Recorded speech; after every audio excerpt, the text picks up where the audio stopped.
Paul?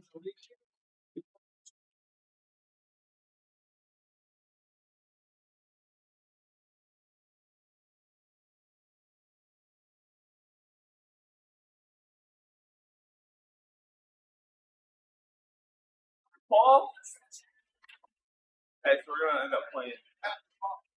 I have crap and say, how you guys doing? Because we won the first three and I'm on the hill. I said, oh, okay.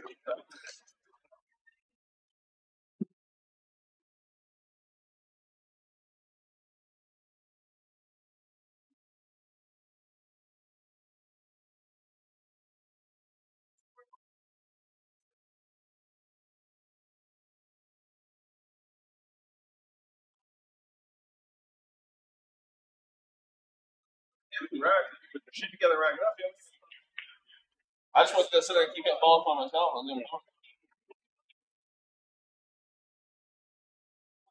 The Telluride on top there?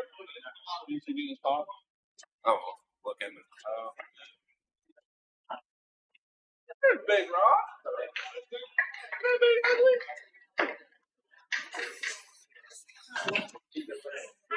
Good, how are you? Who's Bob? What's the Bob they do? Paul, I'm Cheyenne. Nice to meet you. Oh, right, solo. Well, that's cool. Okay. That's fun. What are you doing here? Just hanging out? Oh, you guys want the fall one?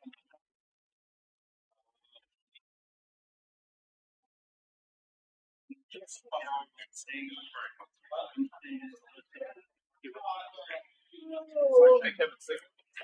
How's that going? You play Kevin on the whole lot too. Figure it out. That's no problem. Oh, yeah, that is. We don't see.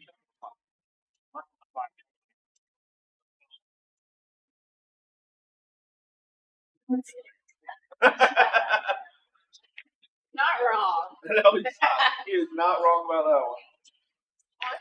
I wish I could say he is. It's not.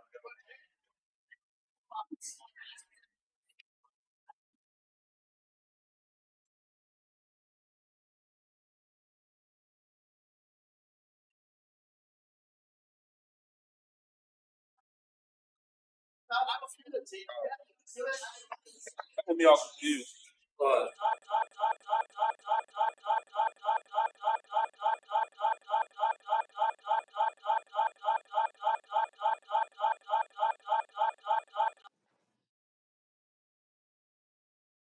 Testing, 1, 2, 3, testing. All right, looks like we got it down now.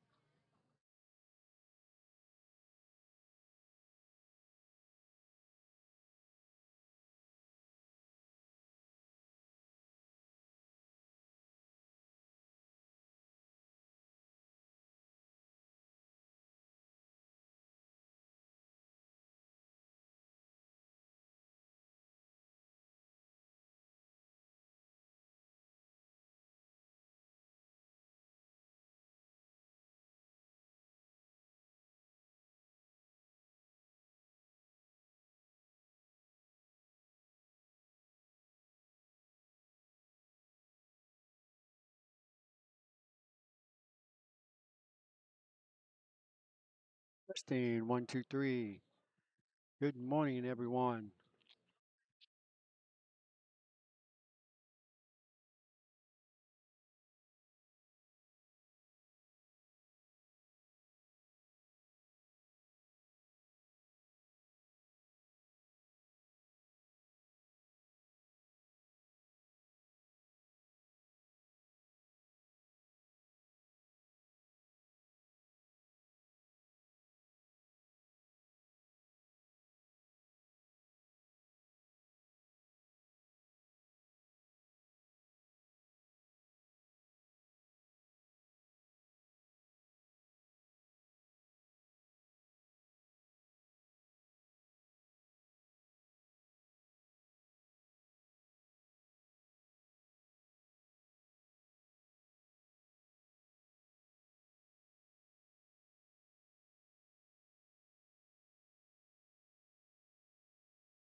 All right. Good morning, everyone. This is Bobby Geezy and Heezy coming to you straight out of Racks Billiards in Sanford, Florida. We're fixing to get underway here. We have, you guys are watching the Central Florida USAPL 8-ball teams Destination Cup. So we have, don't know how many teams that we have, but looks like the house is full. So should have some good matches for you guys. This is 8-ball teams. Lots of different Fargo ratings, big variety. Should see some pretty good pool, some good team events here. Right now, everybody's just practicing on the tables, trying to get a feel for them. And I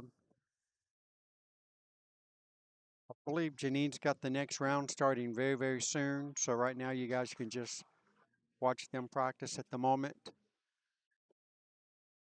I'm only having one live stream table this weekend, but I do have 2 cameras on the one table, so we should get some pretty good views here.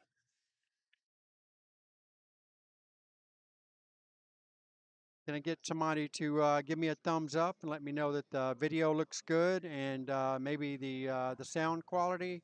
You guys should be hearing everything pretty good and should look pretty good. As far as my end is concerned, everything looks great. So you guys let me know what you think. I appreciate it.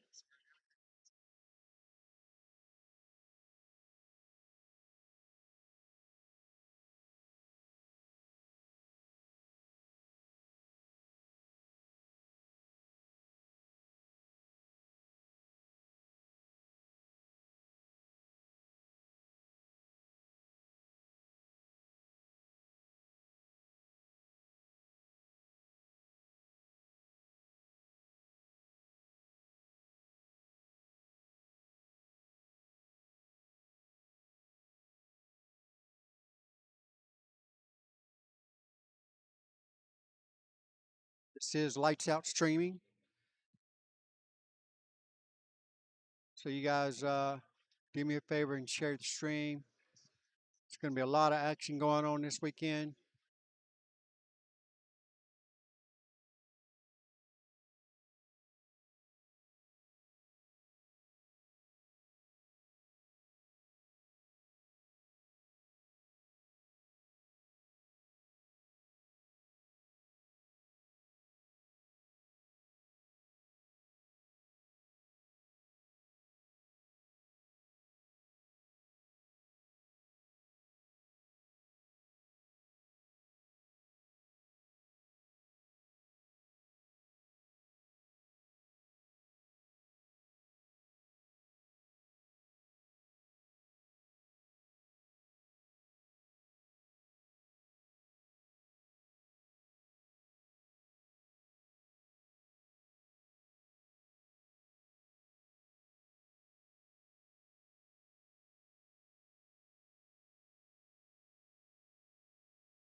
Just practicing at the moment.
Morning.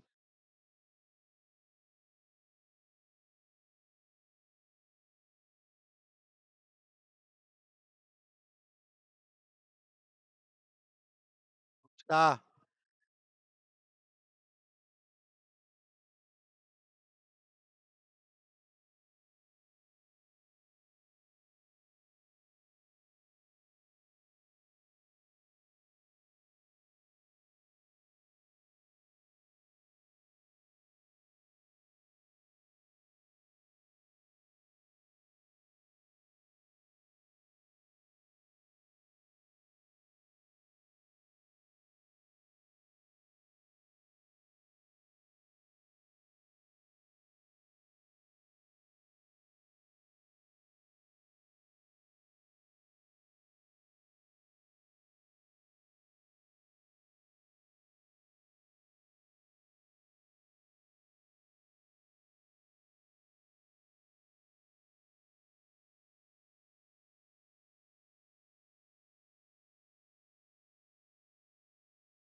Watchman, how you doing today?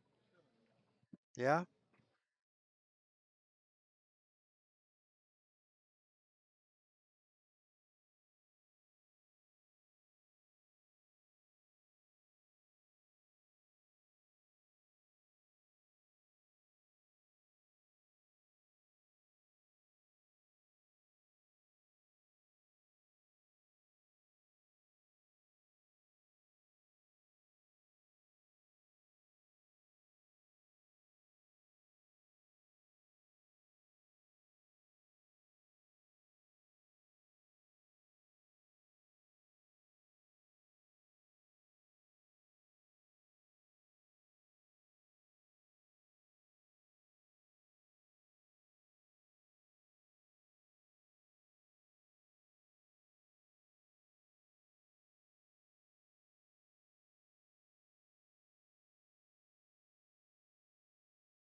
Shouldn't be too much longer, folks.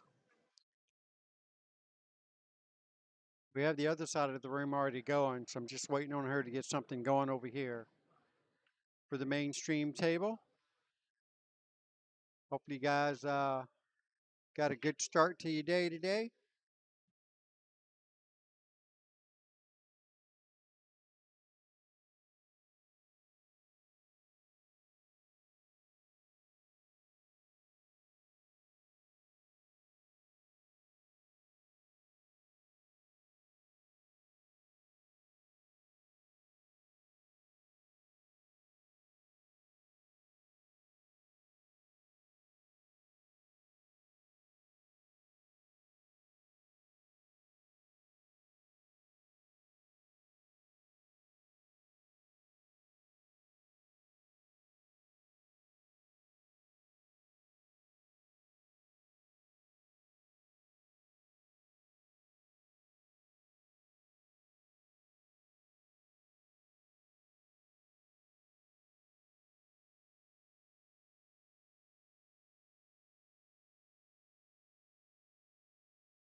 Hey, how you doing? Yes, sir.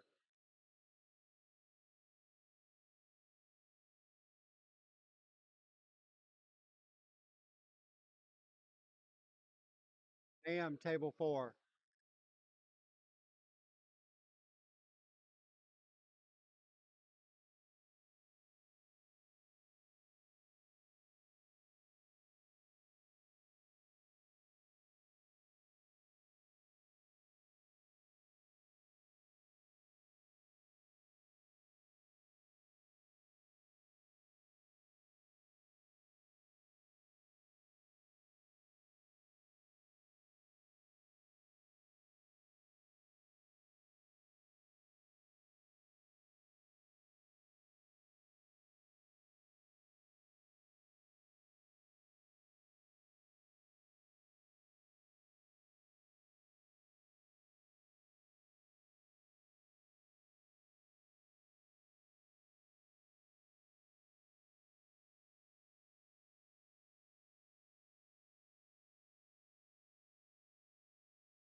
I'm gonna go check with Janine, y'all, and see how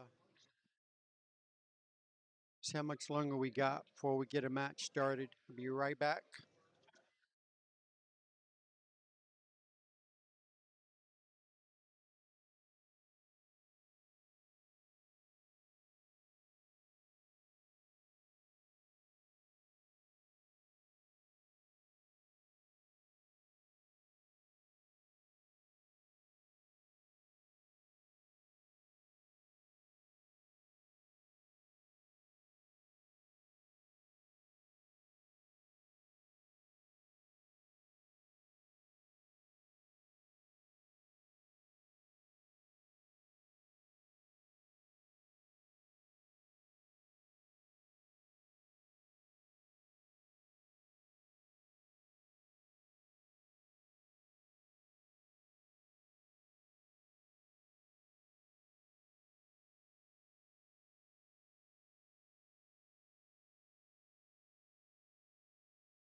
All right, folks, look like we're fixing to get it on. I'll have some details here for you in just a second. Get the team names and all that good stuff updated for you, and then we'll be underway.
So we've got action here. Have begun. I'm gonna get the scoreboard updated for you guys, so y'all know what's what. We have teams involved here, so my bad. It's gonna take me just a second to get this the way I want it. So for now, I'm just gonna put the team name, player's location.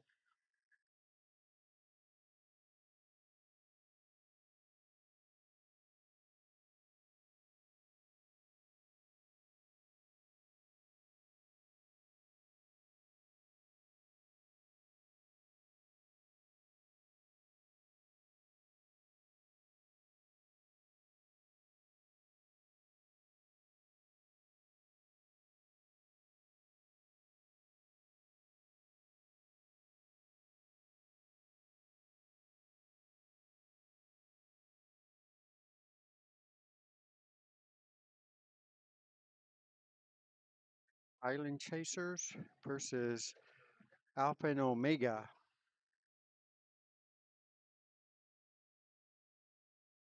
The race two.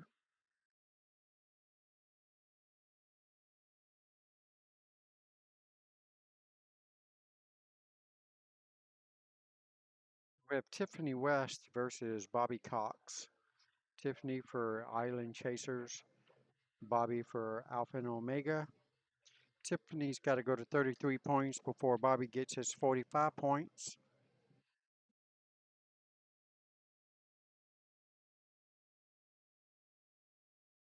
Tiffany's Fargo's 335. Bobby's is a 428 Fargo. See if I can get her name in here.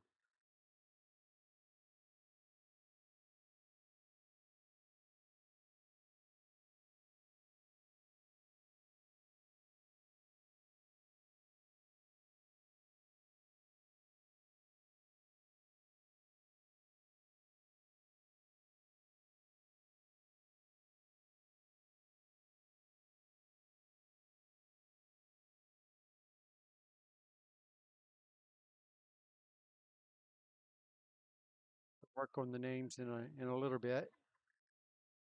We have everything up to par now, so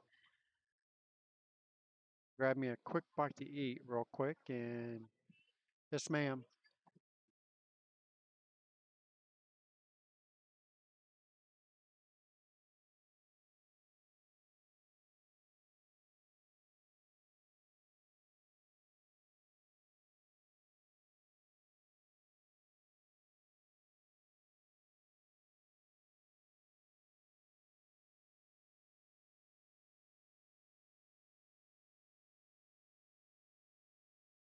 Anyhow, I'm gonna try to keep you guys updated on the score.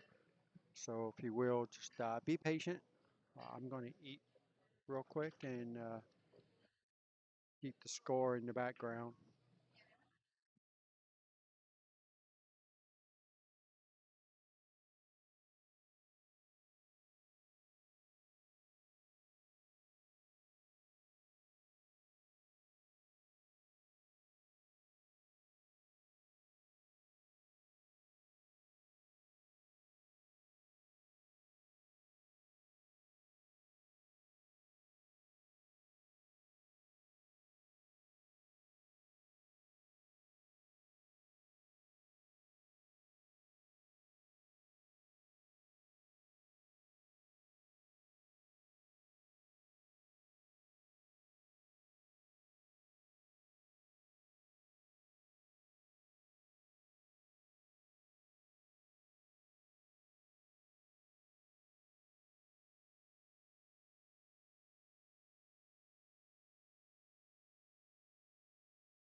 All right, here we go, folks.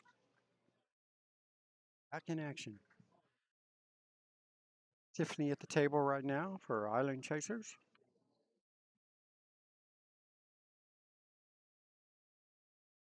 Had the first rack. It's really close. Just came up short and missed that 8-ball. She's hating it. She's got a good chance here again. She's got a difficult long shot here on the 6. Like she's got the right angle, so if she can just cinch this ball in, she's going to have a fairly decent shot. Look at that. Stop shot. Very nice.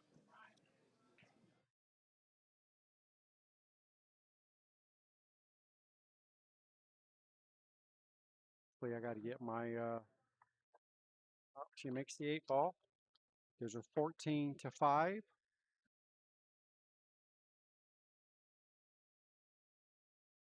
Bobby.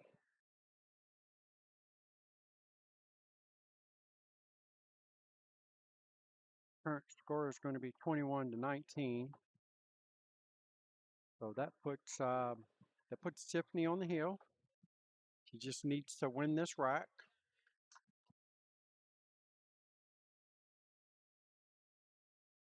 Got to go in and get my instant replay button working. So give me just a second, folks.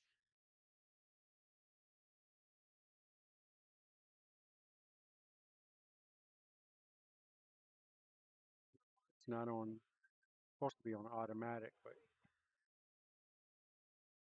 works either.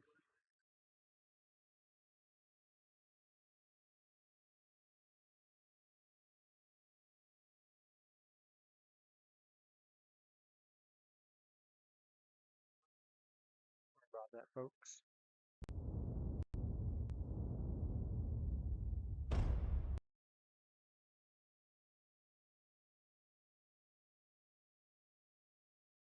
Tiffany to break, rack number 3. She's leading this match 21-19, and she is on the hill. Basically, she needs the 8-ball to win. Doesn't get the 8-ball, and Bobby gets the 8-ball, well, that 14 points would put him at 33. Yes, that would put him at 33, so that would put him on the hill as well. Tiffany desperately needs this rack to put it into this match, because if she doesn't, then at a hill thriller, folks, always dreamed of.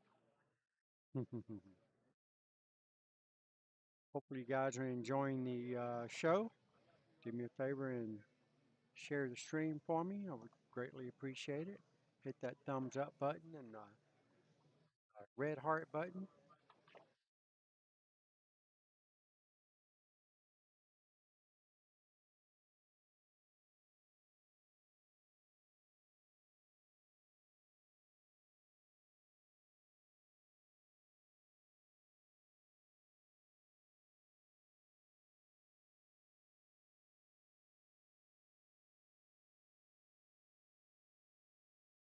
Nick, how you doing, sir? Tom No here.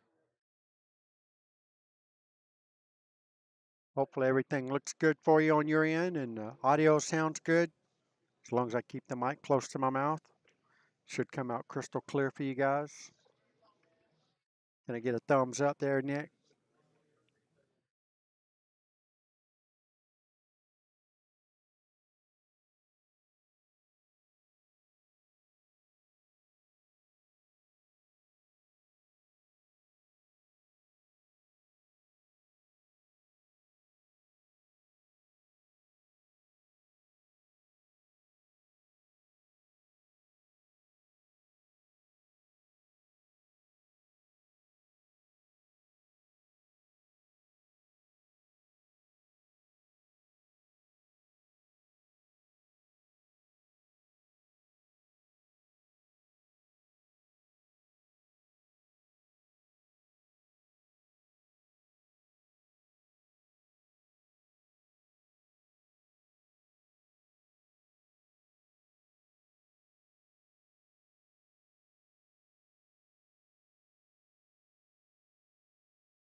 Got a pretty good combination here set up. Oh, just doesn't quite go in. Very close. Now the 11 ball's in trouble. So hopefully Tiffany will stay away from that.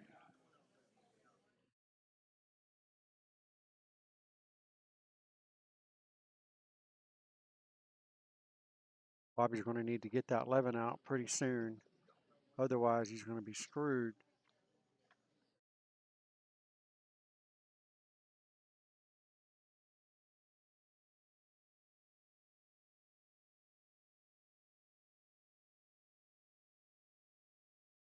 Hit that ball a little hard.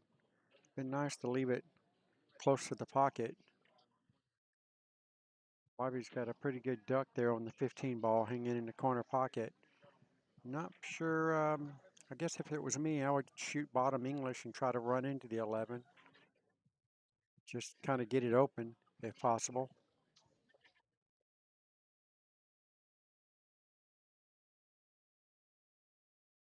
Bobby's walking around with crutches on. Not really sure what happened to his foot, but it's in a cast. All right, see how this works. He tried to swing over there and hit that 11, but he just misses it. So now his goal really just try to get that 11 ball close to a pocket. And he's calling a one rail bank back to him. It'll be a nice shot if he pulls this one off.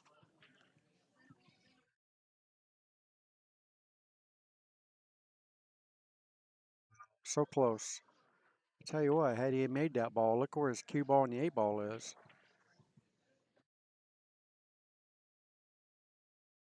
Good roll on that part.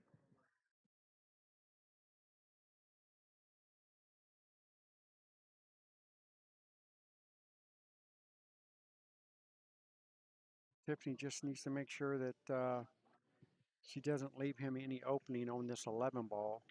I think I would just touch that 5 ball and leave the cue ball right behind the 6 ball. Wouldn't even try to make that 5, and she did. It's going to give Bobby an opportunity to cross bank this 11, cross side. All he'll need to do is watch where the cue ball goes.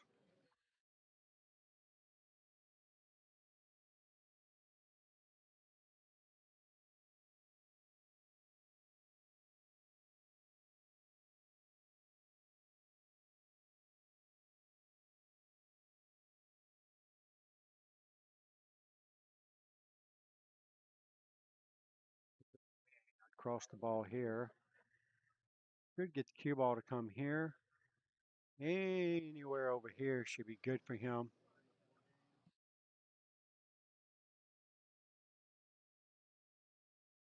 Just, I would say he's playing it safe, but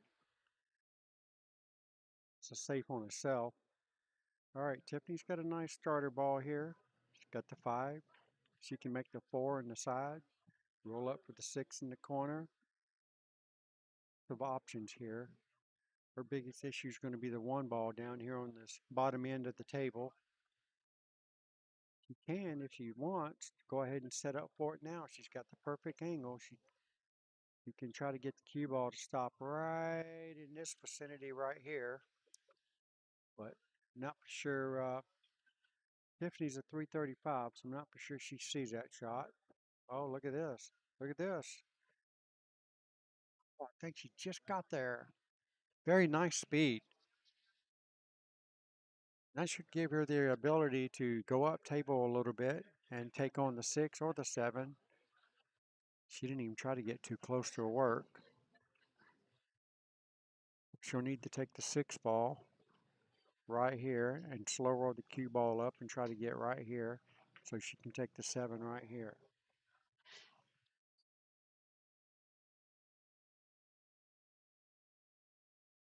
It's a very nice roll there. Not a whole lot that Bobby can do with this.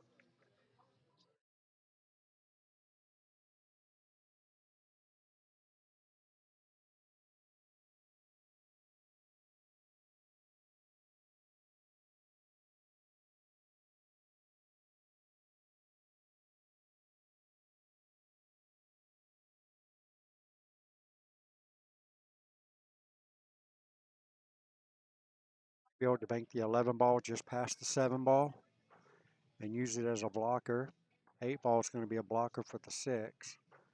So if you can just bank this ball right here and try to leave it in this vicinity,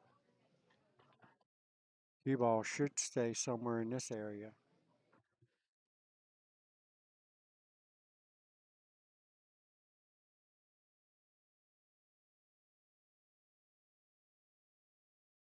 There's no way I would try to cut this ball in.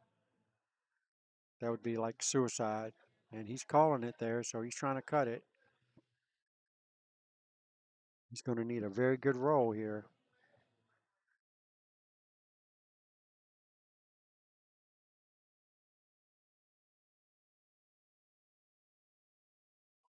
Kind of got a roll there. That's not bad.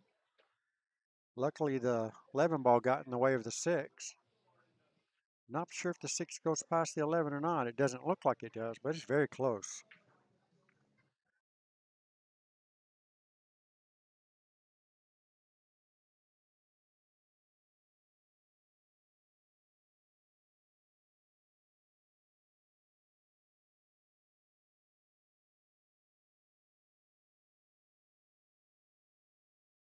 Shoot the 6 ball and at least block the 11.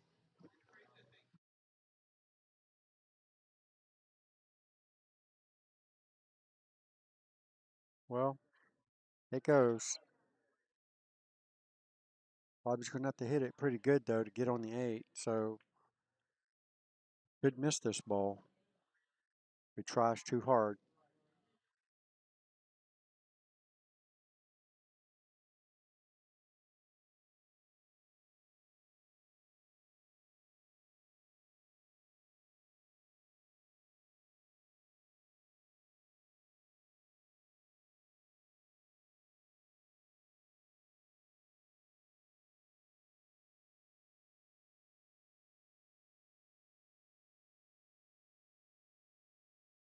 That was the only thing being that far. Trying to hit it hard enough to get position cause you to miss the ball. All right, so Tiffany's got a golden out here. Just got to be able to control her cue ball just a little bit. Not sure if the 6 goes past the 11, but it looks really close. It almost looks like it does.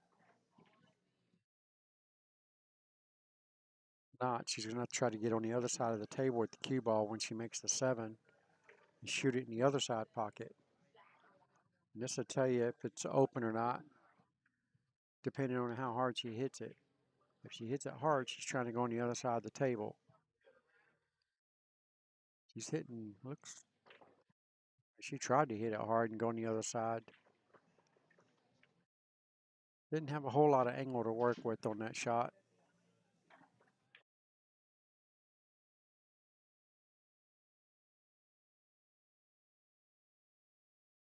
Try it in that pocket. She's got to make sure she doesn't touch that 11 ball. If she does, it's probably going to push it to a decent shot for Bobby. All right, here we go. Call it inside pocket.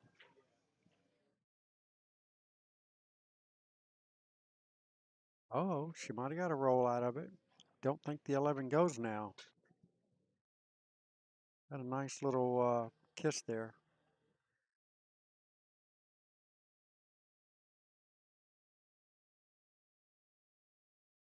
Tiffany should be calling somebody to watch this hit just to be on the safe side.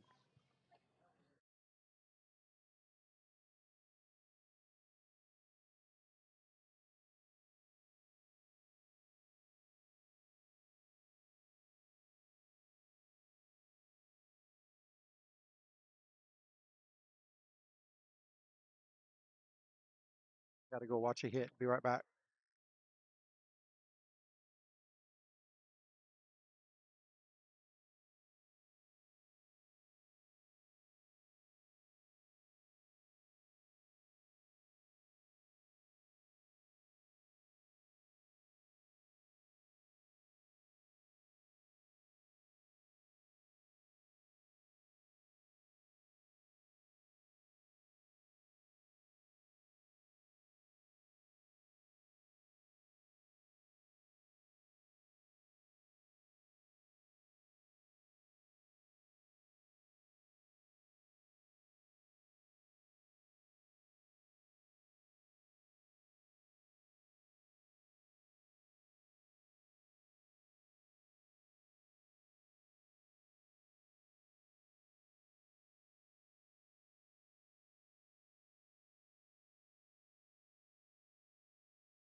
All right, kill two birds with one stone. Had two hit watches to call.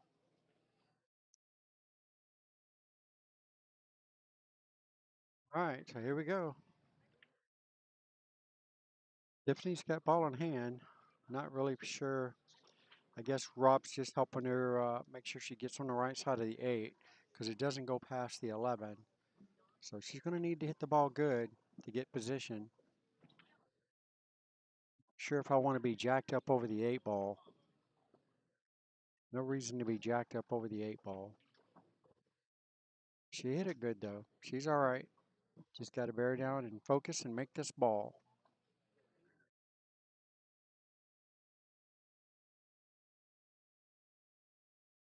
We'll give her the win. She can take this one down.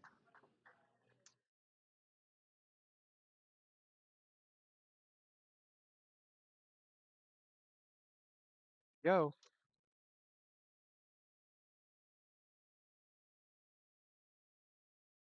That's the match, 35 to 25.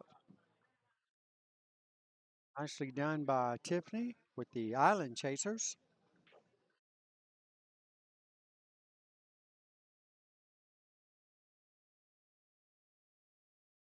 Give me a little bit, and we'll have the next match lined up. That was match 1 of a 5-match series. We have match 2 going on the table next door, which you guys can't see at the moment. So I'm going to go ahead and see if I can put my name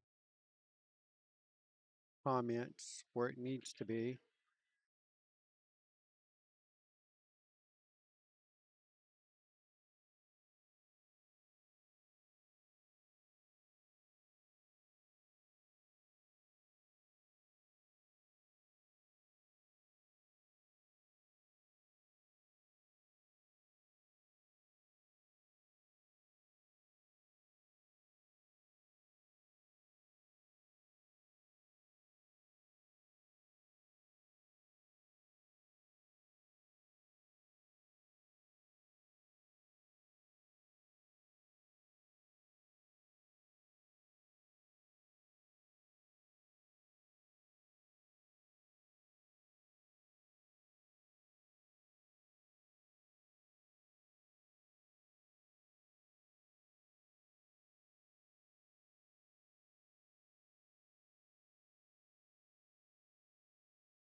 So I'll get this squared away here in just a second.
All right. It's a little better.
I just need a picture of it, but yeah, it's rolling.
All right, here we go, folks. Welcome back. It's Bobby GZ and Easy coming to you straight out of Racks Billiards, Sanford, Florida.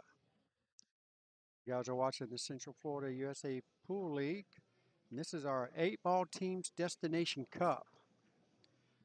We are giving out, well, I say giving out, but anyhow, we're going to have 2 winners this weekend come Sunday.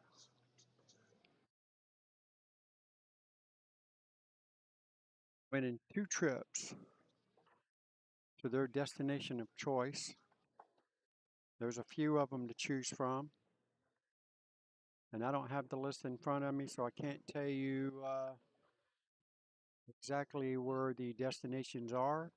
This used to be the Puerto Rico Destination Cup, but for whatever reason, the Puerto Rico destination has been canceled for this year. Hopefully, they'll bring it back for next year. So, the 2 teams that win the Destination Cup will select their choice where they're going to go. Like I said, there's several different locations to choose from. They can even use it for the Vegas trip, from my understanding, if they choose to do so. They're playing the USA Pool League Nationals out in Vegas come February. Anyhow,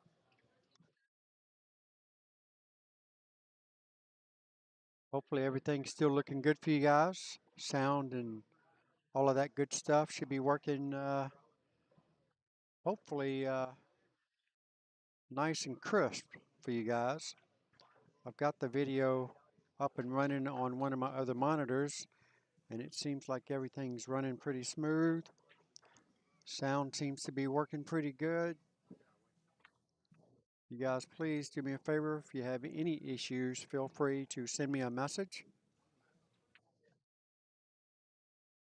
I'll try to get it squared away for you, but I believe everything is it's looking pretty good and sounding pretty good.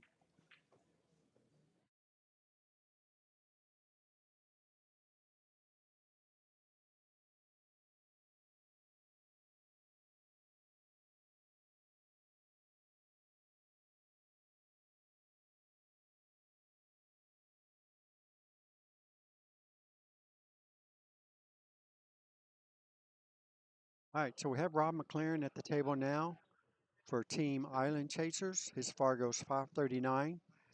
And we have Robin King, Fargo rate 576 for Alpha and Omega. It's going to be a great match. Robin King's a really good player. They were playing out of Fat Cats in Mount Dora. Still waiting for a new location to come available over there, but right now they're playing various different locations. Rob McLaren naturally plays all over the Orlando area, right here at Rax, several times a week. Euphoria, Orlando.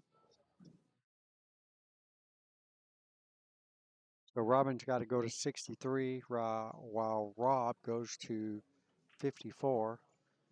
So like I said, this should be a really good match for you guys. Do me a favor and share the stream. I'd greatly appreciate it. Give me some love on the hearts. Hit some likes on the like button. Let's get it out there and show the world what the USA Pool League is all about. You can't win an easier way to go to Vegas or one of our destination trips. You're not fighting your way through 300 teams. We only have about 20 something here. 2 teams are going to win the trip. It just doesn't get better than that. So let's spread the word, show the love. Let's get it out there.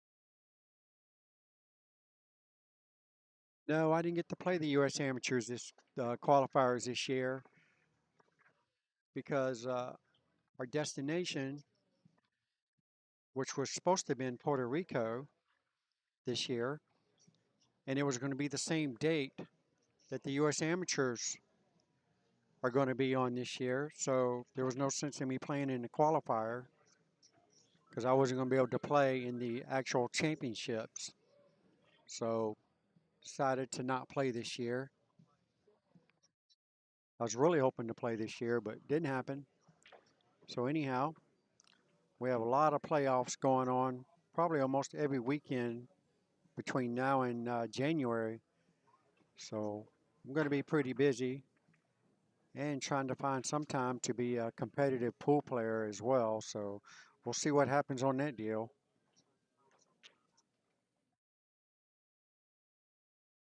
Bob McLaren, ball in hand. He's looking at the stripes. Everything looks good except for the 10 ball. And Rob's got ball in hand. You're supposed to use the 14 to get the 10 open. I don't think the 10 goes. Now he's probably going to do it now, which he should have did it with ball in hand. But either way, yeah, there it goes. He got a nice little roll out of it. He still has issues with the 10 ball. So Rob really needs to go ahead and just play a safe. I don't believe the 10 goes up table, so I'm not sure what Rob has in mind here.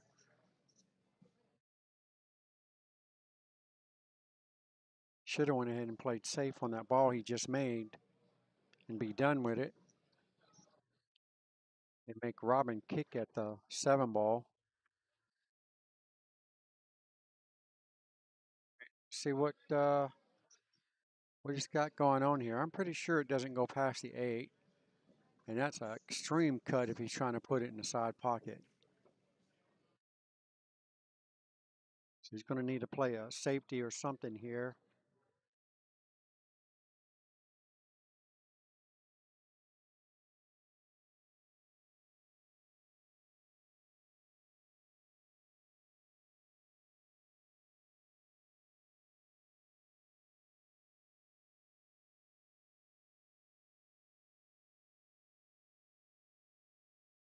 All right, so what he's got in store. The only thing I don't like about that is because you know where the cue ball's fixing to be. Here. There's no way Robin is shooting at this ball. You play your safe and be done with it and make Rob kick at this 10 ball.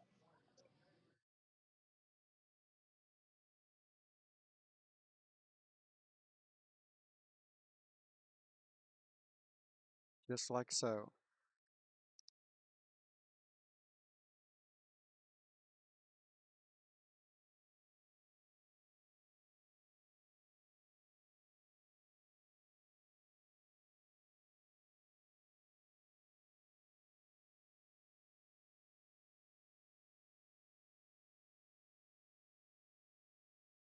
Oh, look at that.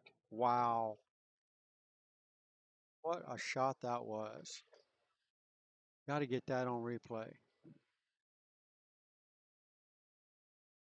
What a super shot that was.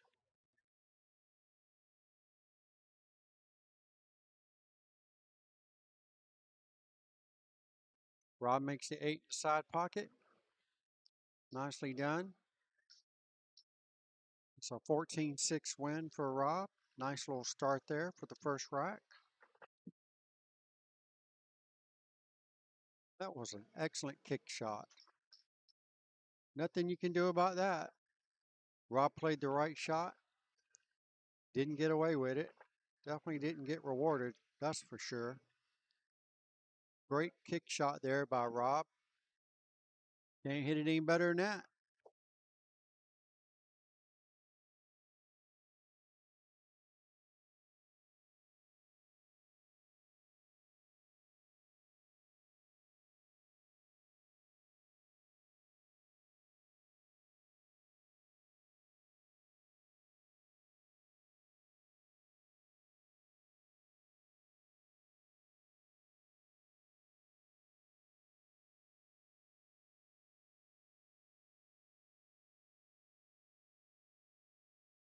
Solid break by Robin. Doesn't look like anything went in, so dry break for Robin. And Rob gets first choice here. Open table. And I'm definitely liking the stripes from here. Got to get the 13 ball open and the 14 ball open. Get one of them here. Got the 14 open, but where'd it go? Tied it up with the, looks like the 7, the 2 and the 7 down there. He's got the 13 and 14 tied together, so he's going to go ahead and get that 6 ball out of the way and leave his ball in the pocket.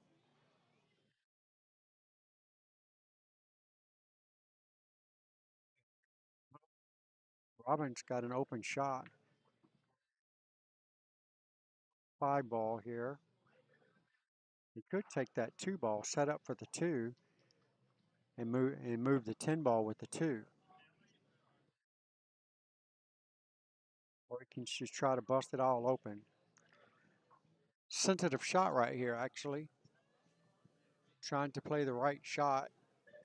This is the part of the 8 ball game that I really hate. Is making the right decisions on what to do.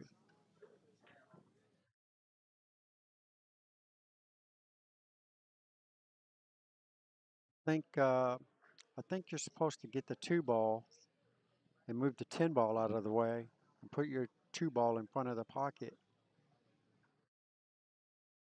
I think that's what he should have set up for from the 5. A little late now.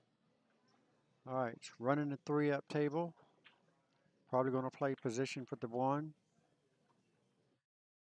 Not really sure if he's just trying to break it open or just make something happen. That's probably more like it. Try to make something happen. So maybe he's going to use the 4 ball to make the 10 and leave the 4 right there.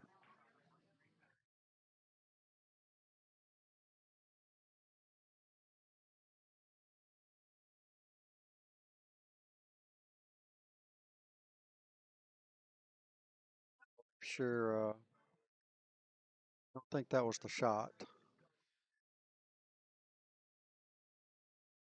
I was Rob, I would definitely leave that ball there. Work on getting one of his other ones open.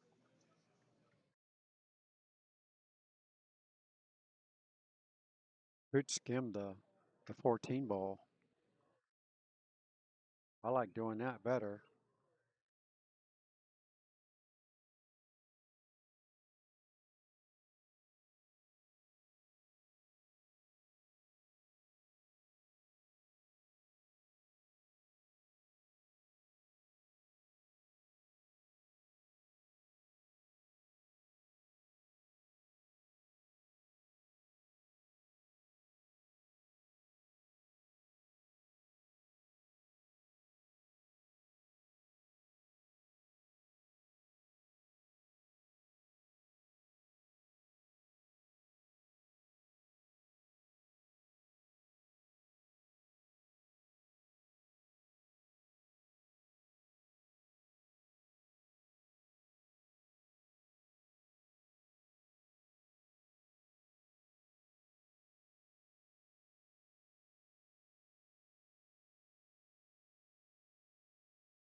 Skim the 2 ball and get it out in the open.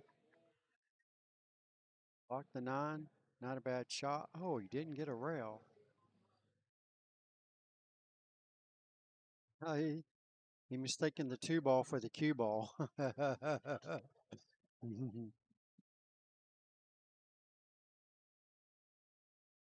was like, what the hell? Like, is he giving up the game or what? Not for sure. That was weird. Anyhow, we get the idea.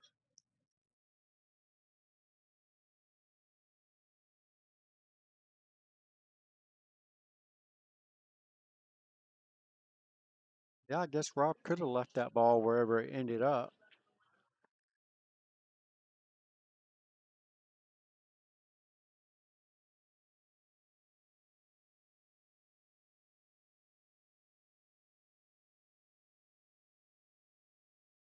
Could have got that on replay. Too late. Too little, too late.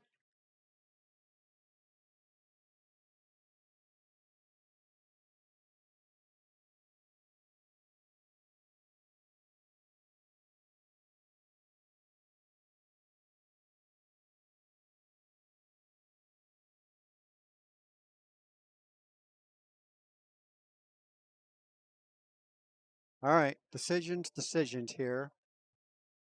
Rob needs to figure out a plan here. He's got ball in hand. Not really for sure why he's jacking himself up over the 2 ball.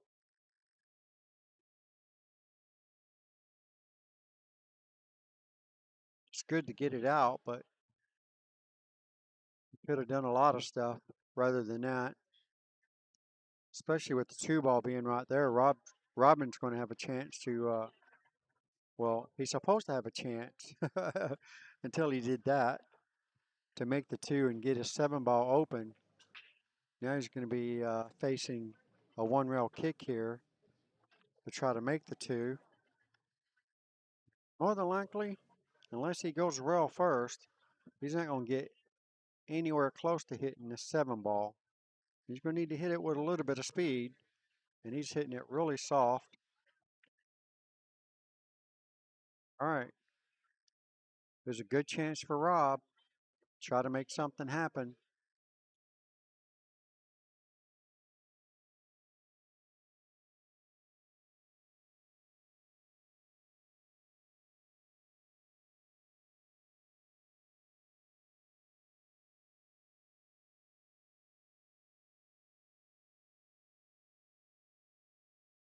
There you go. Get one of them balls out of there.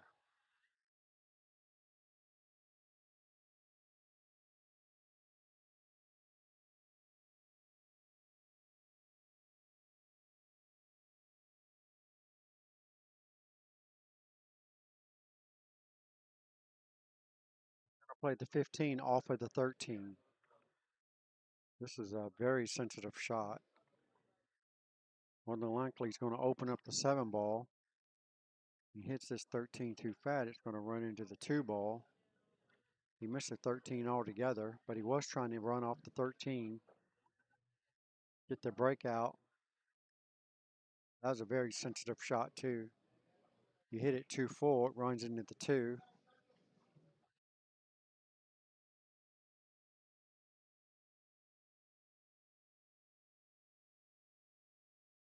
Well, Robin has the perfect angle here to make the 2 and get the 7 open. He's just going to need to get a good roll off the 7 to get a shot off the 7. And that looks pretty good. Looks real good. 8 ball's got plenty of room to go by that 15 that's sitting in the pocket. It goes in either one of those corners, so whatever he chooses to do, he's going to need to go up table. Oh, he misses the 7 ball. He overrun his cue ball anyway, but 8 still makeable from there. The Rob's definitely got to make something happen here. He's got to take the 9 ball first. He's got the 9, he's got the 14, he's got the 15, then the 13. So take the 9 first. Just do a nice simple stop shot for the 14 in the side pocket. Don't try to get too fancy with this. Maybe he did. And now Robin's got a small angle here on the 7 into the side pocket. So again, this is one of those that's going to require a really good stroke here. Nice and smooth. Higher than medium speed. If you're looking at a time clock, I'm hitting this ball right about 2 o'clock. Making the 7 here. Cue ball should go here and spin out to here with high right hand spin. Anything beyond that is asking for a whole lot. Let's see if he can make it happen. He didn't try to get too pretty on it. He was just cinching the ball.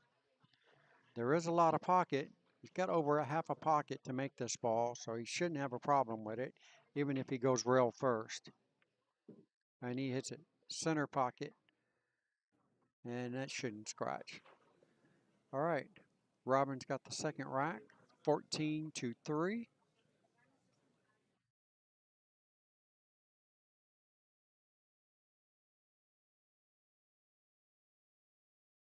Now we have a ball game here, 17-20 in favor of Robin King. Now Robin is giving up the extra handicap, so looks like he's basically giving up almost 1 rack. 1 rack is 14 points, so it's not giving up a whole rack. But you might as well say anything over 8 points, you might as well say is a rack. So here we go. Rob McLaren to break. Rack number 3, trailing this match 17-20, and he makes a solid break. Something went in, not sure what. All right, looks like it's a solid. The 7 stripes are still on the table. And the solids look really good. Just got to get that 1 ball open. Don't leave that 1 ball to last, because sure enough, It's going to make you. It's going to make you pay.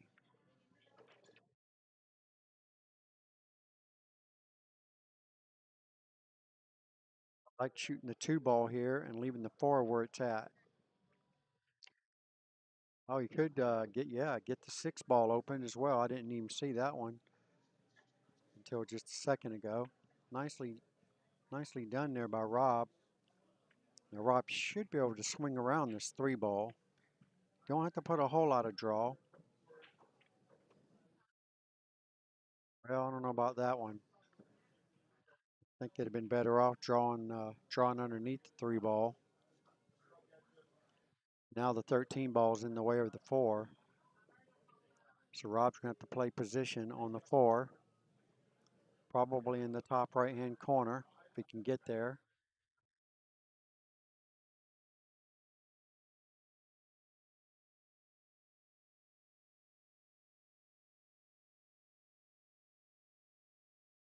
Gonna need a good roll after this.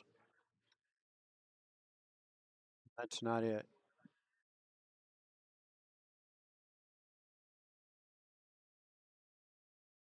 You got to let him know that you want the hit watch.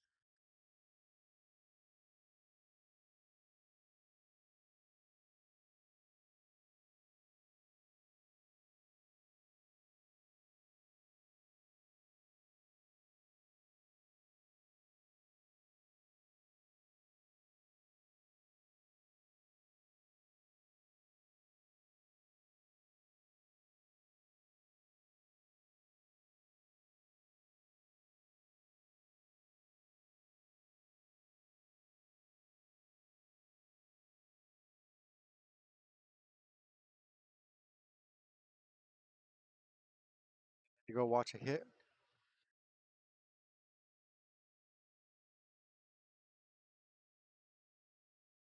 Robin's supposed to get out from here. He's got a wide open table. Boy, he had a lot of jism on that ball. He got dead perfect on that 14 behind the 1. That's a very nice shot there by Robin. And this should definitely, he should definitely finish. He got a little wide on this. This could get funny. He's going to need to run into this 1 ball to hold the cue ball up. If he doesn't hit that 1, he could get stuck behind the 1 or the 4. He's got an easy combo, 10 to the 11.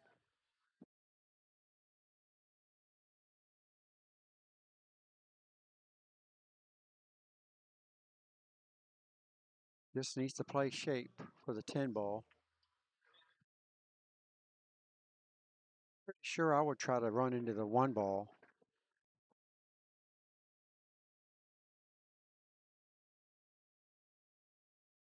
That's one way to do it. I never even considered the billiard off the 10. Don't think I would have done it that way, but to each his own. It's personal preference. He definitely got a nice line on the 10 ball. Now this 8 ball doesn't have to go. If it catches the top of that 3, that 3's going to kick it right out. So he's going to need to hit this really good.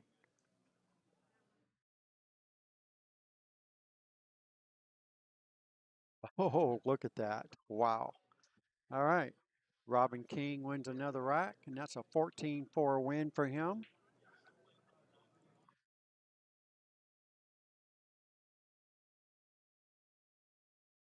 Current score as it sits right now, 21 for Island Chasers, 34 for Alpha and Omega. So Robin's about halfway home, and Rob is almost halfway home. So Robin desperately needs this rack. Rob, not Robin, but Rob. Actually, let's see, 14 points for Robin would give him, what is that, 48. That will put him just shy of being on the hill. Now Rob, on the other hand, if he gets 14 points, that puts him at 35.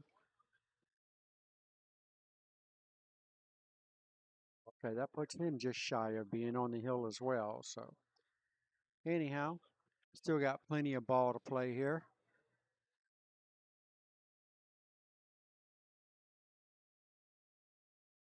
Pretty solid break here. Liking the stripes from here. The stripes are go either way, I guess. It's got two balls tied up for the stripes. Basically, two balls tied up for the solids. That's counting the 5 ball and the 3 ball. Shoot the 5 right now or the 7.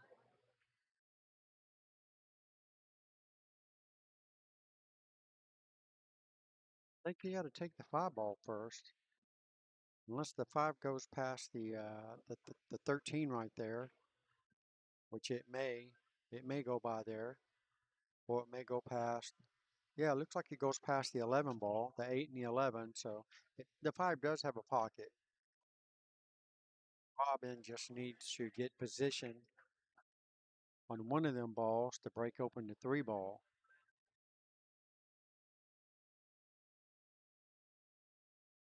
It's definitely the part of the game that I really don't care for.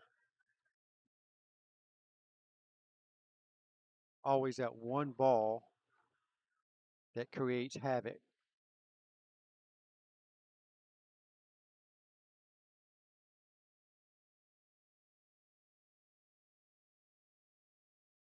It's not getting any better from here. All right, 6 in the corner. You have to slow roll this to have any chance of making the 5.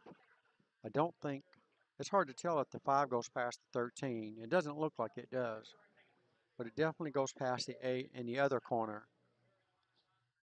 This will tell you right here on how he hits this ball. All right, so he was trying to break it open and misses the 6, misses the 5, misses the 3. So technically speaking, Rob has the upper hand here at the moment.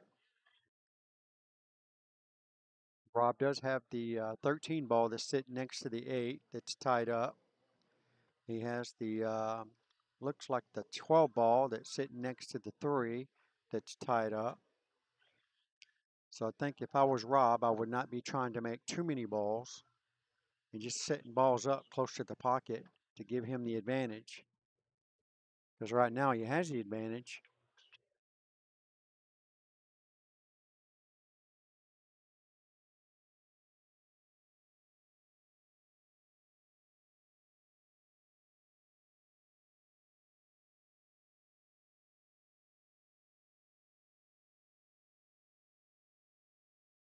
What he's calling. I guess he was calling a combination on six ball. All right, so here we go. So Robin's doing exactly what I said Rob should do. He's got the 6 ball as a blocker now.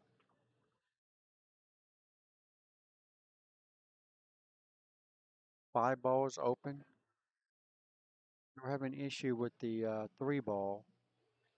But Robin's got a nice shot on the 6 ball to break open the 3. So Rob's going to need to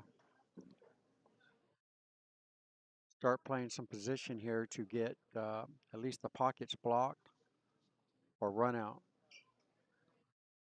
Got a nice shot there on the 11 if we can get on it from this, what is that, the 10 ball right here.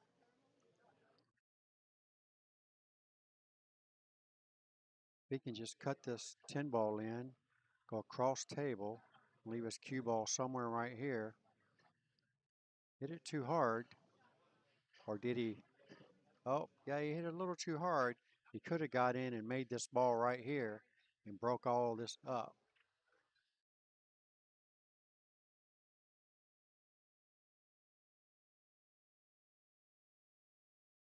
Take the 6 ball out of there.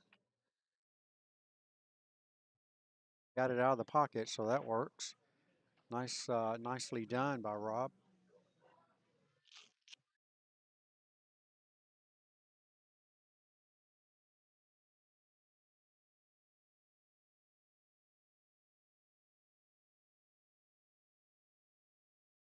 Rob's probably just going to try to stick him under that stripe there. Didn't quite get there. Robin's got a shot, and he can get a couple balls open if he likes it. Hard to tell how close the balls really are. It looks like he has a shot if he wants to. I think he can reach over the side of the table to get to it if he wanted.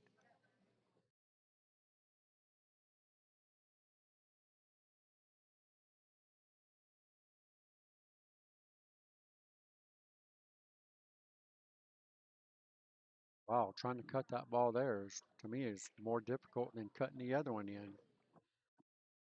Wow, unbelievable. Nice shot there. It's back in the same boat, playing safe.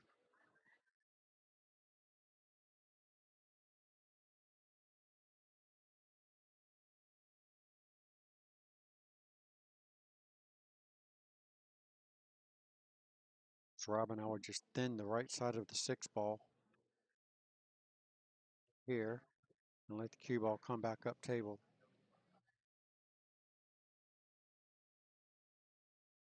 Like he's trying to bank this ball. She's going to slow roll it. Okay, he's slow rolling it. Tell you what, that ball rolled off pretty bad. It rolled off real bad. See if I can get that. How he's aiming it right here, or the top of the ball, and look at it curves. Almost missed the whole ball. Crazy.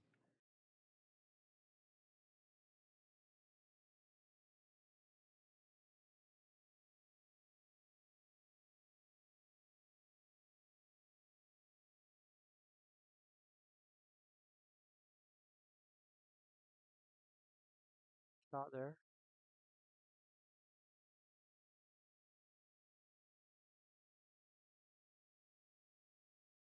Rob still has the upper hand right now.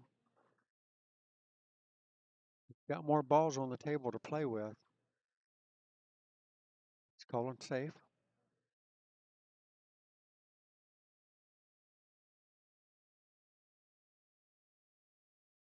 He needed to just slow roll that just to get the rail and use that. Looks like the 12 ball up table as a blocker on the 6 and make Robin kick at it. This is another one of those sensitive shots, just like the last one he did. He slow rolled this ball. It could roll off a lot. I'm sure he's going to take that in consideration when he plays this shot.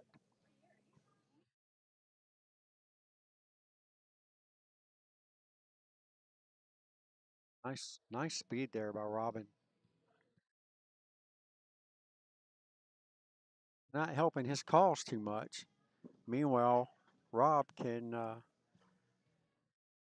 start pushing his balls to a favorable position. I think I would take the 12 ball, push it anywhere over here, and let the cue ball drift up table.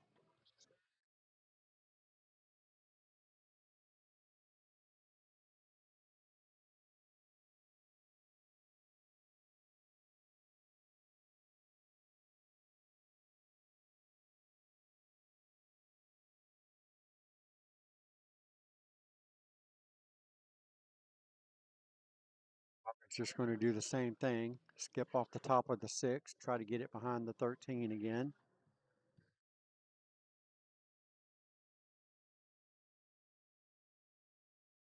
Gets his 6 ball off the rail, that will kind of give him an advantage. He'll be able to use the 6 to get the 3 open. Right now it's difficult to get the 3 open.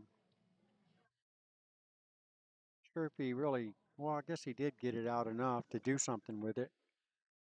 He really needed to get that cue ball up underneath the 13 though. Rob may have an open shot. He's shooting at it like it goes. But he's just playing safe. Nice touch. Now Rob's got a nice shot here on the 13. If he can get that line and get his, what is that? Can't tell if that's the 14. I think it's the 14 that's sitting next to the 3 and the 8.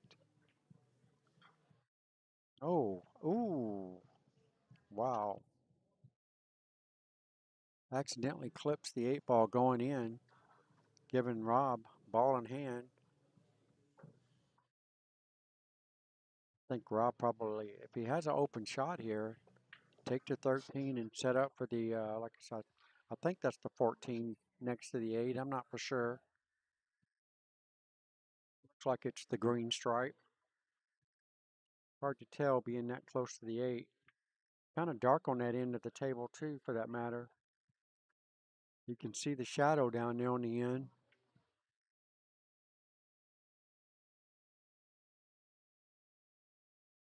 Doesn't go. I think Rob needs to make the 3 and leave the cue ball right there. About this one. This is going to get him in trouble.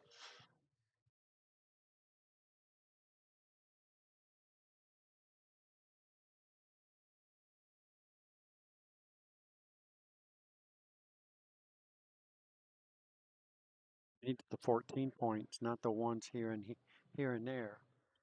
Well, let's see. Rob must have a plan. Let's see what he's got up his sleeve.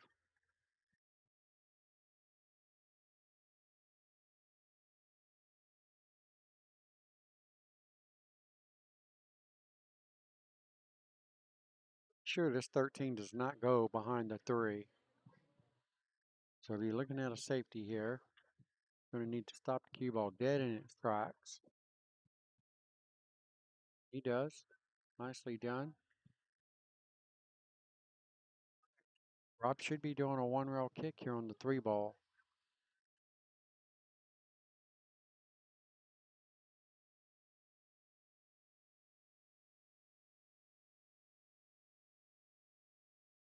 Kick at the 6 and hope for the best.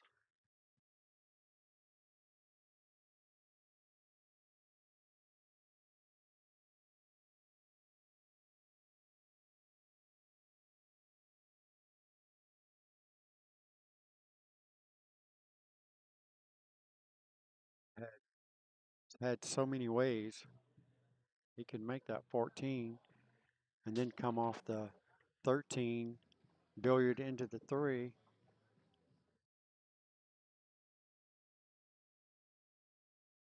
There we go. Robin's going to need a nice 1-rail kick here.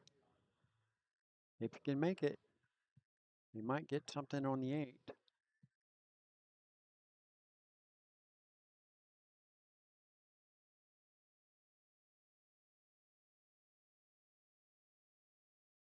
He's going to need to hit it about right here.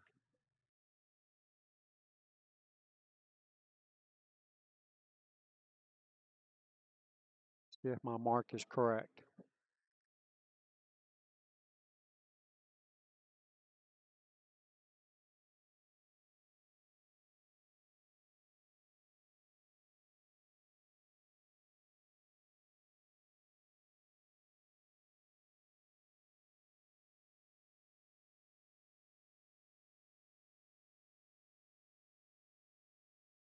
It's close. It was really close. He hit my mark. I think he might have had a touch of left-hand spin on it. Took it a little too far to his left. Caused him to go rail first too high. Missed the whole ball. All right, so here we go. Rob's got a great chance here to put some extra pressure on Robin.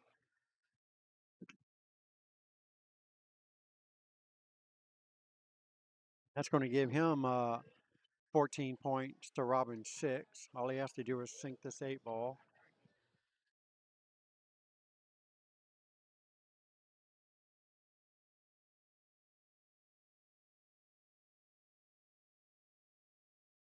Go. 14-6 win for Rob McLaren. Gives him 35-40 over Robin King for Team Alpha and Omega. Okay, so now Let's see, 35 and 14. Still not. Still not on the hill yet. No one is on the hill just yet. 14 points for Robin will give him 49.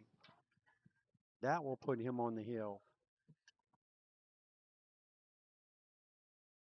So basically, whoever wins this next rack is going to be on the hill first.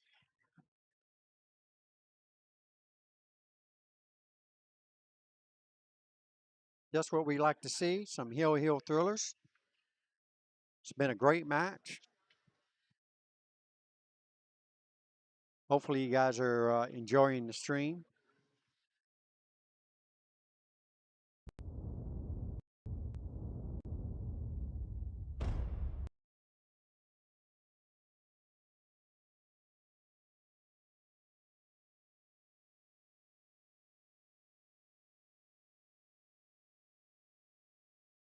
Let's see if it were me at the table. The stripes are wide open. Yeah, might as well start with this one. Is that the 12 ball, 15 ball? I believe that was the 15 ball he just shot in the side pocket. Not sure why he hit it so hard, but he got away with it.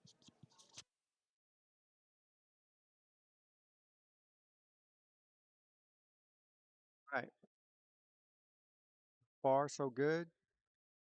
Maybe not. I believe he just put himself in a little predicament here.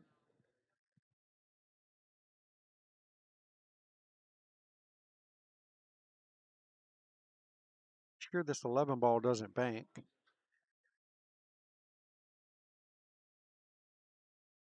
He's going to try to thin cut this 11 into the corner pocket.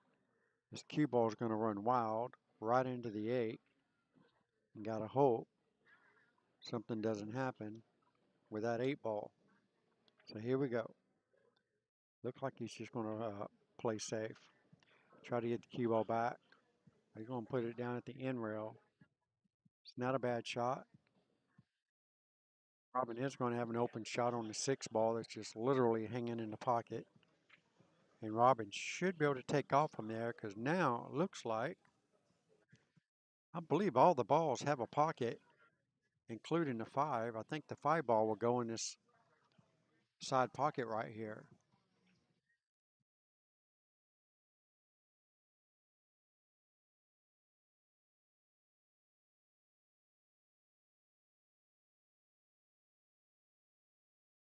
Nice small masse there. Wasn't much. Curved around 11, I'm assuming. Hit it pretty good. Robin's got a shot on the 3 ball.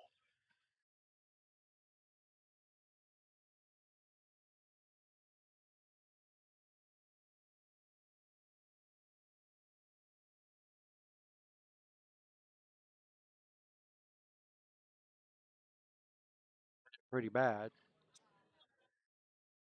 Didn't come close to making that 3 ball. So Rob's got an open shot here on the 9. Looks like if he can just slow roll this ball, he can play the 12 in the left-hand side pocket.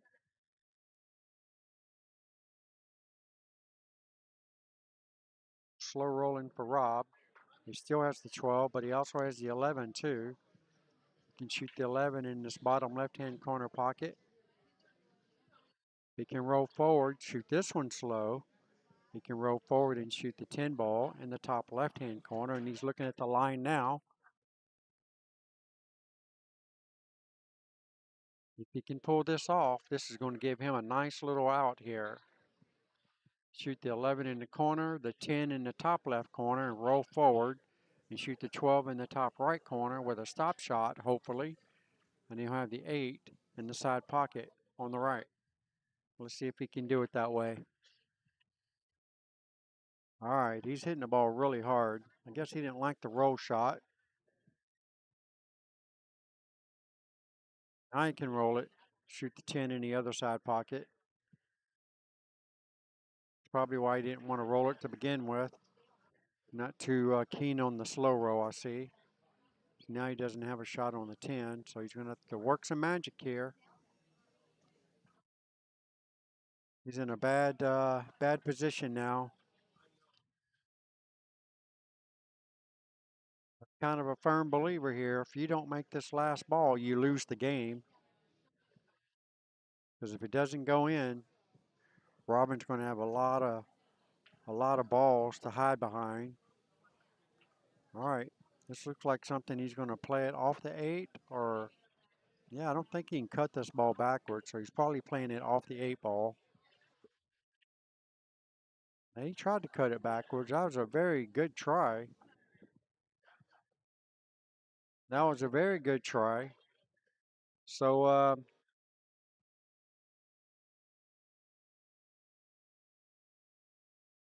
right, so here we go. Robin's going to need to get these 3 balls busted up. The reason that's why he's shooting a 1 right now. Nicely done. All right, he's got to come with one good shot here. Take this 4 up table for him.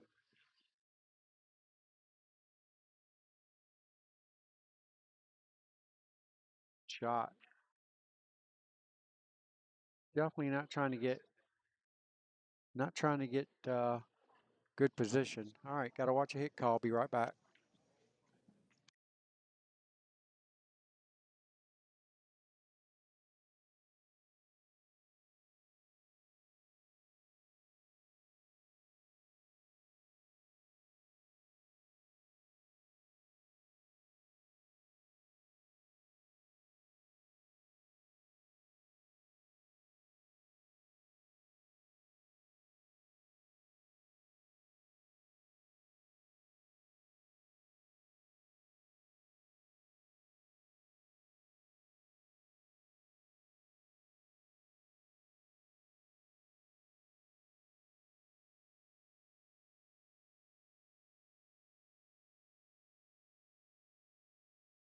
Here we go.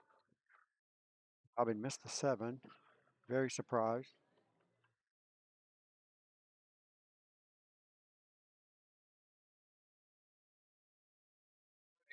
Here we go.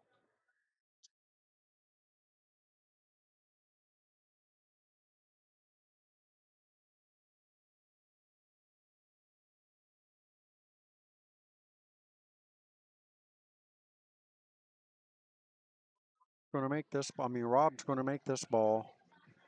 Robin can't be missing these balls. There's no way that he's taking the wrong shots. I'd have shot the 7 ball, drew it back behind the 3, and then go from there. I think Robin's going to make this ball. 1 rail. Shoot it just like this.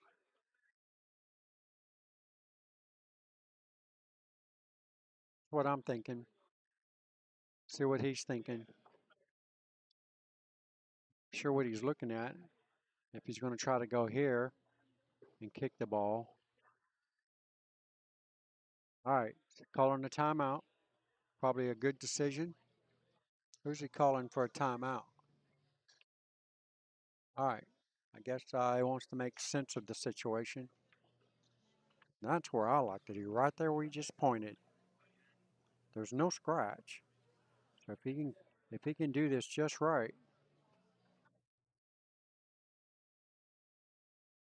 he'd make that 8 ball right there. If he hits it, well, I wouldn't worry too much about the speed. I mean, don't blast it for sure. But I would hit it like at a nice medium speed.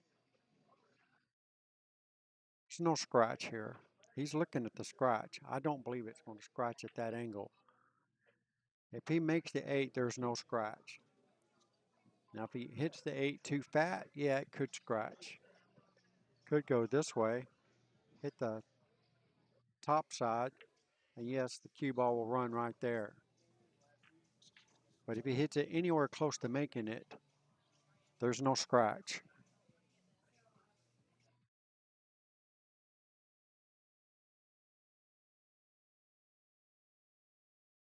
He hit the 8 ball directly.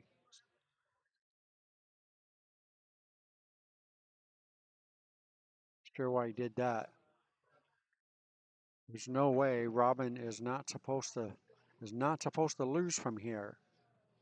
Got to make these balls. Both giving away really good opportunities.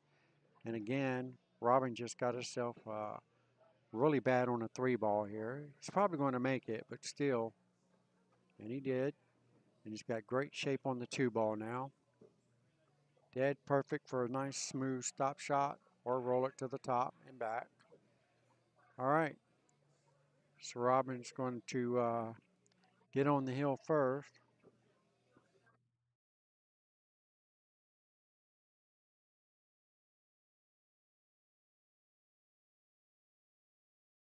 Actually, yeah, doing the math, it looks like it's hill.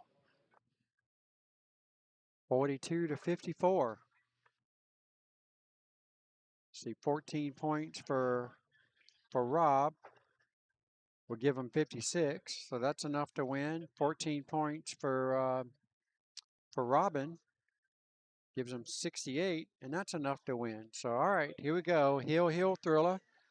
Basically, a 1-rack sudden death. Whoever wins this rack will win the match. It's been a really good match, except for the last rack. That rack should have been won by either one of the players. Probably 5-10 minutes ago. Either way, here we go. Robin King to break. Sudden death rack. Did anything go in? Yep, I hear something rolling in the table. All right, what are we going to choose here? Like the stripes is about all he's got. He wants to make a ball. 13's a good shot. 15 is a good shot, even though it's tied up with the 5, but I think it still goes. So he's calling a 13, top right corner. He takes it down.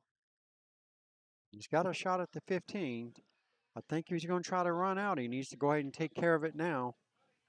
Everything is wide open for Robin. Got to make sure this 5 doesn't move. If it moves, it's a foul, and that's pretty sure he hit that. That was a bad hit. The 5 should have not moved at all until after the rail. See this. Yeah, there's no way the 5 should have moved. Yeah. The 5 was in front of the 15. But you know, you got to get somebody to watch the hit. It would have went to the player regardless. That was definitely not a good hit. So here we go. Robin's got a wide open table.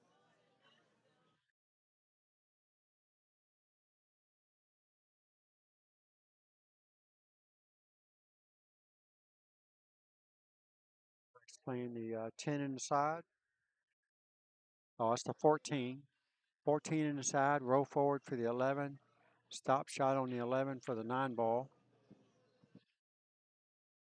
It'll be an easy peasy run out here for Robin if he can make it happen. I mean, he got dead perfect on the 11. Not much to think about here.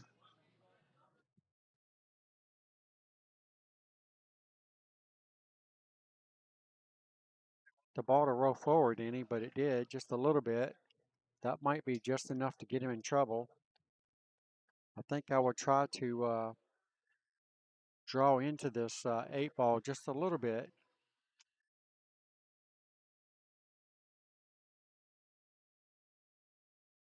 I think if he can draw into if he makes the 9 ball here, draw into the 8 ball here, that should push it towards this direction. Can't hit it very hard though, just enough to make the 9. All right, he pushes the 7 out of the way, and this is just as good. And Robin's going to get a breaking run here to win this match for Team Alpha and Omega. And there you go. That's a 14 win for Alpha and Omega. Robin King takes it down.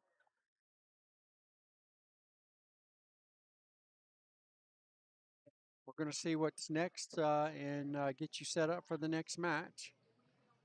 Not sure who's in the lead here. It looks like they're shaking hands, so it looks like somebody won.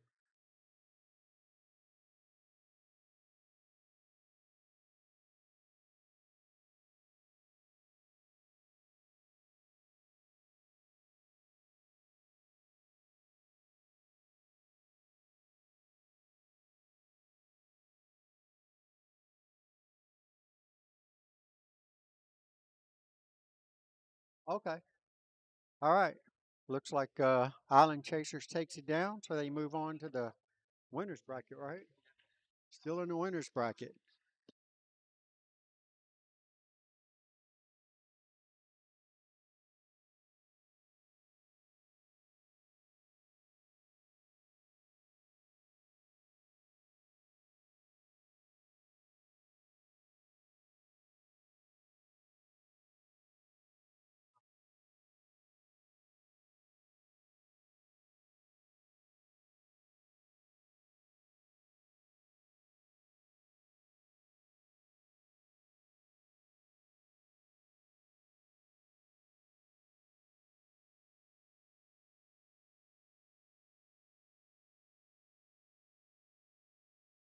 Go. Looks like Island Chasers won the first 3 matches. So this one that Rob played really didn't matter a whole lot. So it looks like Island Chasers takes it down. They won by quite a bit. So we're going to go see who's going to be next in store for the next round here. So you guys stay tuned. Go get some coffee, soda, beer, alcohol, whatever you got. Popcorn. Let's get ready for the next round. Appreciate you guys hanging in there with me. This is, you guys are watching the Lights Out streaming powered by No Quit Apparel.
All right, looks like we're waiting on some other teams to finish up so we can get the next round started.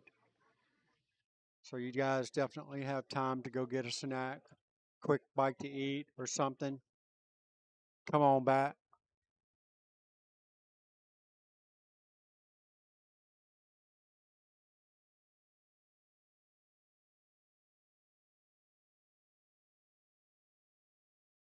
Looks like we have about 6 teams still trying to finish up before we can move on to the next round.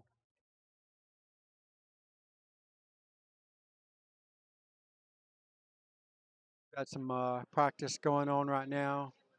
We have the 9-foot table on the back end. Looks like, I guess he's just beating balls around on it too. So no real action for you right now. So you guys just stand by if you don't mind. We'll get something going on here just momentarily. Thank you guys.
All right, we have another match lined up for you guys now.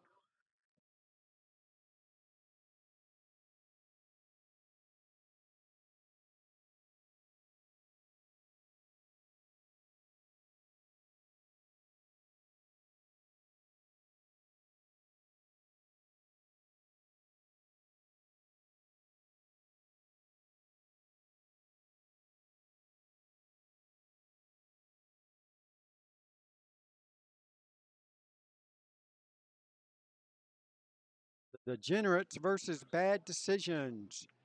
This is winner's bracket action still. Looks like the winner of this match will move to the hot seat match. So we have 4 teams left in the winner's bracket. We have Bad Decisions versus the Degenerates, and then the team that you guys just watched. I forget what the name of their team was.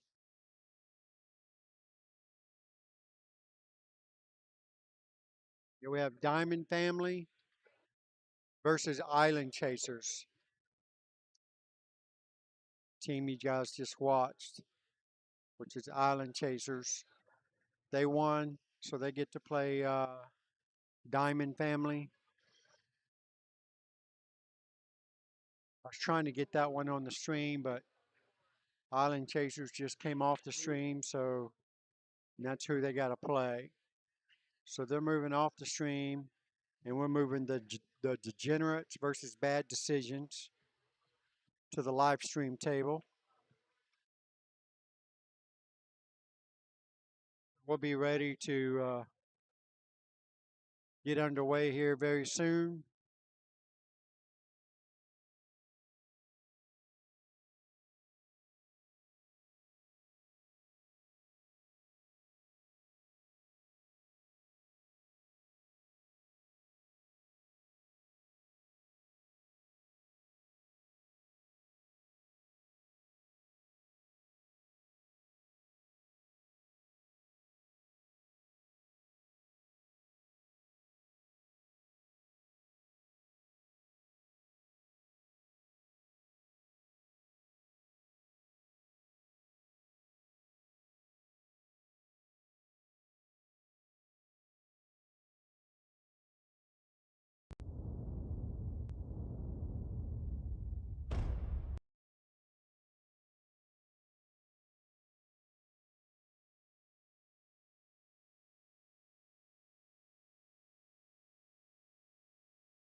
All right, here we go, folks. Welcome back. This is Bobby Geezy and Heezy coming to you straight out of Racked Billiards in Sanford, Florida.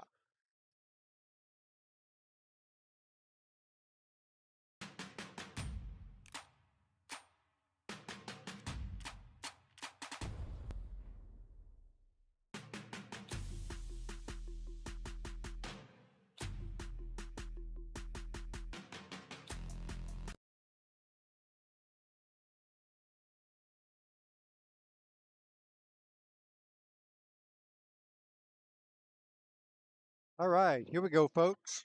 You guys are watching the Central Florida USAPL 8-ball teams Destination Cup. Coming to you out of Racked Billiards in Sanford, Florida. We have Team the Degenerates versus Team Bad Decisions. And right now we have John Garber playing for the Degenerates, and boy, my spelling is really bad.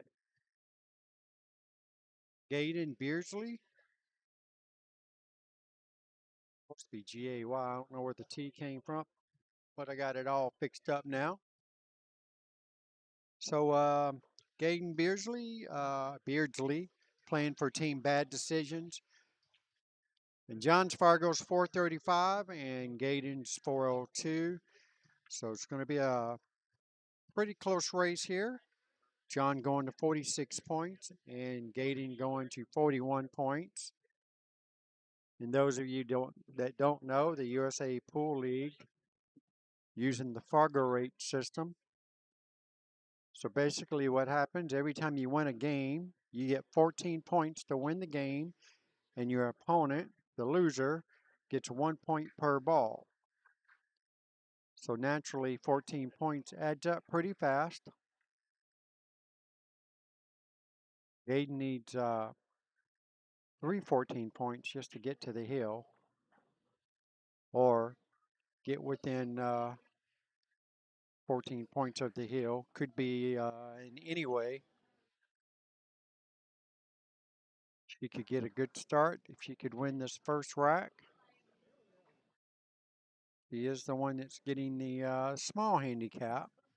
5-point difference in the race 2 scores here, so it could go either way. Basically, whoever doesn't play their game is probably going to lose.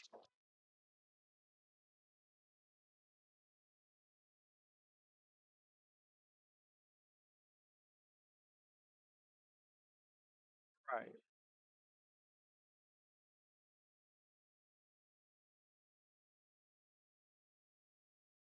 Looks like Gaten is shooting the stripes. Looks like she's going to try to take on the 9-ball, that long 9-ball.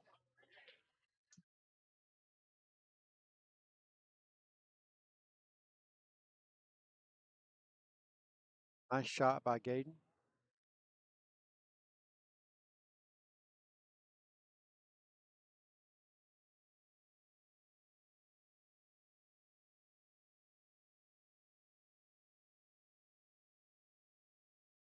Get on another long shot on the 12-ball, top right-hand corner pocket. Off, little off.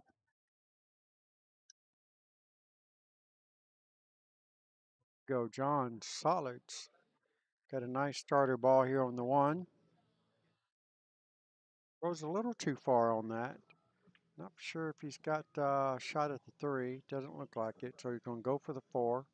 Back cut on the 4-ball. Nice shot. Look at that. Really good shot. It's got perfect position on the 5-ball. And he's going to have to get all the way back up table for the 3. And it's going pretty good. It needs to slow down. Oh, that's perfect. Look at that speed. That speed control was on point. Right. Got the perfect angle to go right into the solid and the stripe that are together right there. And he hits it really good. Wow. It's a nice little out there by John. He's calling a timeout already, so Got fairly straight in on the 2, so he's trying to figure out how he can get to the 8. Maybe maybe shoot it straight ahead and then take the little bit longer shot on the 8. Play short position on the 8. All right, so looks like Kendall's telling him to bounce it off the rail, which is the better shot. Just got to make sure you don't cheat it too much. It's hard to get over there. You needed to cheat the pocket a little bit more than that. Now they gave him a pretty good bounce. All right, one rail kick here on the 8. Quite get there. All right, chance for Gating to come up and make something happen here. She can roll forward with this 11 ball. She'll have that 12 in the side pocket.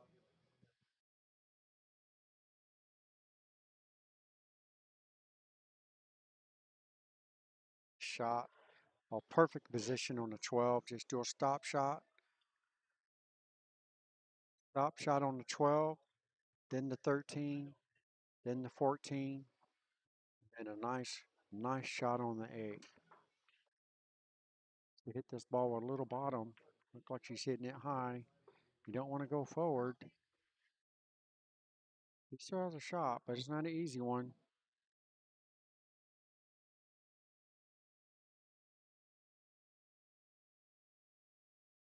Cue ball's not going to end up in a good spot either, unless she hits it hard. It's going to be coming off way thin. Cue ball's going to go here, here.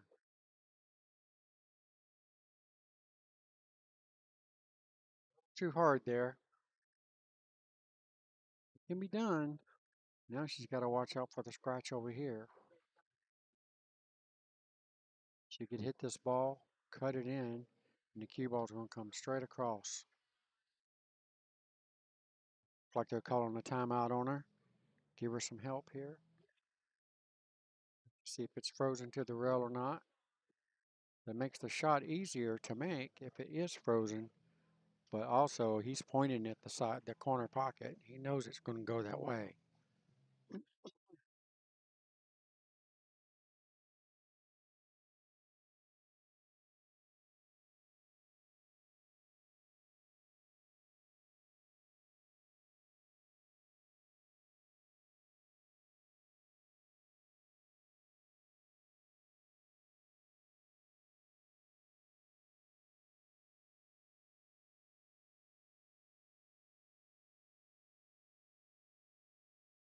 Quite get there. It wasn't an easy shot. It was a very difficult shot, actually. John's going to take the first rack down. It's a 14-7 win for John and the Degenerates. Just getting started here. Basically just brought the handicap back up to even pretty much.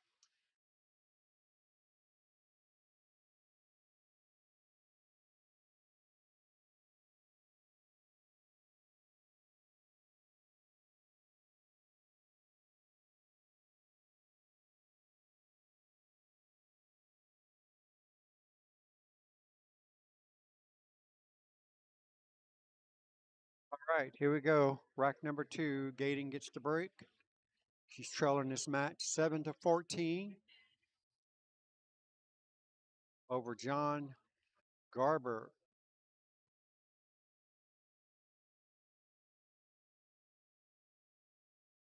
These guys are playing for, trying to win that destination trip.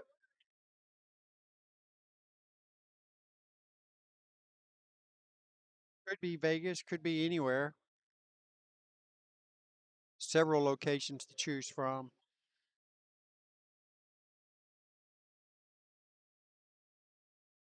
We had a dry break from Gating, and John's got an open shot at the first stripe. All right, so let's see how he plays out this rack.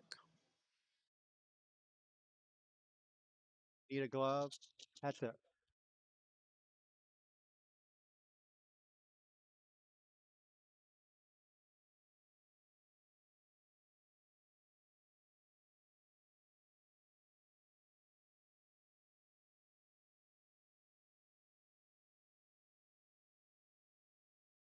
Got a friendly nudge there off the 12 ball.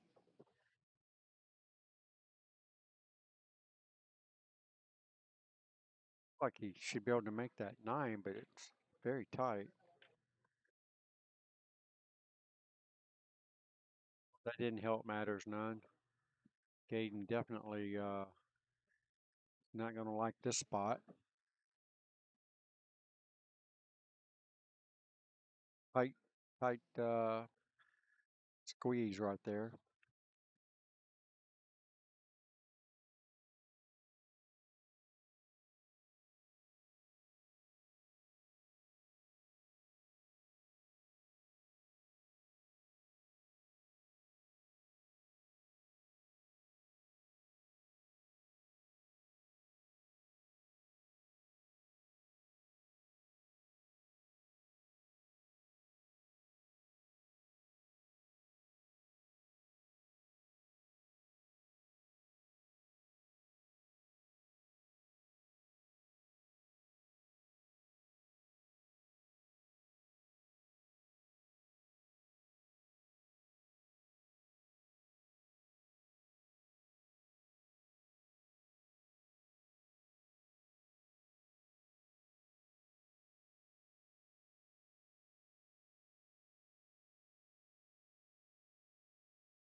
Ball in hand for John.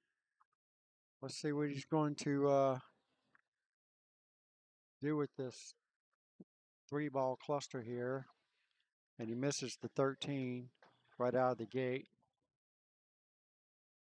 All right, so Gaden finally has a shot on the 3-ball. Got a shot on a 6-ball too.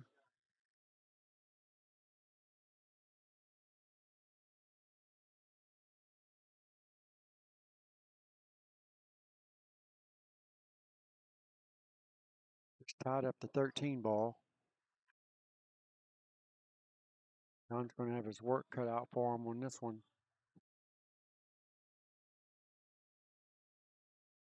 Uh-oh. Now this table's getting really ugly.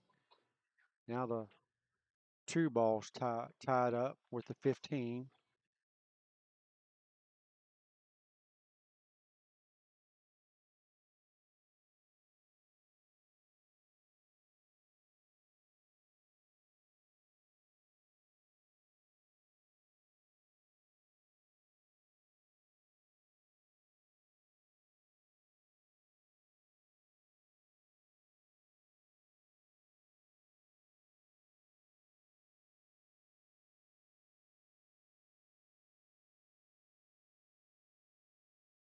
Spanked by Gaden.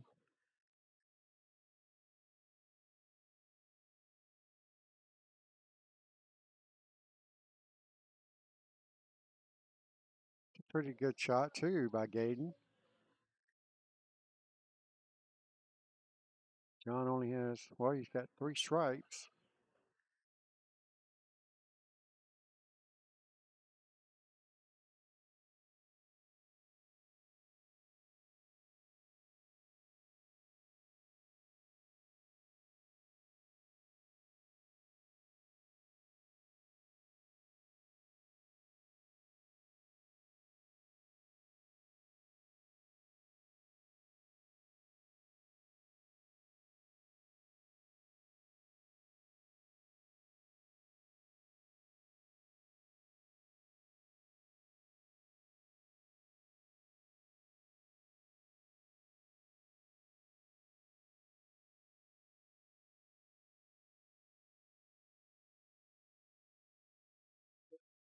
She wanted to.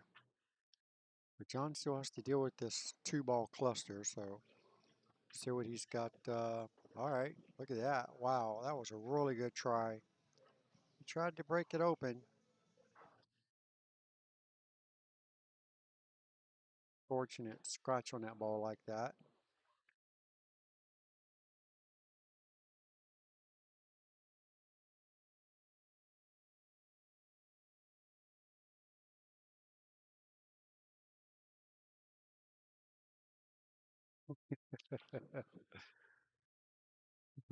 Gaze and laughing at her own self. Got away with it maybe. I don't know if he can make this ball in that side pocket. It looks very close. It doesn't look like it goes that way. Oh, it just barely went in there. That was a really good shot. He hit it at the perfect speed.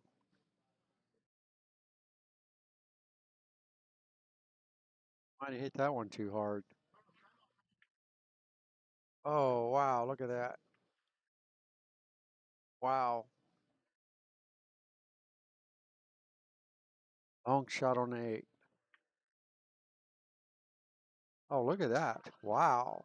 What a good shot that was. That's a 14-3 win for John. Great shot.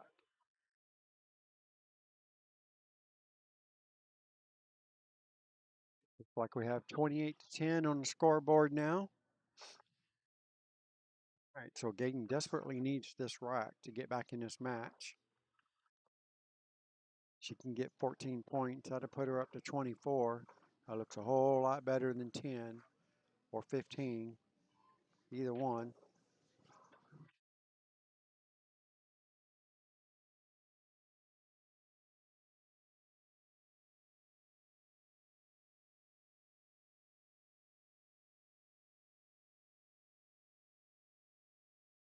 So here we go. John to break, leading this match 28-10 over Gaden Beardsley. So if John can win this rack, that'll put him on the hill first.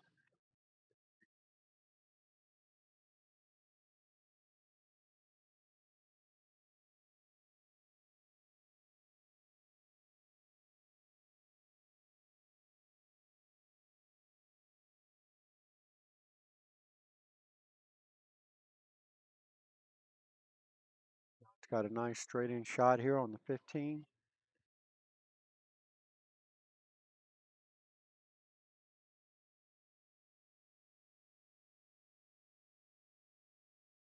Same shot on the 9 ball.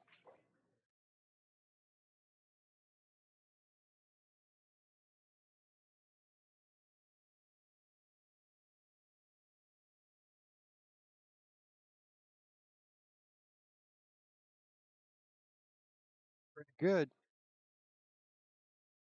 Combo. Oh, just got down and whacked at it. Can't do that. Got to give every shot 100%. Right. There's Gaden's time to shine. The open shot she has is the 1 ball.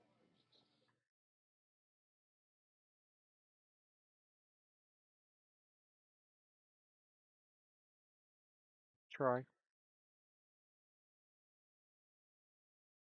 Gunn doesn't have much to shoot at. He might have the 13, but it's hard to tell from that line. Guess I could switch cameras, can I? Forgot about that part. Going for the 10. Oh, wow.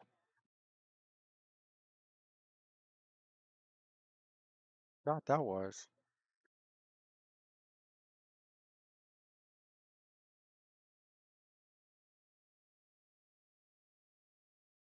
Gaden desperately needs to make something happen now. Wide open shot on a 6. Basically everything is wide open. Just a matter of moving the cue ball around.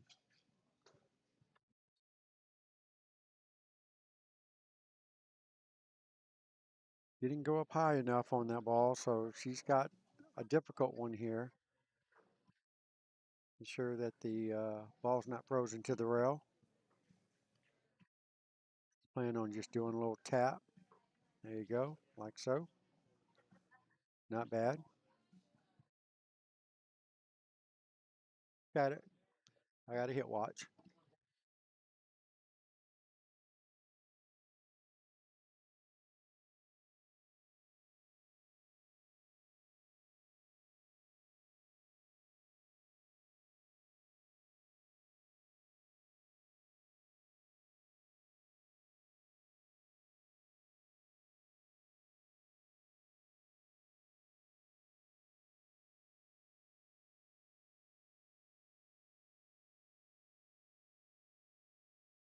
My job so hard. Y'all make my job so hard. It was close, but no cigar.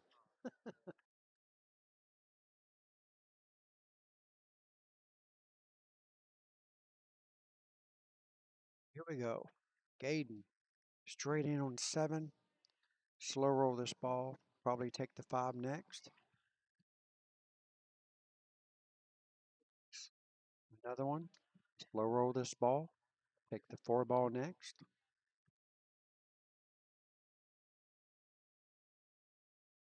Speed. Okay, she's going to need to hit this 4 ball the same way. Now, I don't think she knows how to draw the ball, so she's just barely going to tap it and take the long shot on the 8. She's going to need to shoot. Oh, wow, she hit the ball hard. Yeah.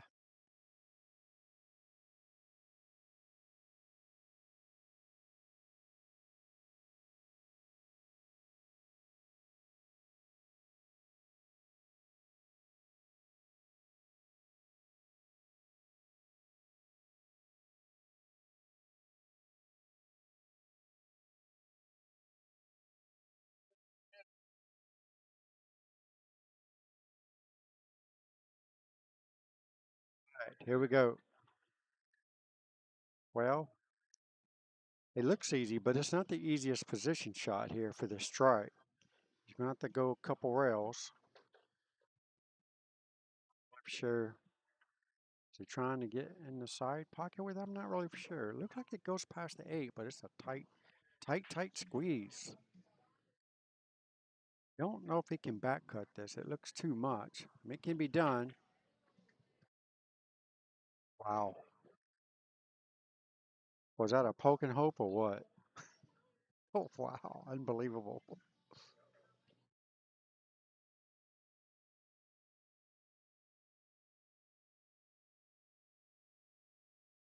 Calling a 1-rail bank. You got to watch the scratch in the corner pocket.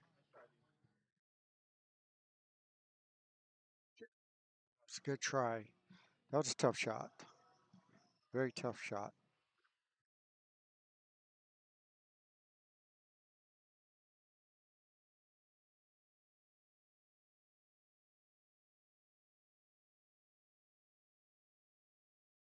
But here we go. John to get on the hill first. 14-7 win for John. It's going to give him 42 to 17. All right. Gaten needs a miracle. John only needs 4 points to win this match. Gaten desperately needs this rack. She needs a break and run out. That's what she needs. She can break and run out. She'll be right back in this match.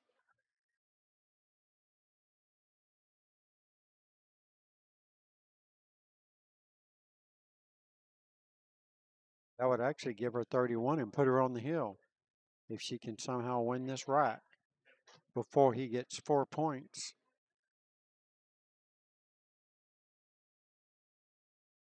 But the possibility is still there. Got to start off by making a ball, though.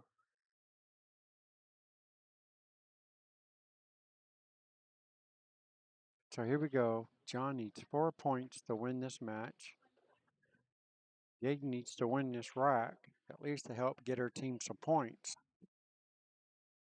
So there's 1 point. Oh, no, not yet. That point doesn't count as of yet, unless Gaten chooses to go for strikes, which hopefully she was paying attention, and she'll take the solids. I like the 6 ball. Somebody should give her a timeout. She needs a timeout. She needs to start with the 6 ball, then take the 7.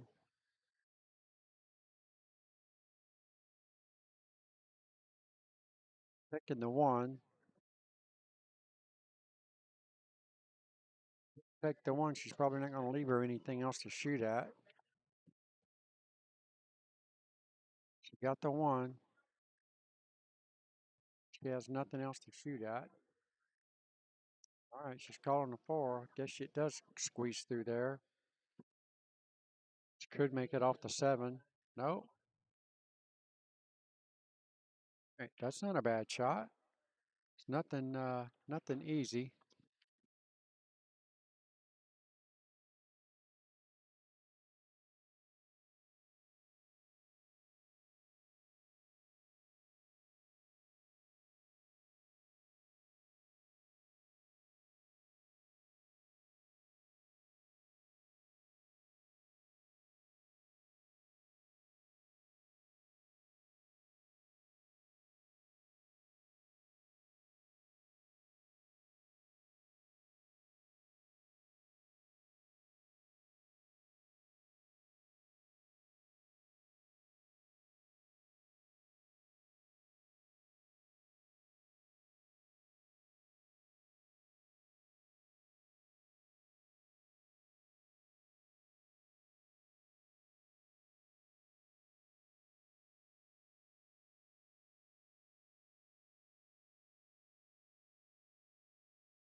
Go.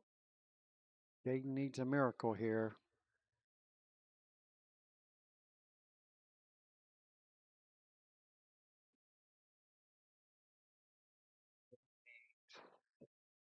To win this game, to force a hill thriller. Can she do it? 8-ball's in a very ugly spot.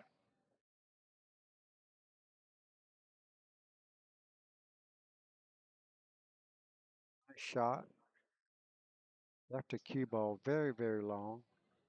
So she's going to have to swing at the 2-ball. Hope to get a friendly nudge off the 4. Doesn't happen. John makes 2 more balls.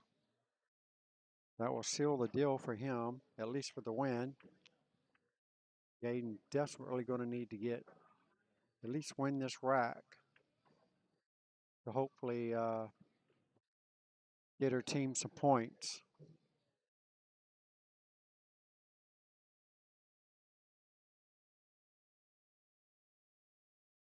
That seals the deal for him. Now he's going for bonus points.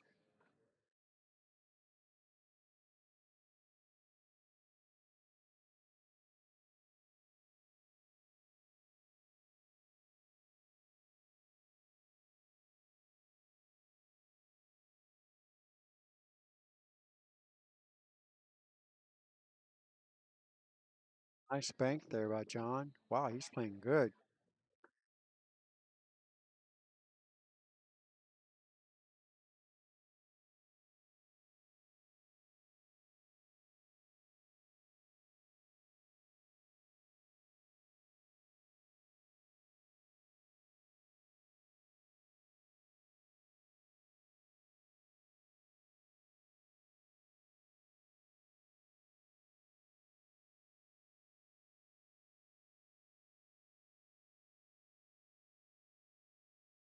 The 8-ball. Not sure if John can get a shot on his 12 or not. Yeah, it doesn't look like it.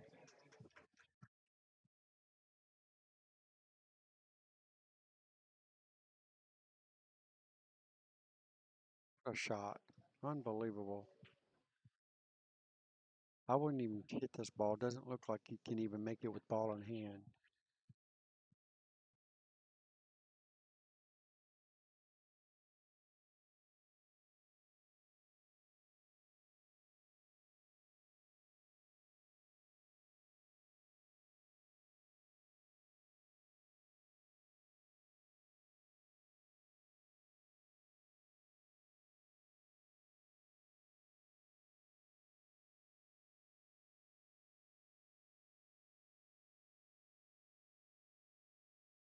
Let's see, I don't think he can make this ball.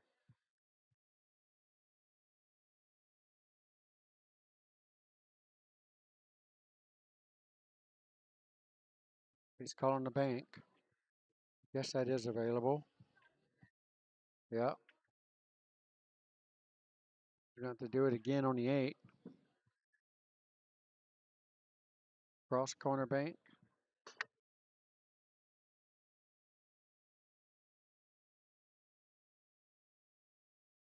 Here we go.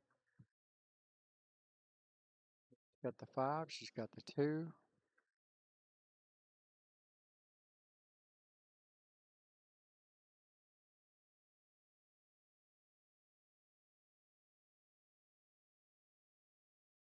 Shot. She's got the 5. Not sure what she can do with the 4 ball here. She's calling safe. Smart move.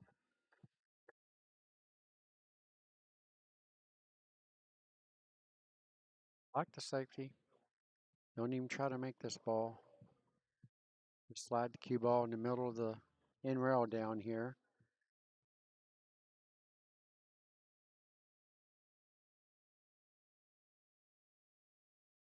Good shot. Did leave an opening for John. I think John has just enough room to make this ball. He doesn't. All right. Caden's got a really good opportunity here to get this rack. Take the 5 ball first. Cue ball's going to be going towards the 4.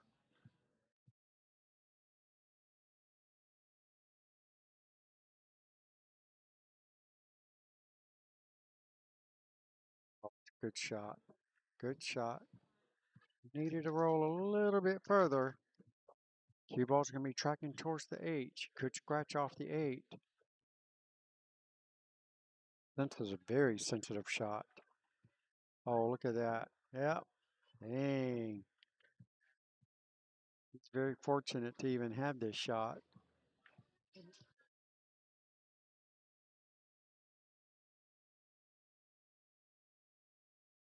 Sure what she called. Definitely get somebody to watch this hit. Captains need to teach their players. Call for a hit watch. Wow. Lucky. He knows he got lucky. She's just going to try to leave them together again. Yep. That's no good. She hit the wrong side of the ball. It was a good try. Good effort there by Gaden. John gets the win, though. Another 14-7 win. Him 56-24.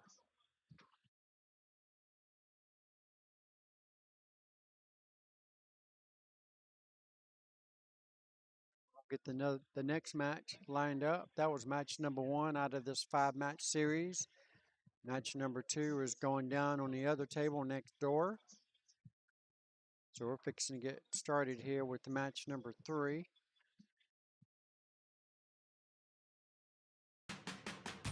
Back.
All right, here we go, folks. Welcome back. It's Bobby GZ and Heezy coming to you straight out of Racks Billiards in Sanford, Florida. Got another great matchup for you guys. Should see some pretty good shooting here. Playing for Team the Degenerates is Paul Spano. And playing for Team Bad Decisions is Justin Whaler. Paul's Fargo's a 453 and Justin's a 450. So as you can tell, we have a neck and neck race here. Both players going to 47 points each. This is definitely going to be a great match. I've never seen Paul play before, so I know Justin's a pretty good player, so we should have a good match here.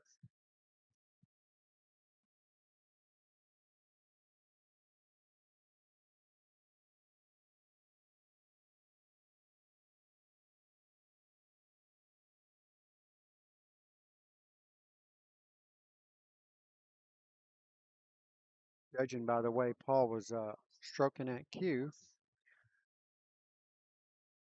like this is going to be a really good match.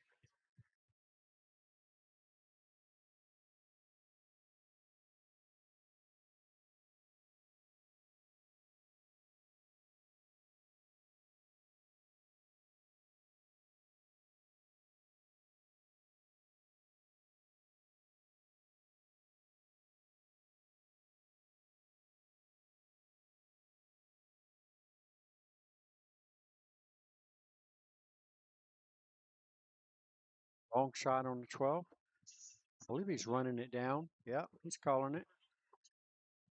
Running it down the rail. It's a friendly nudge off the 5. He got the friendly nudge. Unfortunately, the 12 didn't go in. It'd have been perfect on the 14 ball had he made the 10 or the 12 or the 9. No, I don't think he had a shot on the 9.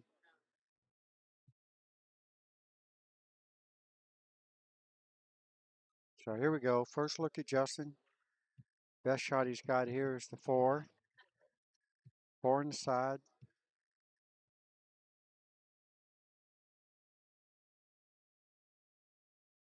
Two in the corner. We have the 5 on the side.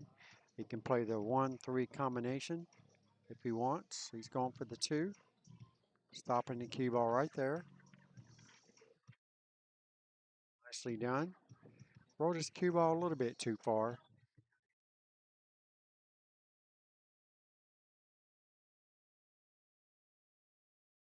Got ahead of himself on that one a little bit. Needed a friendly nudge on the 1. I don't think he got it, but Paul's got a straight in shot here on the 9. Got a small cut on the 12 on the side.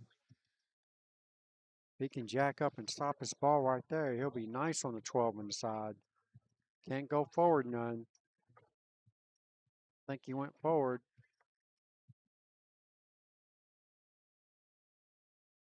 If I can get a better look at this. That's probably the better look. All right, look at that. He's got a nice shot here on the 14. It's going to be all about getting on the 8 ball from here. Could run into the 8, push it towards that 1 and 3.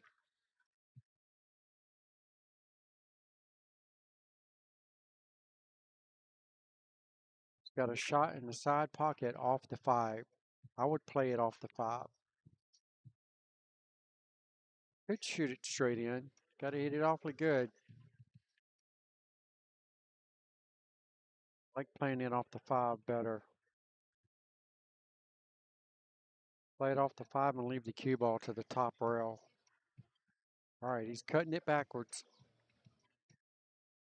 Playing it in that top left-hand corner as we look at the table. It's going to be a great shot if he can pull this one off. Comes up about a foot short. All right, so here we go. Justin's got to make something happen here. He doesn't have the easiest of layouts, but he does have a starter ball with the 5. He can run the 5 right into the 1-3, and that should open the table up a lot better. like he's setting up for the combination. Maybe doesn't look like it's lined up that good to me.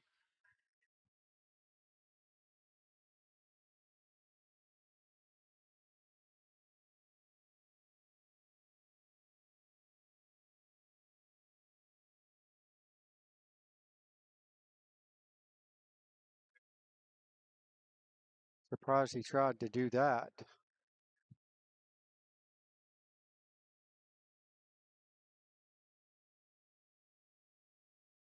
Paul's got a back cut here on the 8.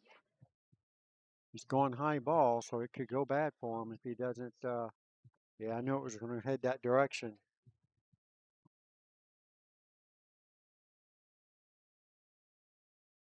It's fortunate he didn't make the 8 and scratch.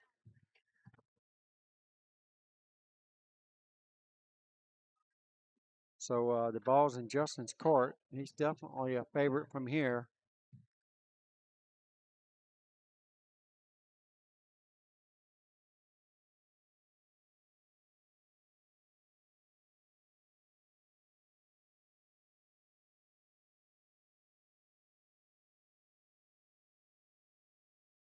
I think I would play safe from here. Make him kick it to 8. Open up his balls a little bit more. He's okay. Actually, he's better than okay now. Got an insurance ball.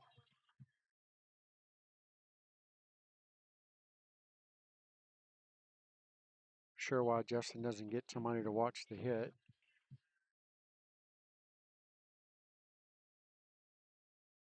It's definitely it's pretty much a gimme for Justin. Take the 1 and get shaped for the 7 ball. All you got to do is hit it with left spin. It goes right around the 7. You hit it too hard, hit it too thin. I believe he still has a shot here on the 6. He's calling the 6 on the side. Now you're going to have to go to the top rail and back to the middle of the table. Hit it hard enough. Wow. Justin's going to have to come with a good safety here or a good bank. Calling it cross side.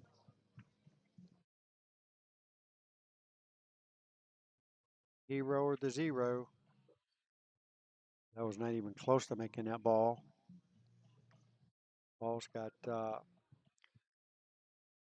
swing here at the 8 ball now. It's got a barrier to make it. There's no scratch here unless you put something funny on the cue ball.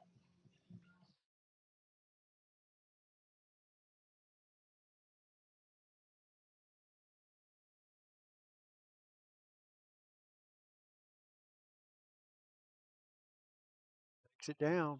First rack, 14-6 for Paul.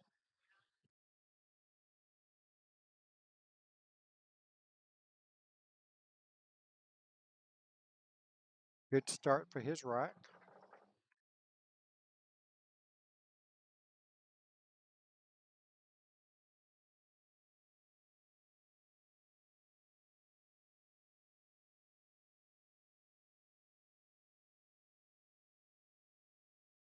This to get to the hot seat match.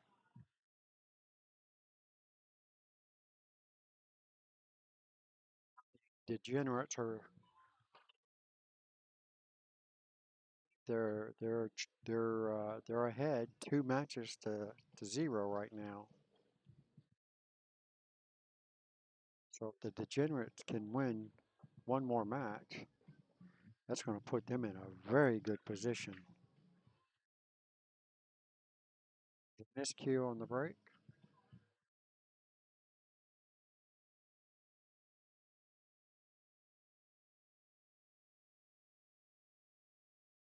Four balls got to the rail.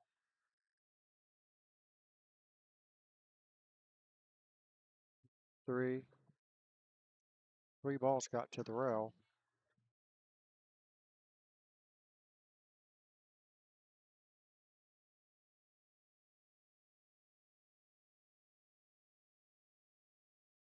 Now 3 balls got to the rail. So Justin's choosing to re-rack and take the break. And he will break in the next rack too, so you don't lose your rotation in the break when somebody miscues on the break. Yard. All right, so Justin needs to make something happen here.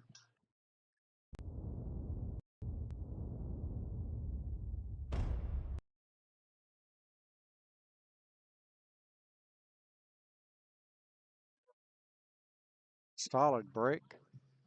8-ball didn't move at all. That's how tight that was.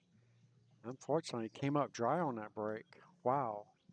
He hit it really good. I don't think he can hit it much better than that. Nice spread. Stripes look really good.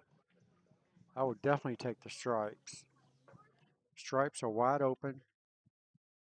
Nothing tied up. You got the 12 and the 14 that are close together, but they go. He's hitting the ball way too hard. He's got one shot. That's the 15 going down the rail there.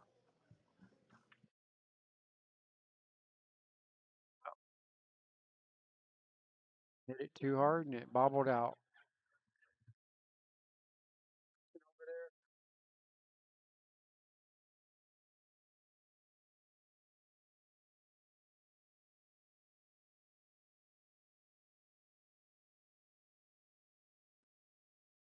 Justin's got a lot of starter balls here. Just a matter of keeping his cue ball in the wings.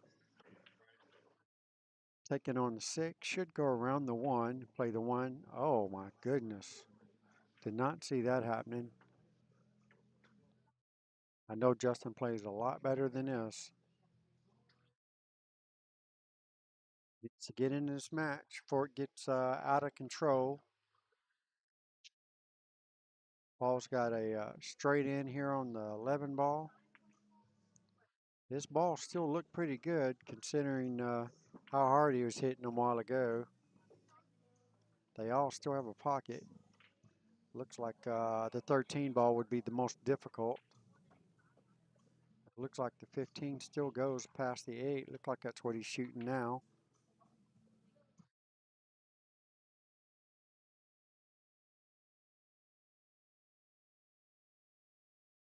Tighter than what it actually appears. Let's change the camera view here. Going for the 14 instead. Now he's got a pretty good line on that 15. He should take it because that's about the best position you can possibly get on it from that line. And now he's back there again. It still goes from there. Just he's not going to be able to do a whole lot with it. He needs to draw it out of there and get that 8-ball out of the way so the other 2 stripes can go.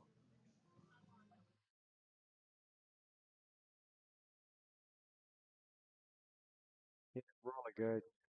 Hit it too good, actually. Didn't nudge the 8-ball at all.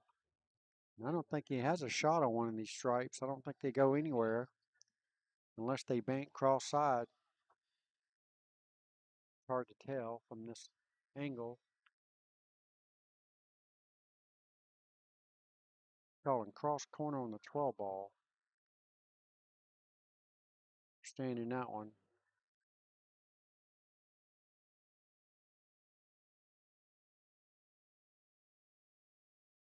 Just a poke and hope shot.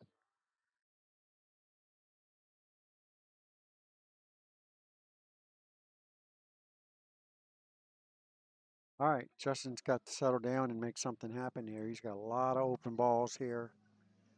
Just need to stay calm. I mean, wow. He is severely struggling at the moment.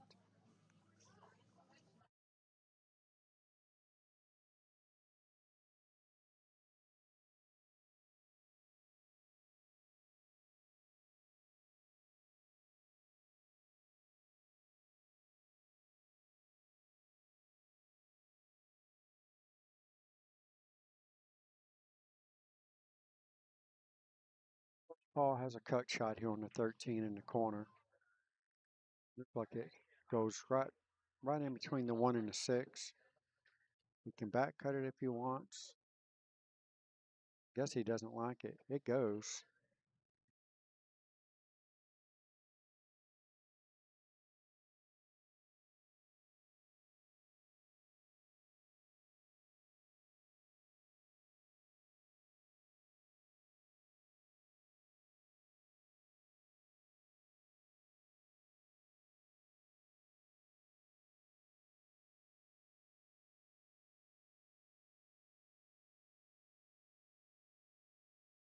Justin.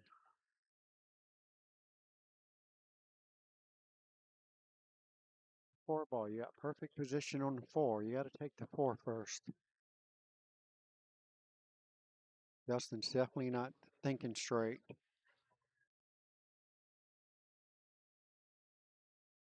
why he didn't take the 4. His confidence level is too low right now.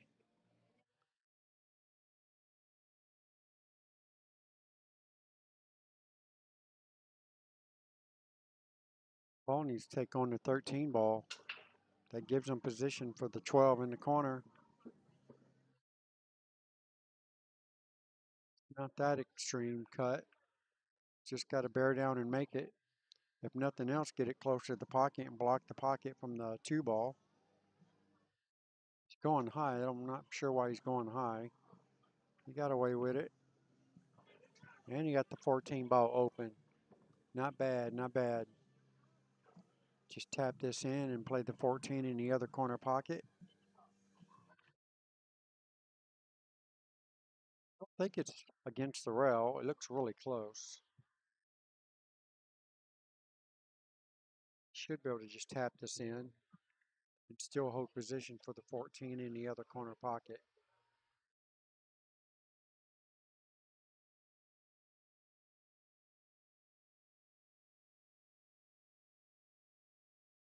I think he could just reach around the side of the table there to do this shot. It's not too bad. Should have automatic position on the 8. All he has to do is cinch this 14.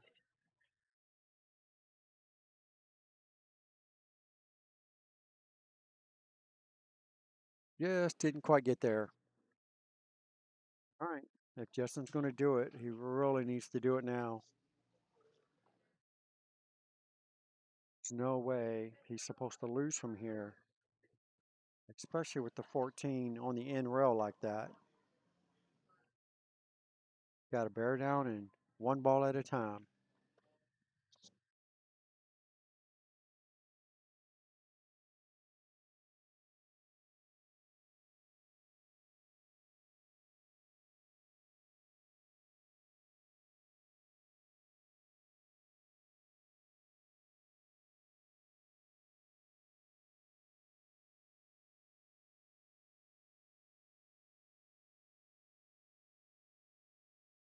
Shot.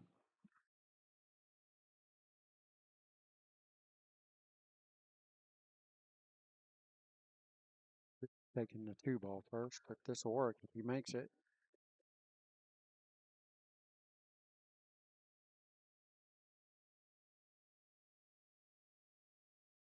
Justin is struggling really, really bad. It's going to be a miracle if he can pull this rack off.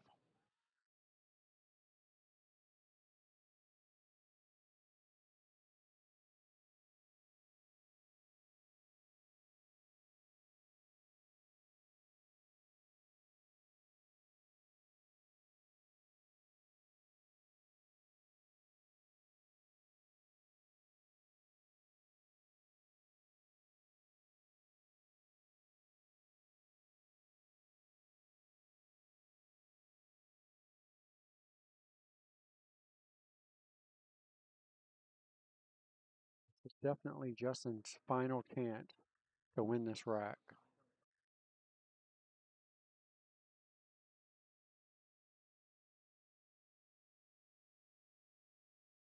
This rack, he's got no chance to win this match.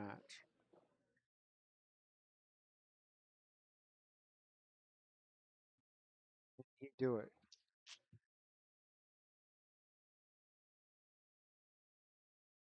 Yes, he does. All right. Just tied up the ball game, 20-20.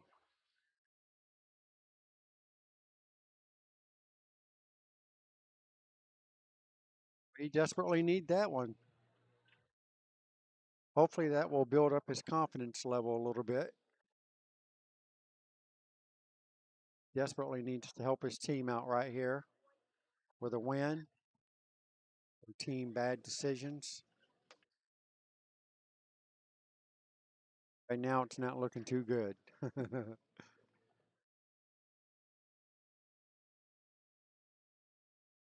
All right, here we go. Just in the break, rack number 3. We have a tied up ball game, 20-20. Team bad decisions versus the degenerates. Solid break. Anything going to go in?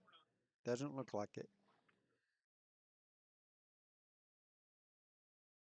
Paul comes to the table. Pretty open table.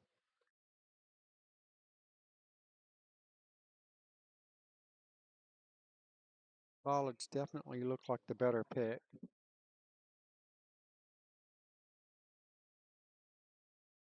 6 ball, you can go ahead and get the 3 ball open with. Just don't hit it too wild. Oh, 5 ball for some reason. Harder to get position off the 5.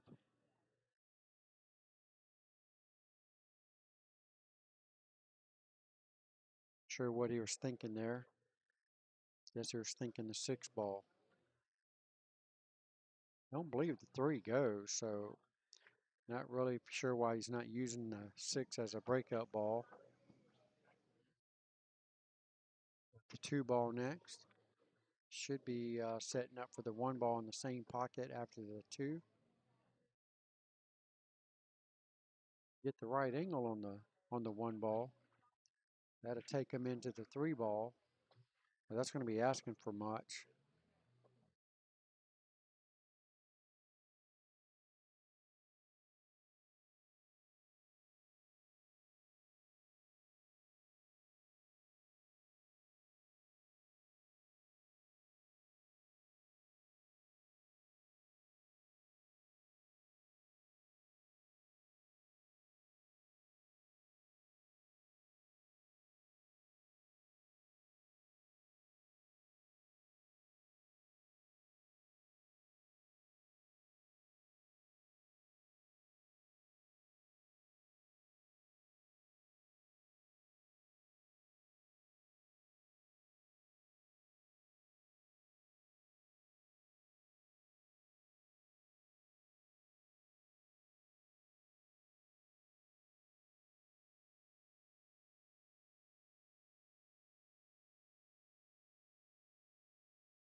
Get it.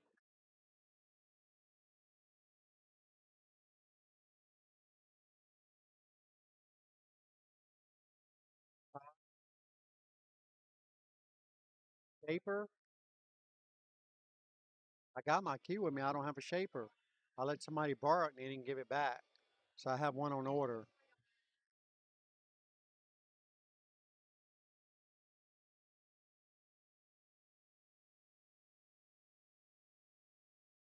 Just ordered one. Supposed to be picking it up Monday, I guess.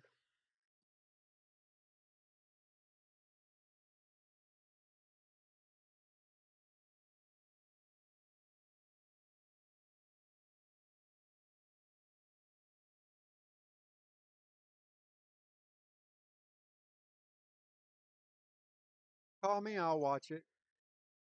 Need a hit watch, I'll watch it.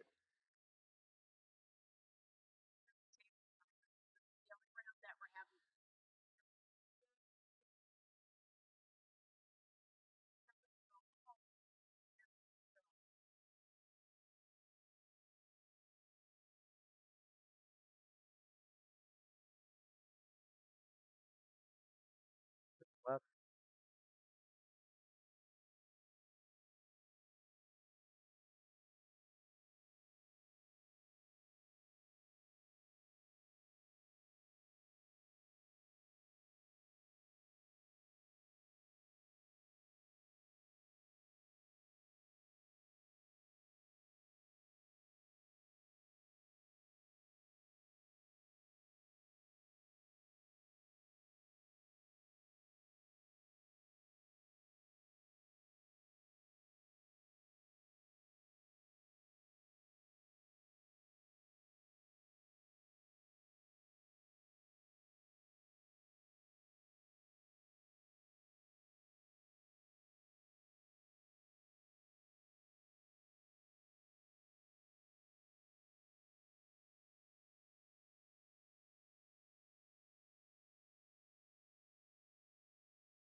Shot. He left himself anything. Bank shot on the 4. That's about it. Safety. That works.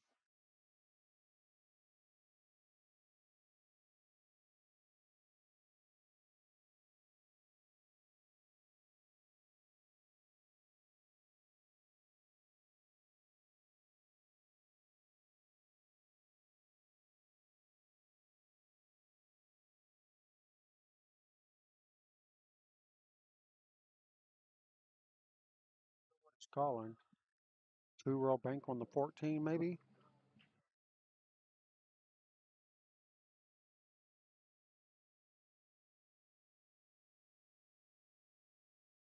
That was one hell of a shot there.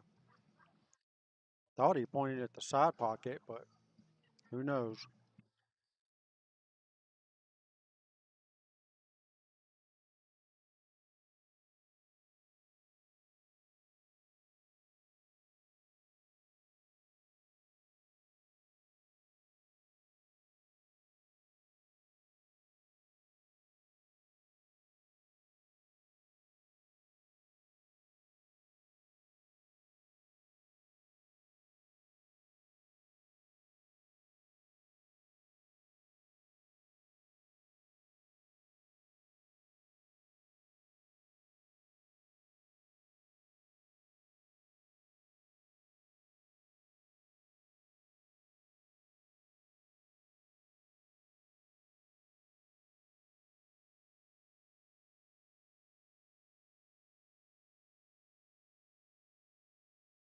Sure if Justin knows how to jump or not.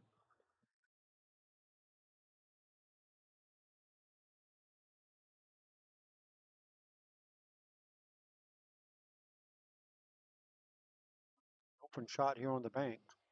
I like the bank from here. Get a very big reward if you can make this bank.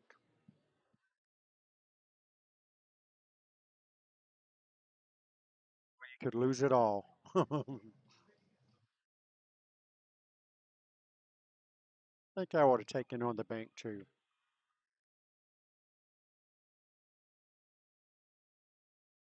Oh, look at that. Maybe it did pay off.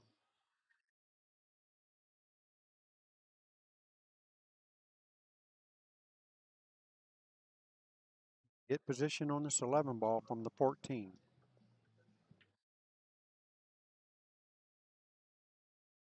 Not bad.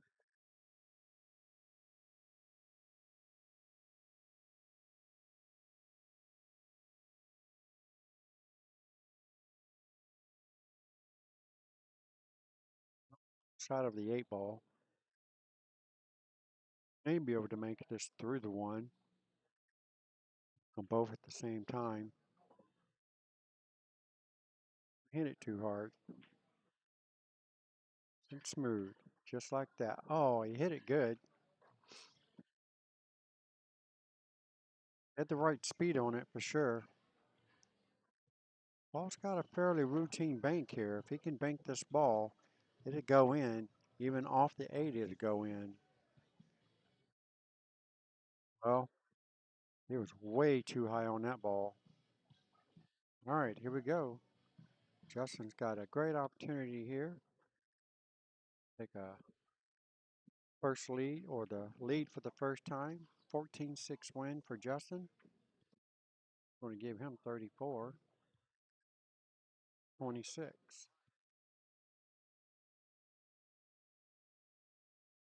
There we have it. 26-34 in favor of Justin Whaler over Paul Spano for the Degenerates.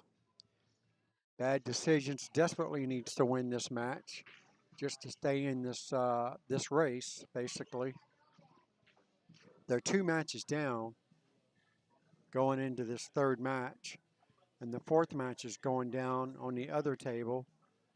So matches could be over after this, but we'll see. The Degenerates win one more match,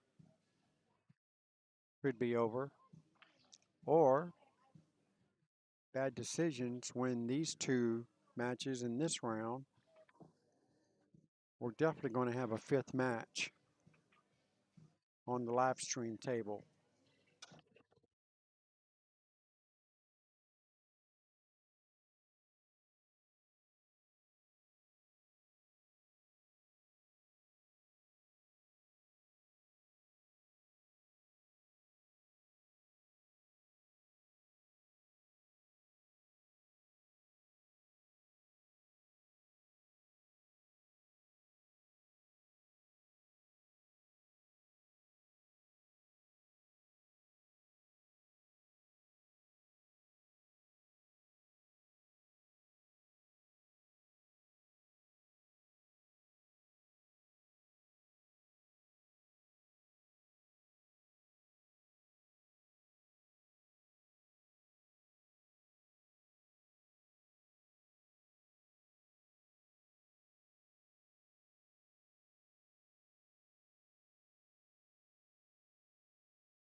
Too much funny business going on over here. Amazing how many fouls that I see and nobody says anything about it. Unbelievable.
Cross bank on the 4 ball, cross sides.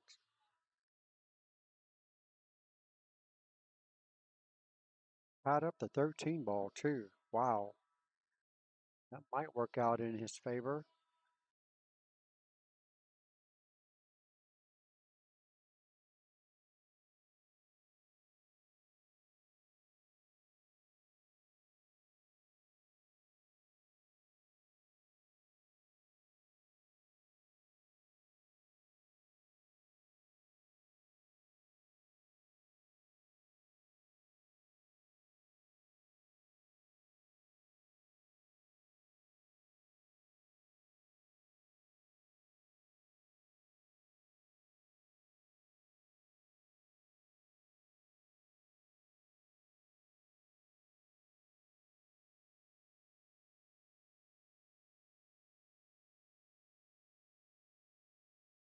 Trying to run down and break that up.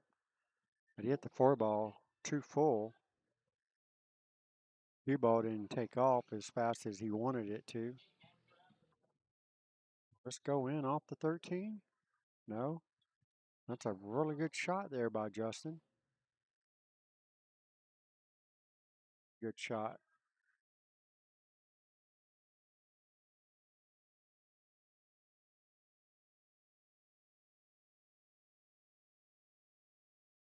see anything but a kick shot or a safety. I don't think he's going to get anywhere on the pushing the 13 into the 6, leaving them tied up. That's an option. Or he can kick the 13 in the side pocket. That kick is there, right there. Kick it right here.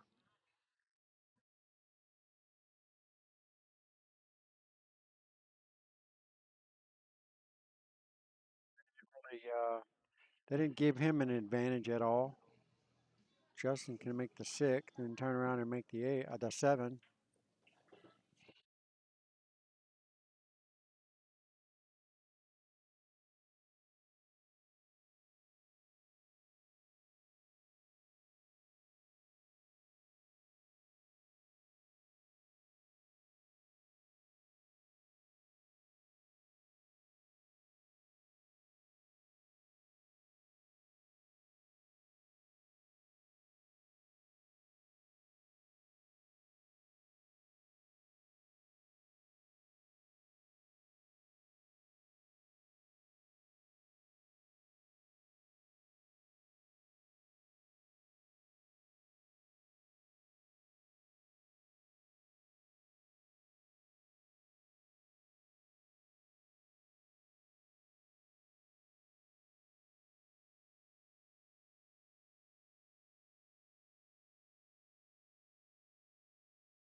He's going to need a good roll here off the 7. Run into the 8. Got to go watch a hit call. I'll be right back.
About that, folks.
I got to go and handle some issues here. I'll be right back.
Hey, folks, sorry about that.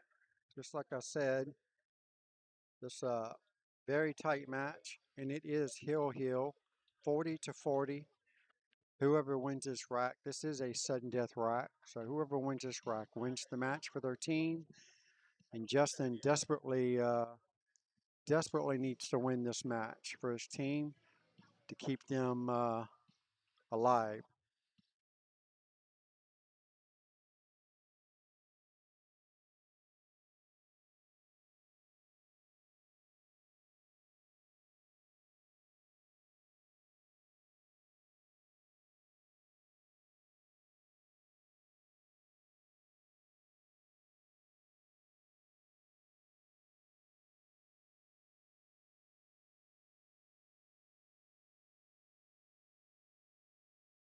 Got to watch a hit call again. Be right back.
All right, so here we go. So it looks like team the Degenerates have won a third match. So if Justin doesn't win this, Team Bad Decision has no chance of winning this match. 5-match series. Wow, he was very lucky on that. I don't believe that Team Bad Decisions has a chance to win from here anyways, because this match is heel-heel. So the best that Justin can do is get 100 points.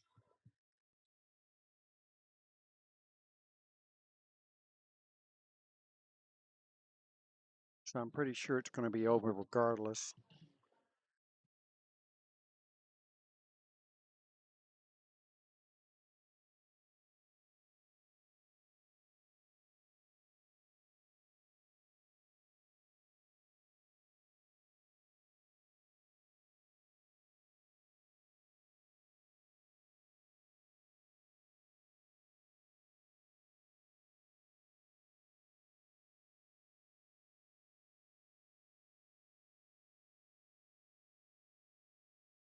Go watch a hit call again. Be right back.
All right, folks, our next round starts at 6 o'clock.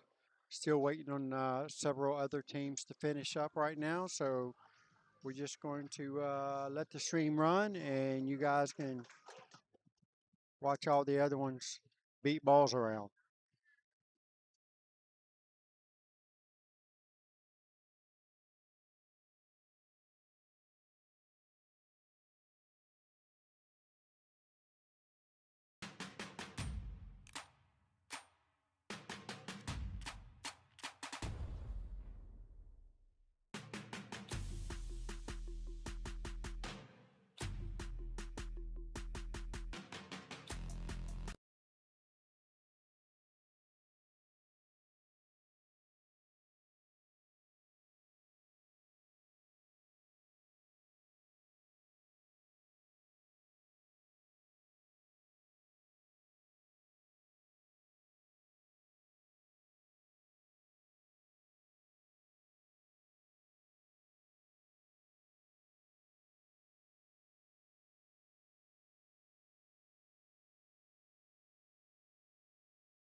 There's a name on there, I'll call it.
You asked.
Hard though. We started out big and you guys started coming back.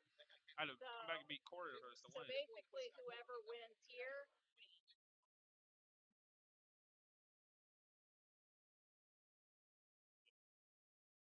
Second chance to win some money. Okay, thank you.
card. King seat. King seat. King chair. Okay.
Yeah, both my wires are plugged into the same outlet, to the same thing.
All right, welcome back, folks. Here we go. This is the last round for the night.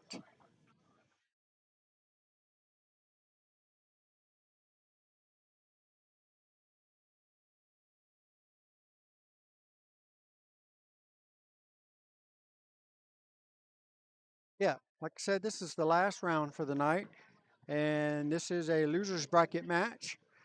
We only have two teams left in the winner's bracket, which is Diamond Family and the one we just watched. Who was it? Who was it? Help me out. The Degenerates.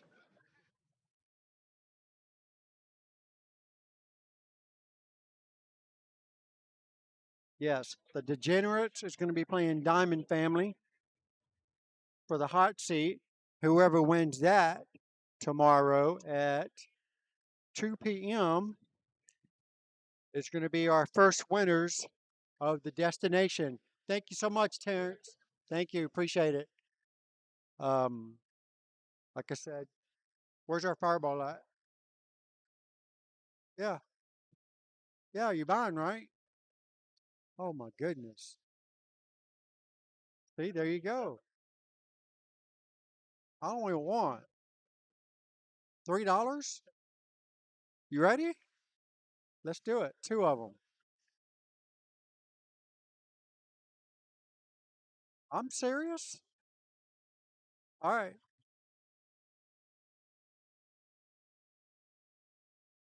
Don't forget, Christian, you owe me.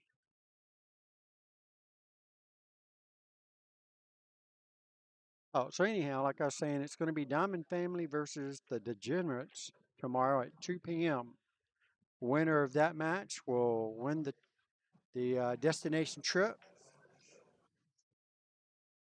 Then we have, looks like after tonight, we will have four teams remaining in the losers bracket that will be fighting for the other spot that will be available. We still have we have Shots of Courage. Actually, no, we're down to four teams now, so we'll be down to right now. We have Shots of Courage versus Twisted Racks. We have Alpha Omega, which you're watching right now, versus Safety Meeting. So we have four teams left now in the losers bracket. After these matches are done, we will have four teams, sorry.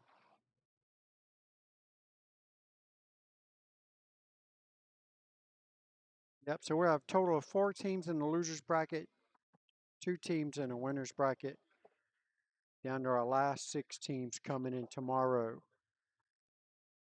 Starting back up, looks like at 11 a.m. tomorrow will be our four teams from the losers bracket. Looking pretty good here. Right now, you guys are watching Jordan Alicia versus Bobby Cox. Jordan's on the table right now for Safety Meeting, playing Bobby Cox for Alpha Omega.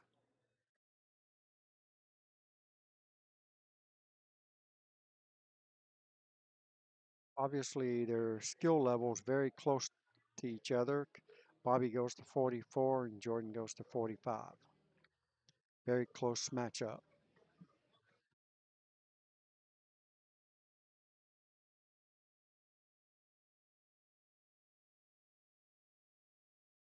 Go put one of them down. Put one of them down.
And before Janine gets come back. Oh, y'all dropped it on the bracket.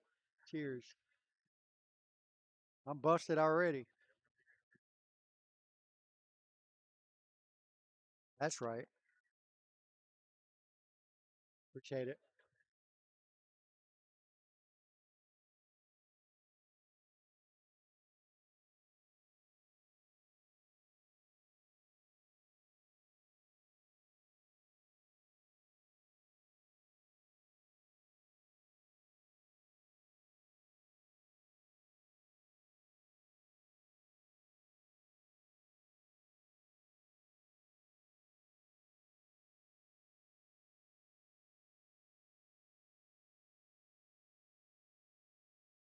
Huh?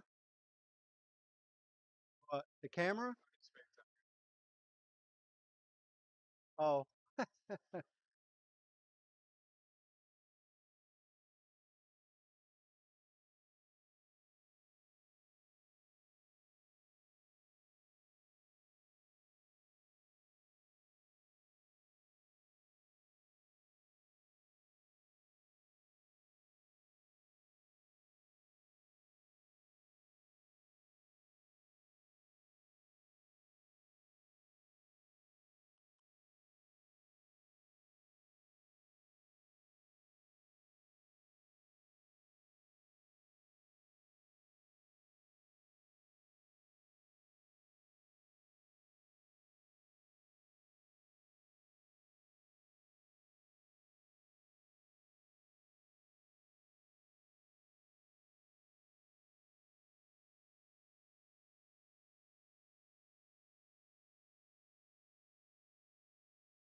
all right.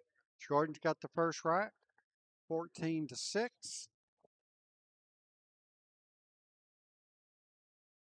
That was the first rack, right?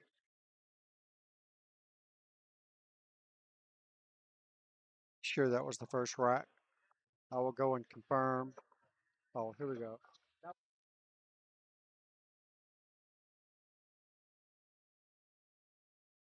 All right. Making sure I got the scores updated. Appreciate you guys tuning in to Lights Out Streaming.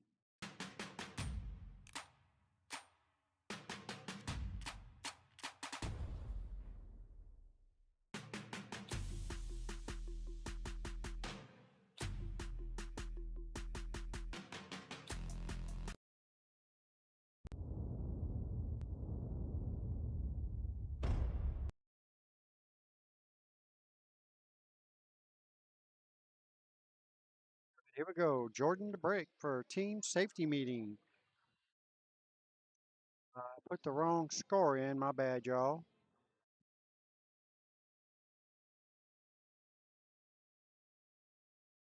Jordan just won that match or that game. Jordan is up 14-6 over Bobby Cox for team safety meeting.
Nice speed there on that particular shot for Bobby.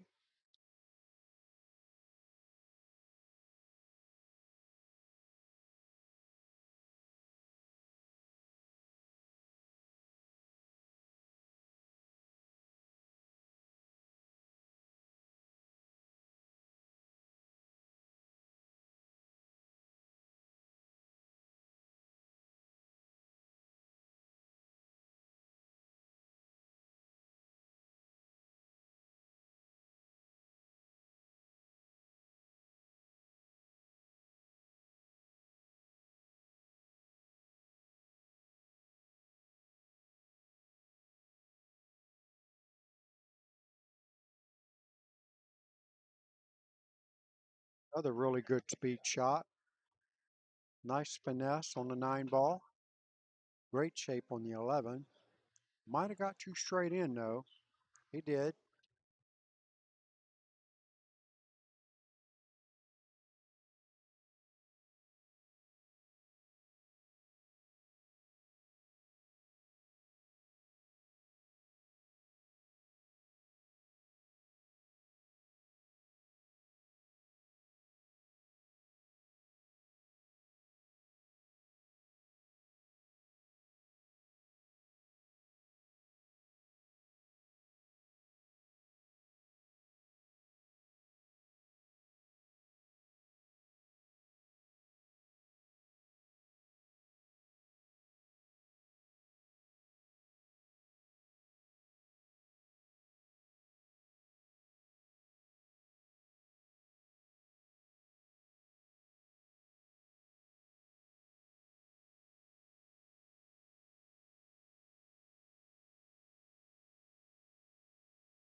There's not, I mean, this is league stuff.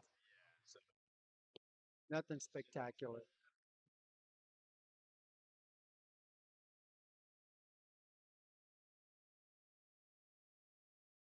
Oh,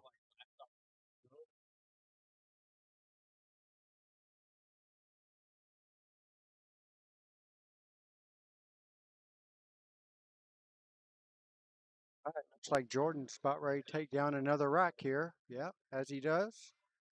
14-4. Jordan's favor. Give him the 28 points to 10 points. Bobby's going to need to make a move like right now. One more rack for Jordan. He will be on the hill first. So Bobby desperately needs at least one.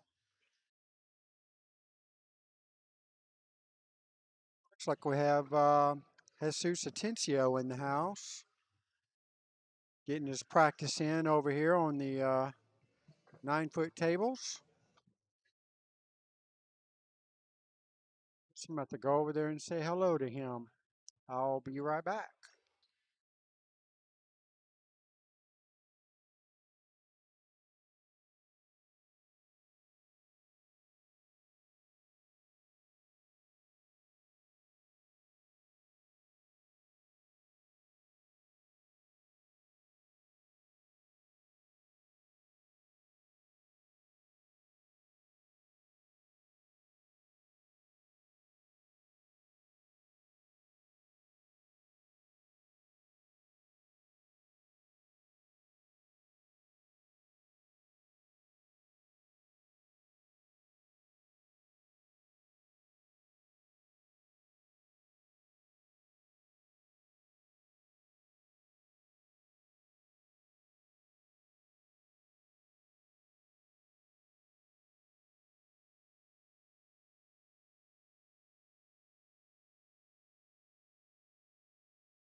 I'm so sorry.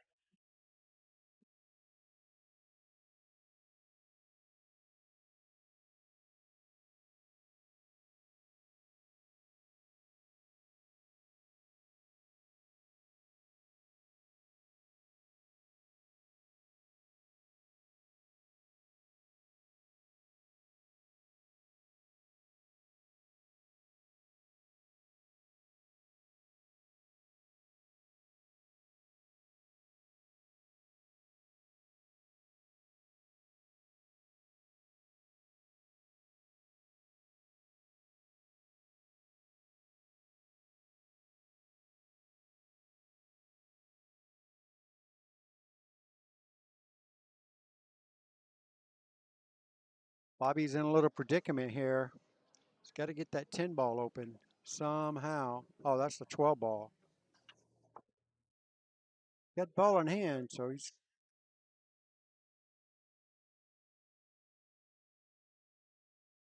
see much good coming out of this one.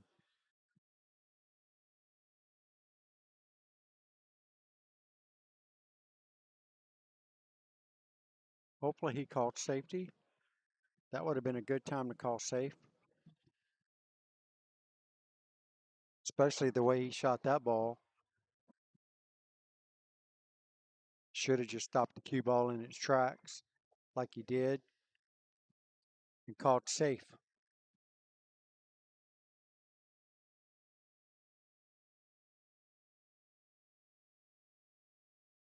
Not really much of a reward for making this ball.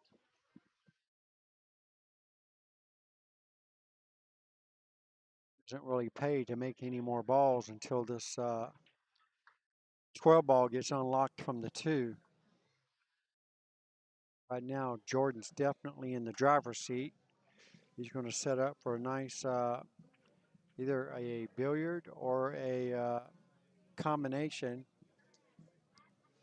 It's funny, you know, looking at it on the monitor, it looks like an easy combination, but looking at the table doesn't look like it's easy at all. Oh, just like that. That was a foul. 12 ball moved first. Get a replay of that.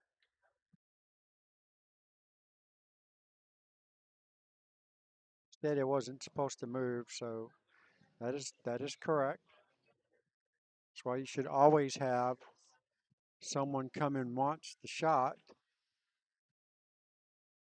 I don't understand why the captains don't teach their players to have a referee come and watch the shot.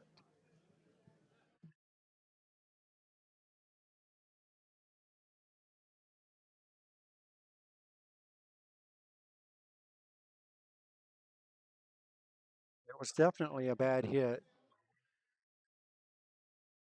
I guess they're still debating whether it was or not. On the sidelines, that is.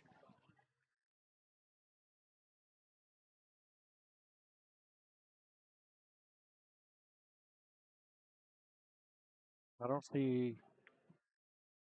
see him talking a whole lot, so I'm not really sure what's going on over there. All right, he's taking ball in hand, so I guess he's agreed to it, which he should. It was definitely a ball in hand shot. Bobby just needs to cinch this 12 ball, and he's got an easy setup for the 14. Well, went a little further than I expected him to go on that cue ball. Now he's got a back cut here on the 14. Good thing is he doesn't have to hit it very hard, so if he makes it, he should have nice position on the 8 ball from here. But the shot itself is not easy at all.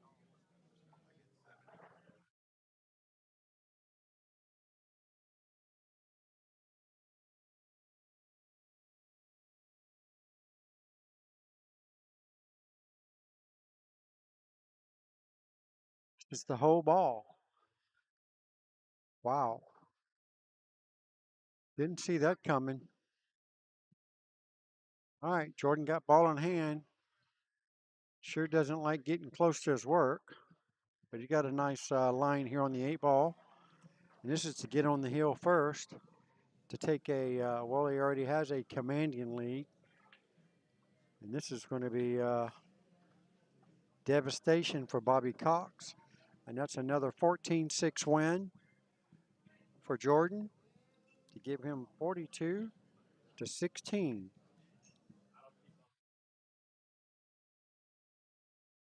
He only needs 3 points to win, and Bobby needs a miracle.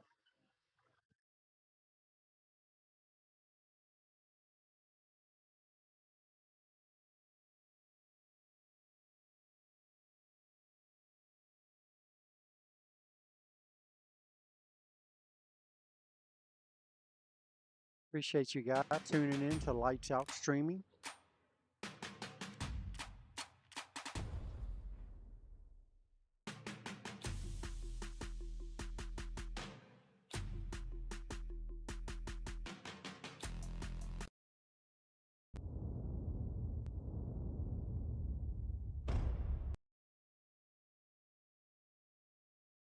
All right, here we go.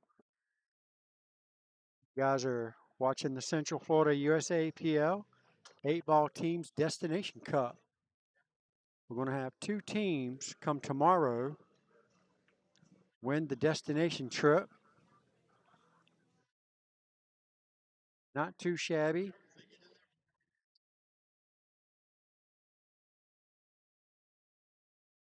A choice of several different destinations to choose from. One of them being Vegas. Puerto Rico canceled, so Puerto Rico's definitely off. Got quite a few others to choose from, so curious to see what happens at the end of this tournament.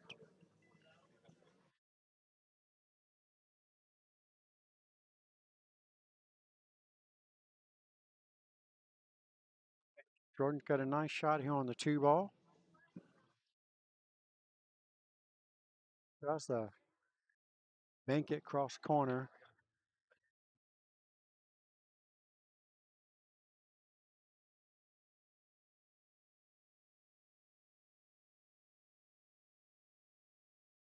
Bobby's got a nice shot here on the stripes in the side pocket.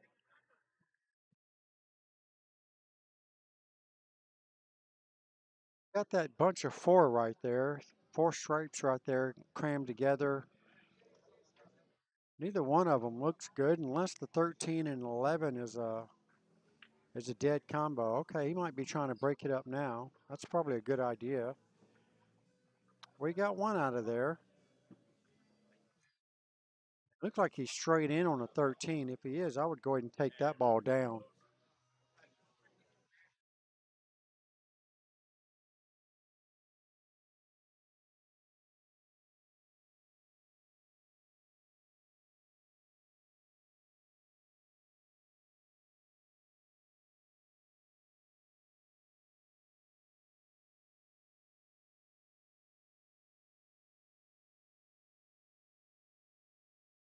All right, nice shot on the 13, and it looks like Bobby's got a pretty nice layout here. He should be able to finish this rack off. He can just keep his cue ball in line. I think he needs to take the 10 ball first. He can get the 10 ball and come back out anywhere about where he is now. He'll have the 15 in the side. He'll have the 12 ball in this bottom left corner. As you can see from that view, it looks pretty much wide open. I like taking the 10 ball. That opens up the pocket for the 11 ball.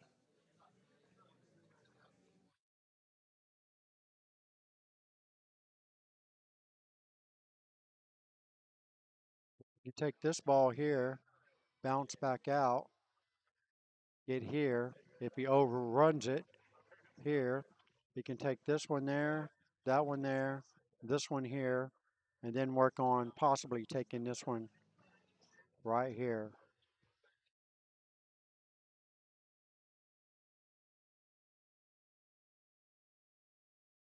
See what he chooses to do.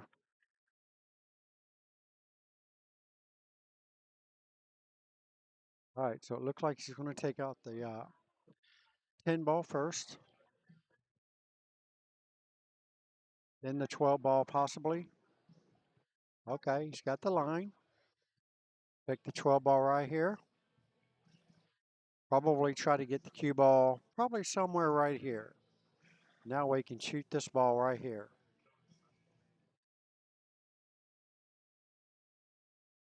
If he can do that, that's going to give him perfect position on the 11 to slide over for the, looks like that's the 14 up there about the 3 ball, threw in the 8. So let's see if it can work out. It needs to be right here.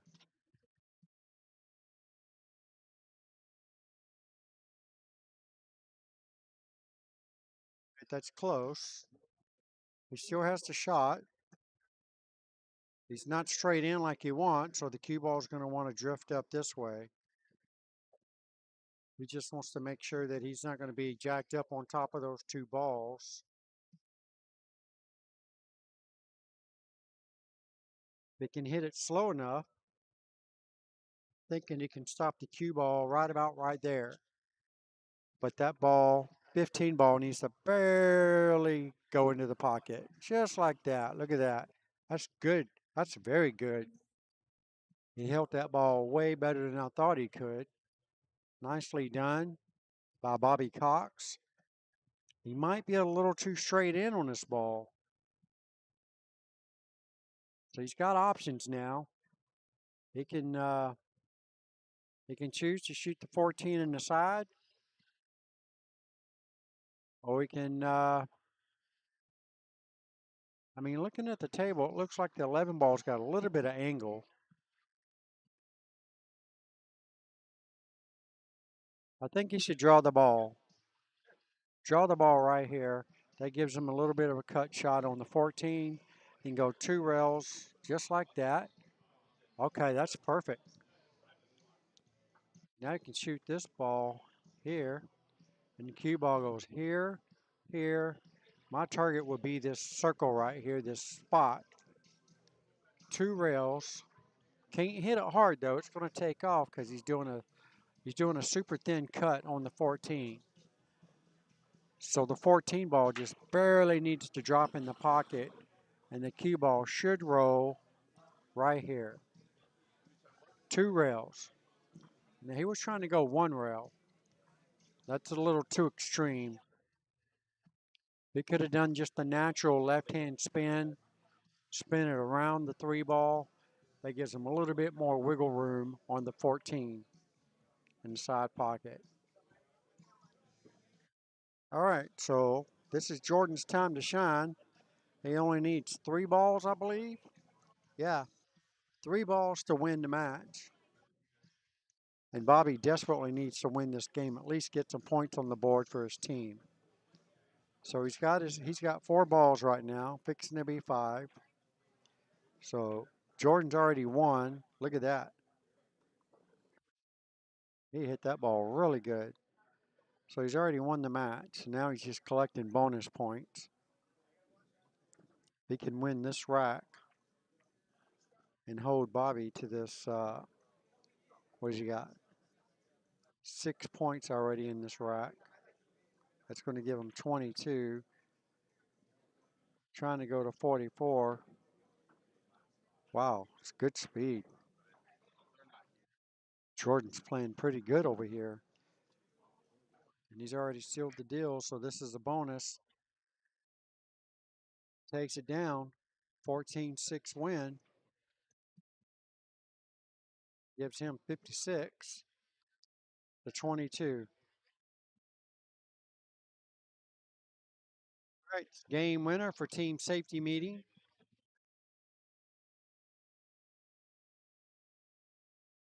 Nicely done.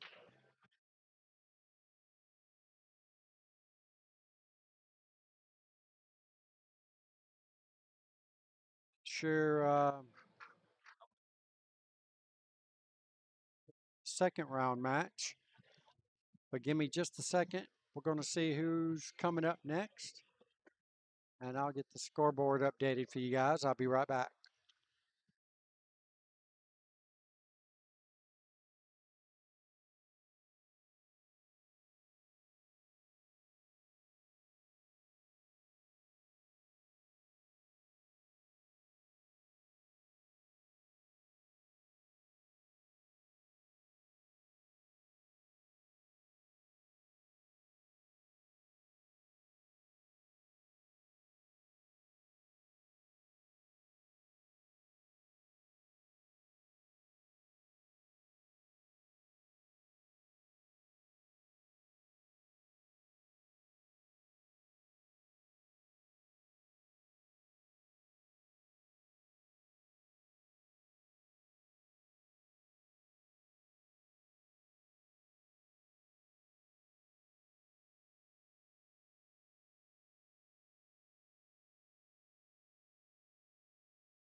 All right, got our next match here, so I'll get the scoreboard updated real quick.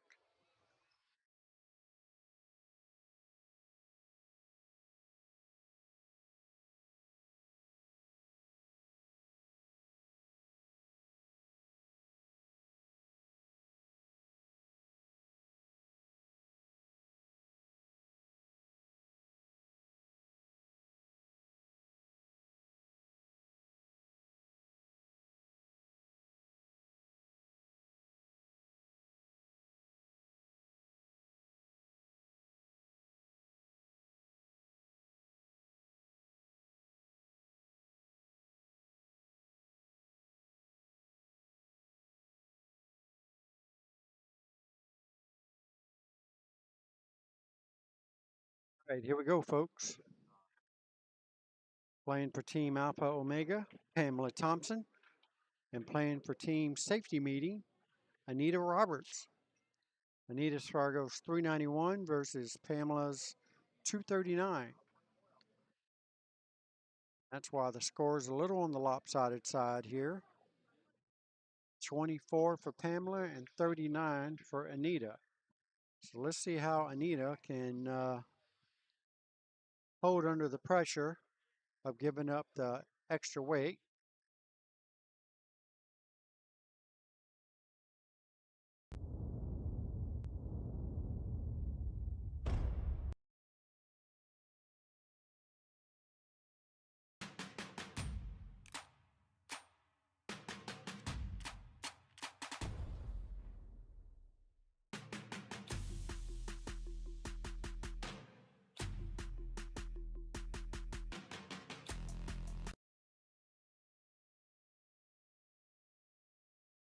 All right, so it looks like Anita won the lag for the break.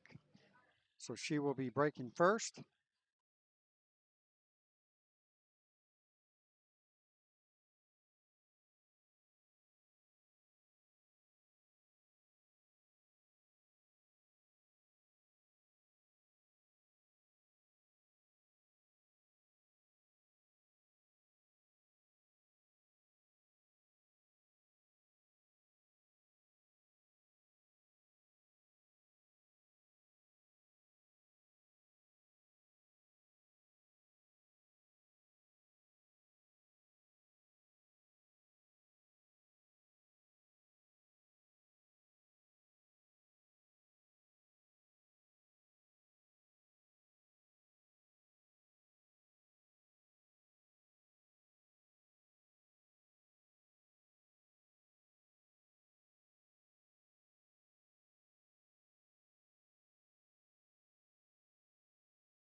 All right, looks like Anita breaks dry.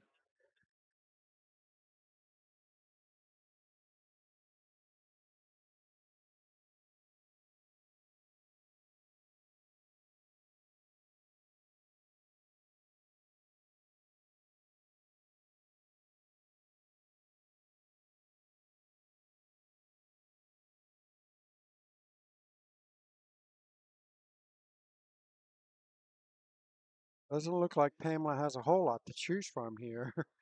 I don't even think she can make a ball. Only shot that I see her even possibly having would be this 3-ball right here. And that's nothing easy to shoot at.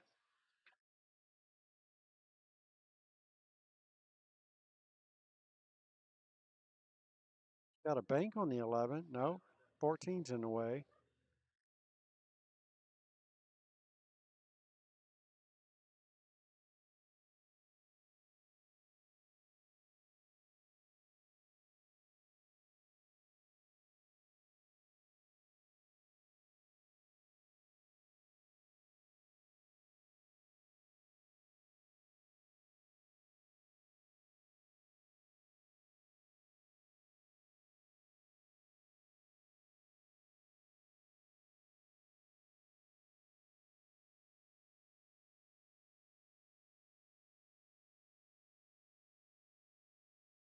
I'm going to leave it here.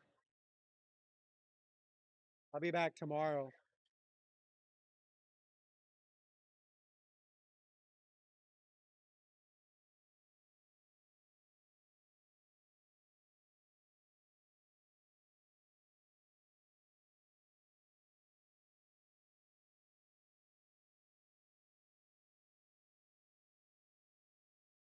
Yeah, we'll be back tomorrow at 11 a.m.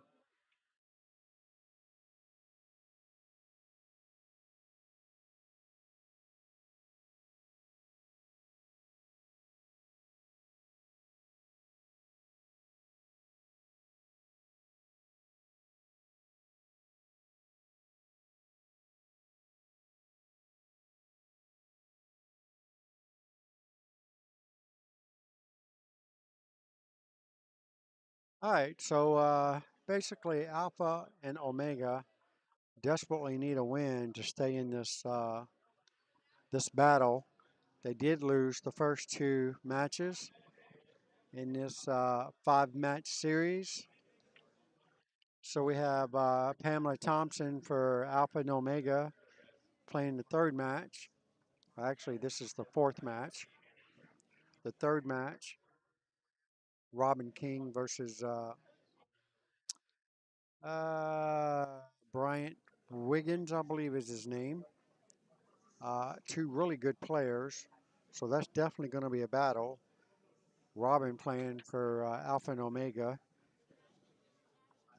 Bryant Wiggins playing for Safety Meeting. So they're trying to shut down Alpha and Omega and not have to play the fifth match.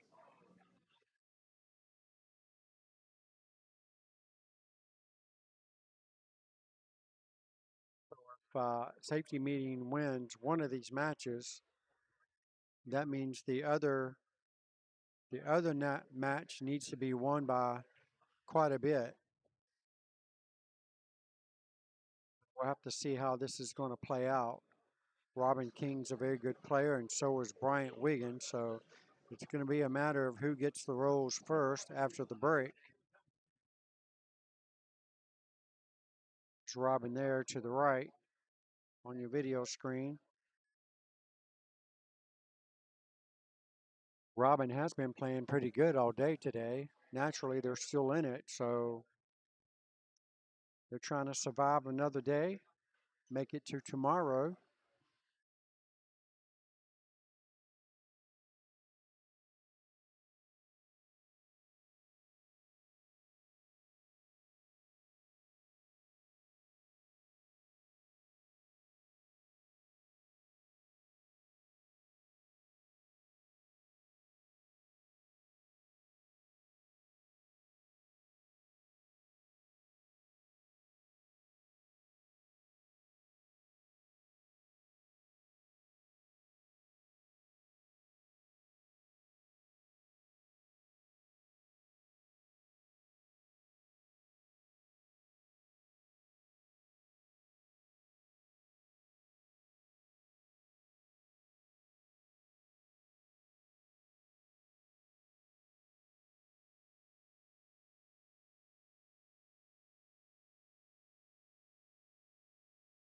Not a whole lot of options here for Anita. Going to have to go to this bottom rail and back up just to have a chance to kick at the 7-ball. Oh, nice kick. Great hit. Okay. So Pam has a few different shots to choose from.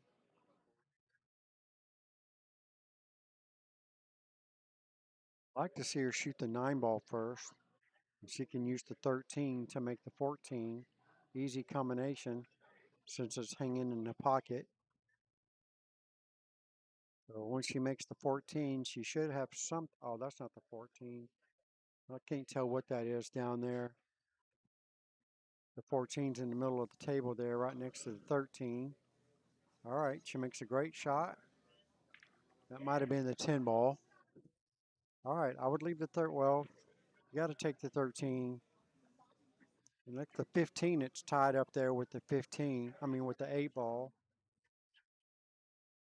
8 actually, I mean, the 15 actually goes in. Probably should have shot that next. Looking at it from where I'm sitting, the 15 is wide open. But now I believe she's probably going to have to play a safety here. She's looking at the 14. That's an extreme shot, and she's probably going to scratch in the side pocket with this shot. Didn't happen. Well, she didn't leave anything for Anita, so got to keep her in this rack. See what Anita has in store for her.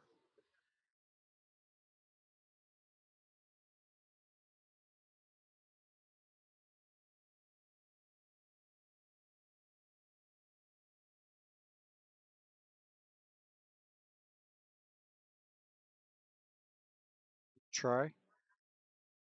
She's going to come down there and sit by the pocket, so that's going to be a good opportunity for Anita. She can get back to the table. She'll have something decent to shoot at. If all goes well, of course. All right, Pam's going for the 11 in the corner. You might be able to run into the 15, which she does. All right, so I don't really see anything open except for maybe the 14 cuts in the side pocket. It's an extreme cut shot, but it can go in. If she does make it, the cue ball is going to be tracking towards the 12 ball that's wedged up there by the 6 ball. So that'd be a pretty good shot. All right, that works.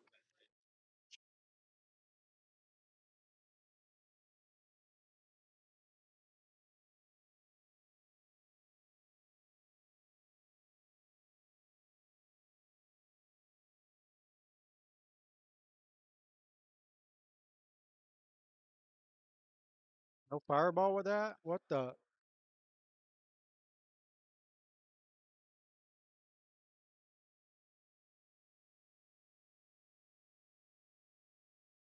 I have a tab.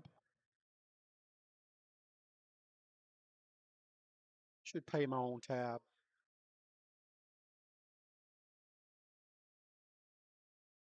Good try by Anita. It's like you're eating it.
Talk to Jesus Atencio.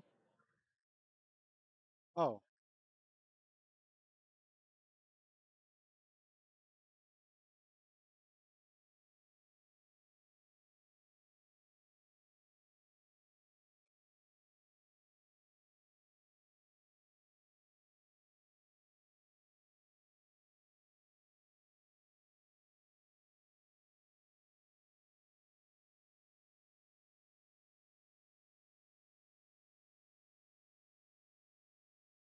trash.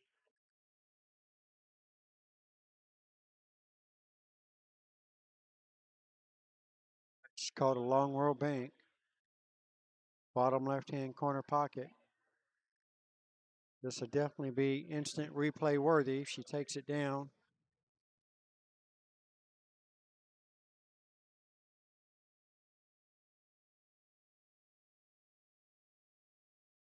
It was close. All right, here we go. Pam's got a really good chance to take this rack. Got a simple 12 ball shot in the corner pocket. Just roll off the end rail and she'll have a nice 15 ball in the other corner pocket. And has automatic shape to get on the 8 ball.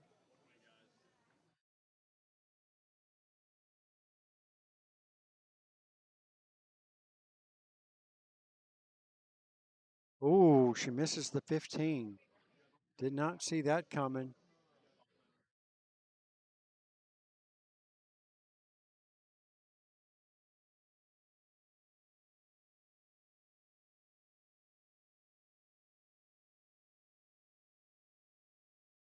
Nita takes the first rack, 14-6.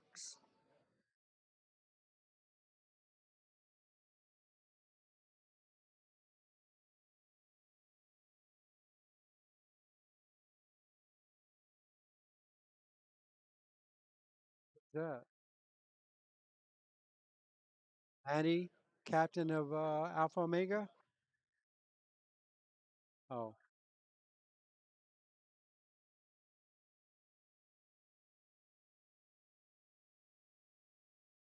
what are you talking about, Scott? For what?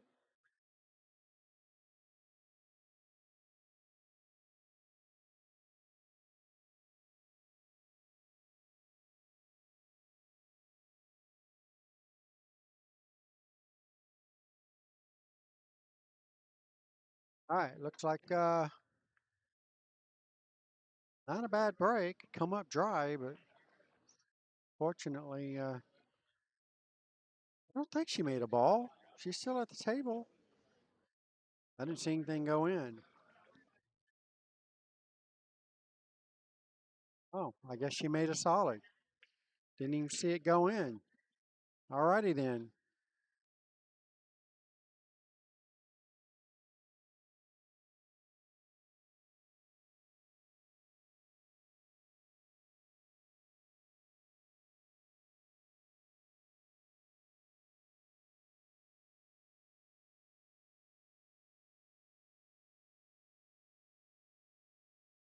Does Nikki still make that shirt, the red and black one? She doesn't? There was a guy asking for one earlier today.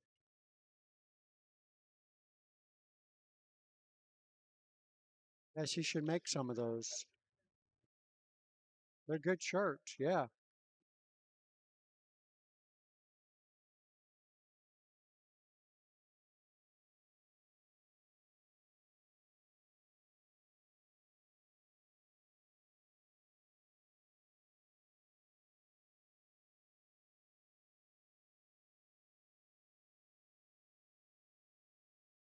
Bake and shake.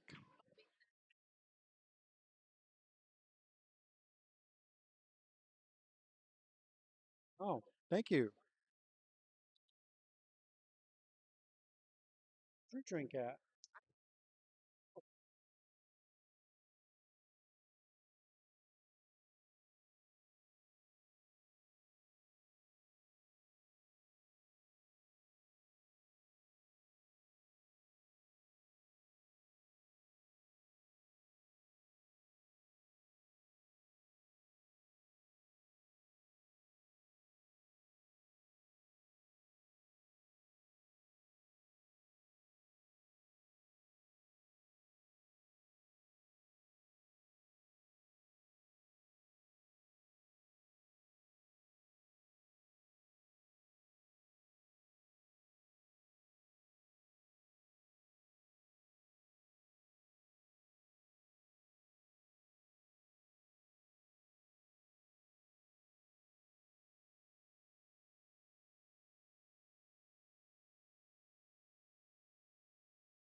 They will, I do know that.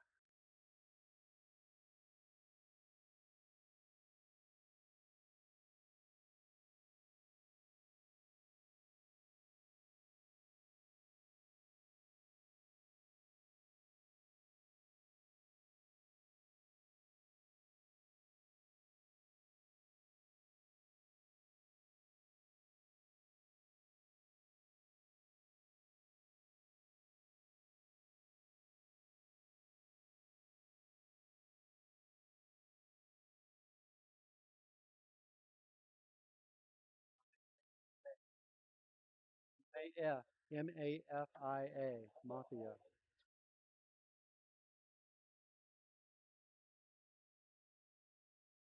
Oh, Paul Mafia? What the? A full halt.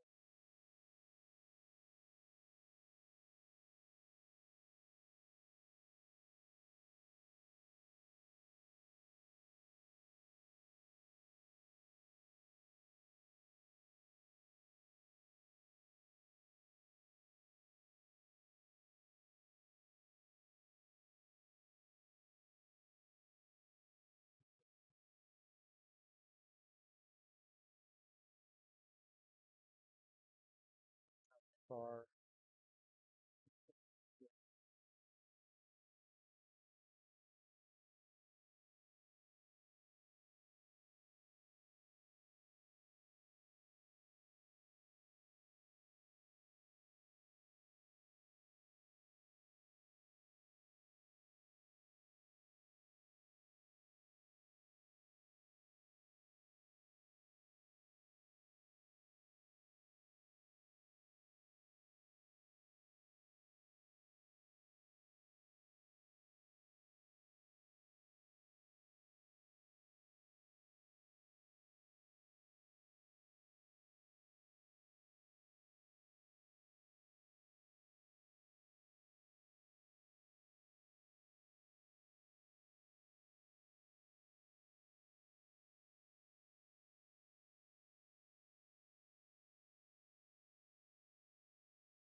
Quayar. She's a semi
Go, Anita on the 8 ball.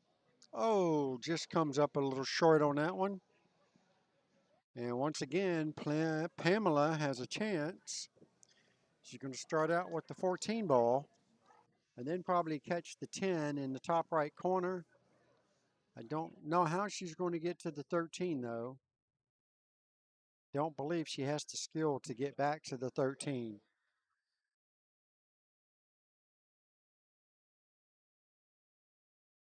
You might be better off just making the ball and call safe. See what she's got in mind here. So she didn't call safe, so she's going to need her best shot here on this 13 ball. She can try to cut it in. You could try to bank it.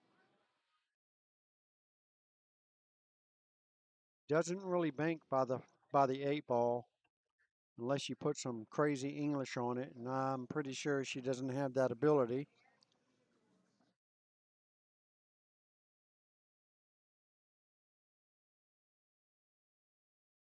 Well, she tried to do it. She didn't leave the easiest of shots on the 8. It's definitely makeable. If Anita hits it too heavy, the cue ball could scratch in the corner pocket. So I would say if the 8 ball hits here, her cue ball's going here. If the 8 ball goes in, then she don't have to worry about the scratch. Like that. How did she hit that? Hit it very well.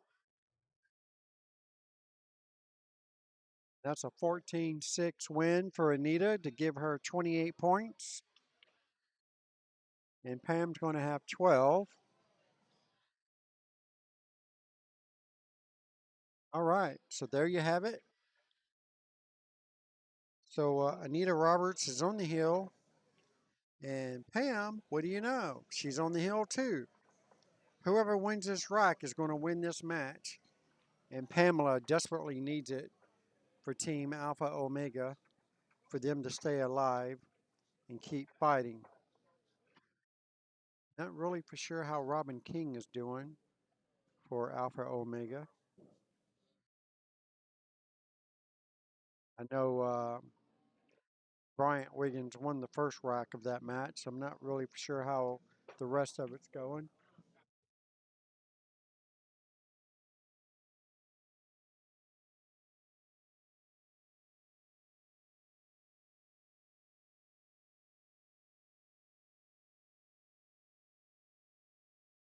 Judging by the miss that Robin just had, looks like he's definitely not got the best of this match either.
History for business management? Oh,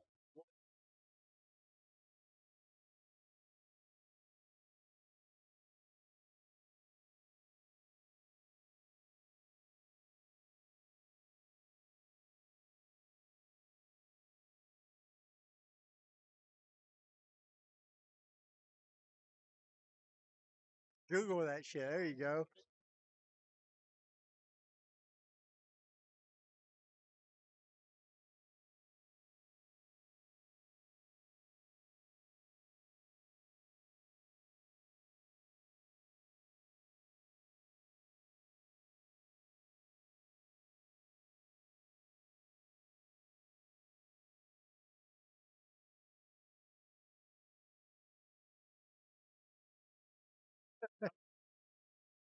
He's not from here.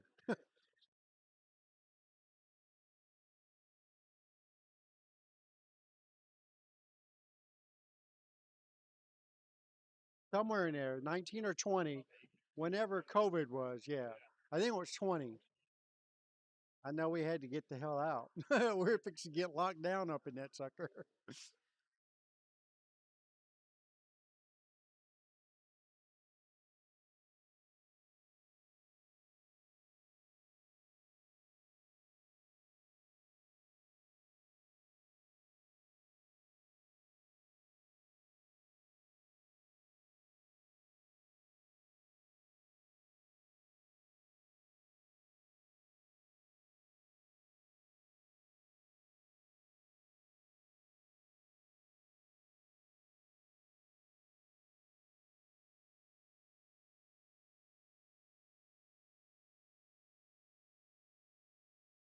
Just to let y'all know, we have Jesus Atencio in the house.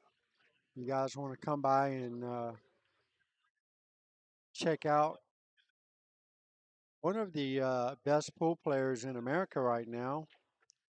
I know he's from Venezuela, but I think he's been in America longer than anywhere else at the moment. Practicing on table 6. I'm sure he's in for a few lessons too, if that's more your cup of tea. Very nice guy. Guys, I haven't had a chance to come and see the place. Rax Billiards right here in Sanford, Florida. Definitely, if you like pool, you have to come here. They've got great food, lots and lots of tables, friendly atmosphere, jam up bar, jam up waitresses, bartenders. Super nice place here. Looks like they're in the middle of refelting the 7-foot tables as of a couple days ago. Looks like there's about 6 or 7 of them refelted already. So I'm sure it's just a matter of time before they get around for the rest of them. I know they got a big tournament coming up here in November. So that's probably what they're working on, getting the tables refelted, broken in, and ready for the tournament. We've got several leagues that play out of here for the USA Pool League and BCA.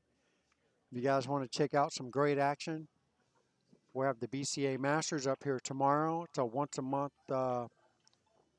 league that we have for the BCA. Great cash money prizes. We also have the Mini Masters that we normally have once a month here at Rax. Lots of stuff going on here. Have our once a month destination leagues up here. We have 8-ball leagues here on Monday night. We have 2 different versions of 8-ball here on Tuesday night. We have the BCA 8-ball and we have the USA 8-ball on Tuesday nights. And then talk about Wednesday night. We have 9-ball and 10-ball double play. The house is full. So lots to choose from. Pick your poison. We have it. So give us a shout. We'll tell you how to join a team. If you have a team you just want to bring in, hopefully if we have room, we can get you set up. We have a 4-team waiting list on Wednesdays. I've got 4 teams just waiting to join because we're already using every table in the house that's available. like, I think we have 18 teams, I believe, on Wednesday. And we have 4 on the burner, just waiting to join. We have a few other areas here. Actually, we have several other areas here in the Orlando area that you can also participate in. So if you guys are interested in joining one of the USA pool leagues or the BCA pool leagues, hit me up or Janine Phillips or any one of our league reps. We can hook you up.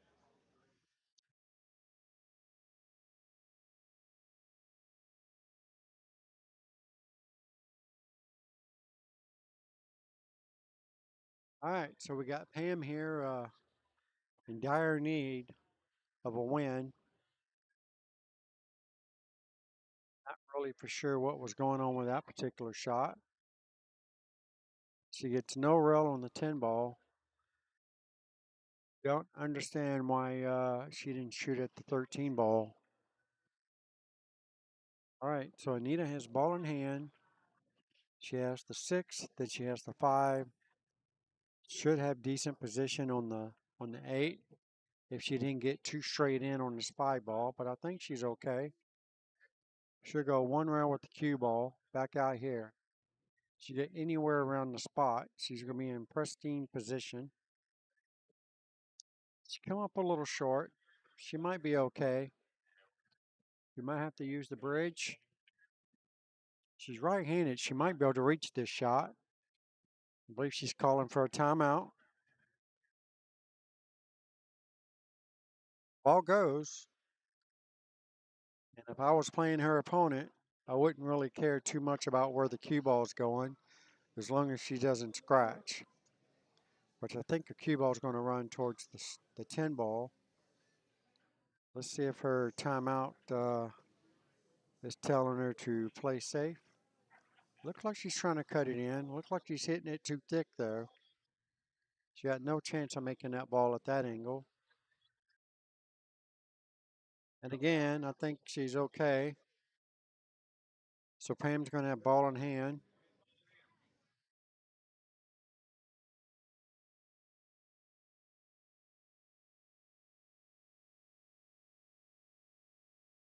All right, so Pam's got, should be shooting the 10 ball first, right here.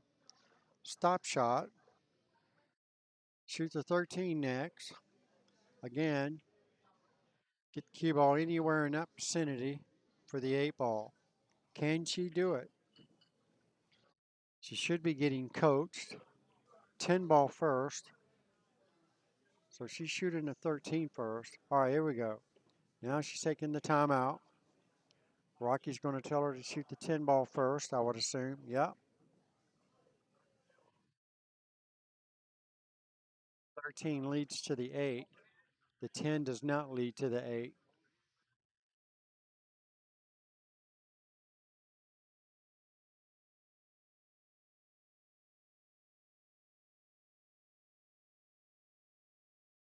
This could be our last set of matches here.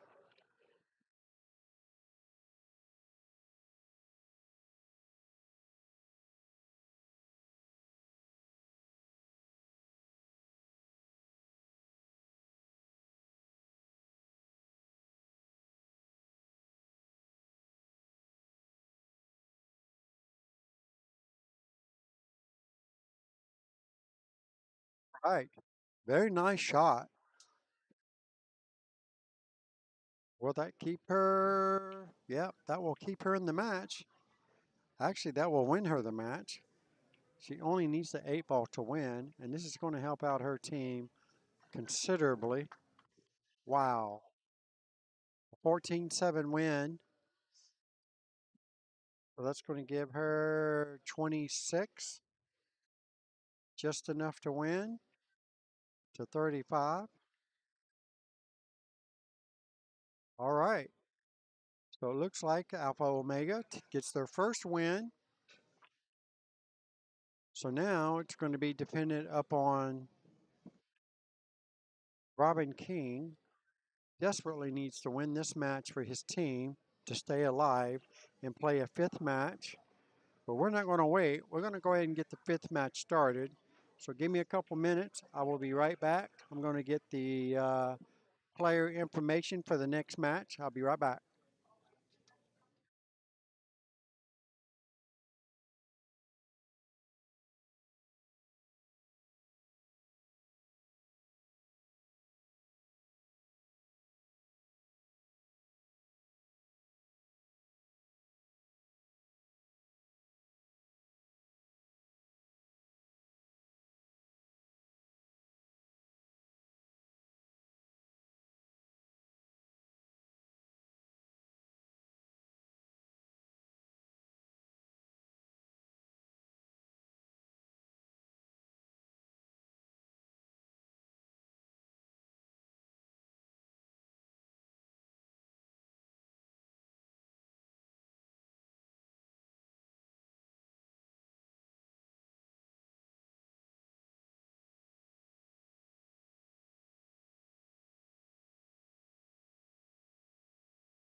All right, here we go, folks. Fifth and final match of the night. Just reset all that stuff. I wonder if I can close that out, reopen it up. I do not feel like retyping all this stuff. So let's see here. Oh, I got so lucky. Okay, they've already got the match started. My bad. I was out lollygagging, so give me just a second and I'll have the scoreboard updated.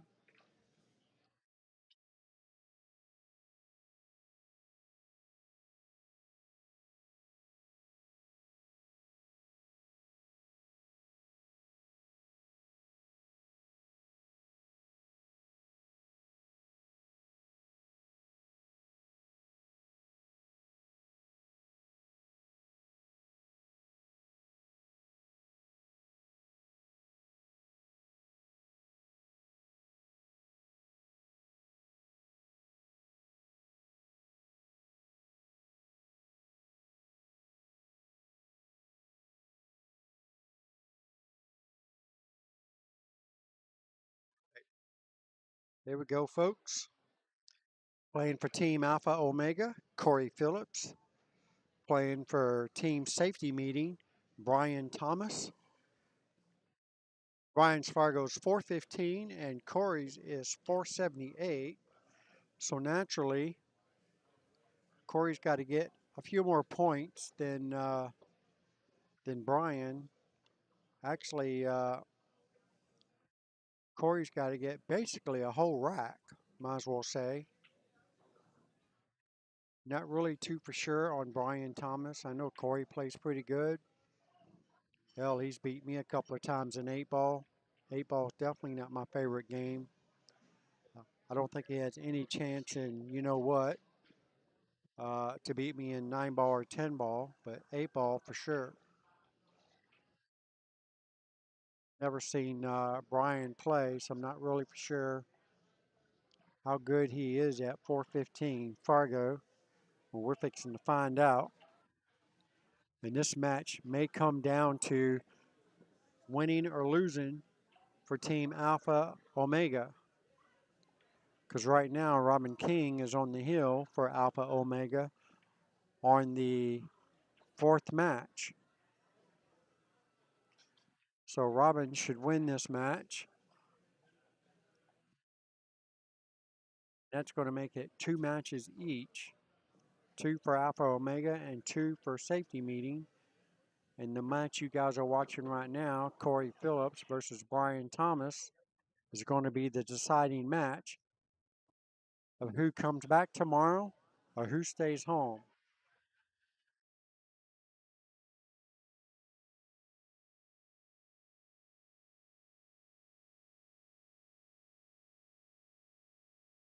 This is also going to be our last match when it comes to streaming wise. And I will be shutting the system down after this match and taking my butt to the house. I've been here since 9, 10 o'clock this morning. I am ready to get out of here.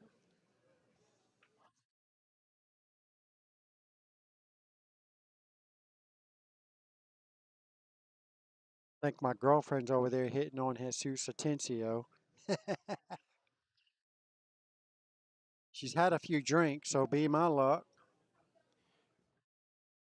She's probably trying to get me a crazy game with him, knowing her. Probably telling Jesus that I'll give him the 8-ball when it should be the other way around. I can't play him with the 8, but I will try the last 3 for shits and giggles.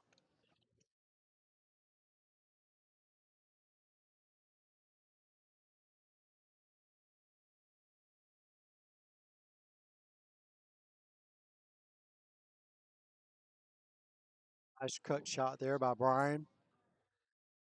Looks like everything looks pretty good here.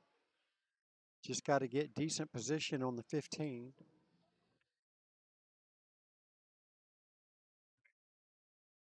Got kind of a weird back cut on the 10, so he may be forced to go for the 15 now. Looks like he's jacked up over the 8-ball just a little bit. Not sure if he can hit this ball slow enough to hold for the 10, which he couldn't. All right. So if I was Corey, I would take, looks like the 4-ball first. Or he could just play a safety behind the 7-ball.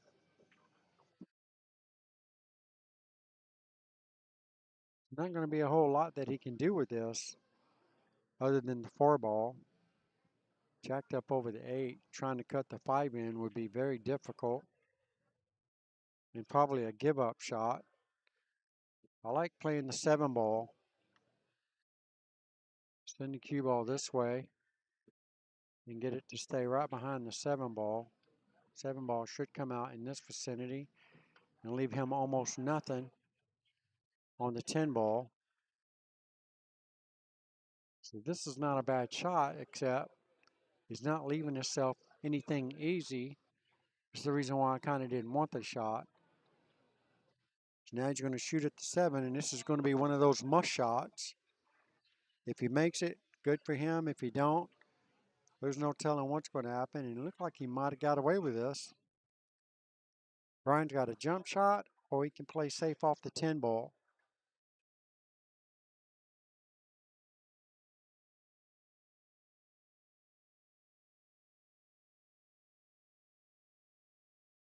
Didn't look like he has that much of the 10-ball, but maybe he does. Playing the 10-ball in the corner next to the 15. This cue ball's probably going to run into the 7 and keep him from getting position. Oh, just misses the 7.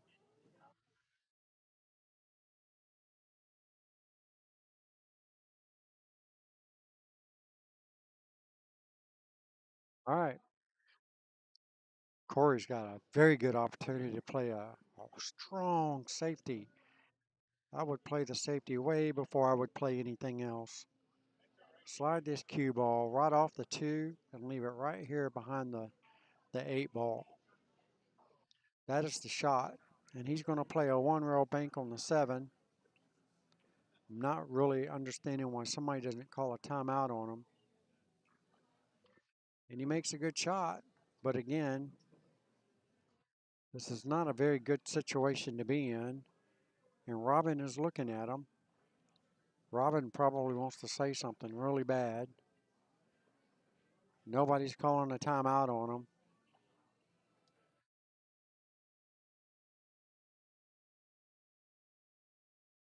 He would have to hit this ball absolutely perfect to get position on the 2.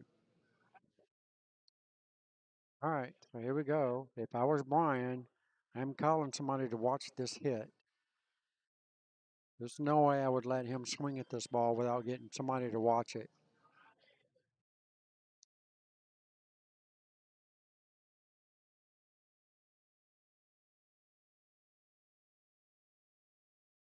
Got to have somebody watch this hit.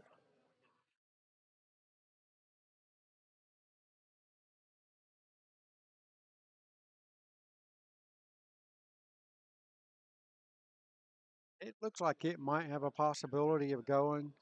It's very close. See if I can get the other camera angle on here and give us a little bit better shot of it. Well, it looks like he might have a room. Might have a little bit of room. That's a good hit. It's one that he should have never had to do. This might cause him to lose this rack. If Brian can get this 10-ball down, he should get automatic shape for the 15 in the same pocket. He's going to have first dibs on the 8 if he can do that.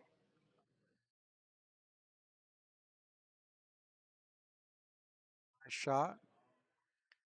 Now he's got automatic position for the 8. He's just got to sink this ball. He's not even thinking twice about it. Just gets down there and lines her up and goes with it. Oh, maybe he should have stood up and thought about it a little bit longer.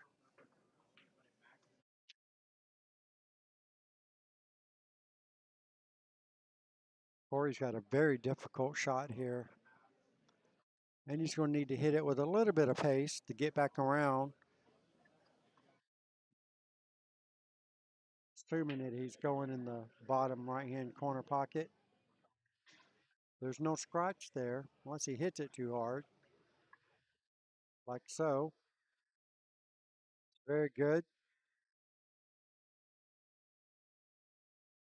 Brian's got a bank shot here on the 15, cross side.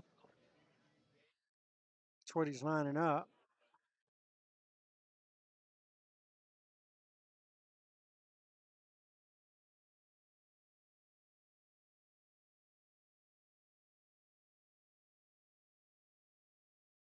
Going to have to jack up and kind of spear it in.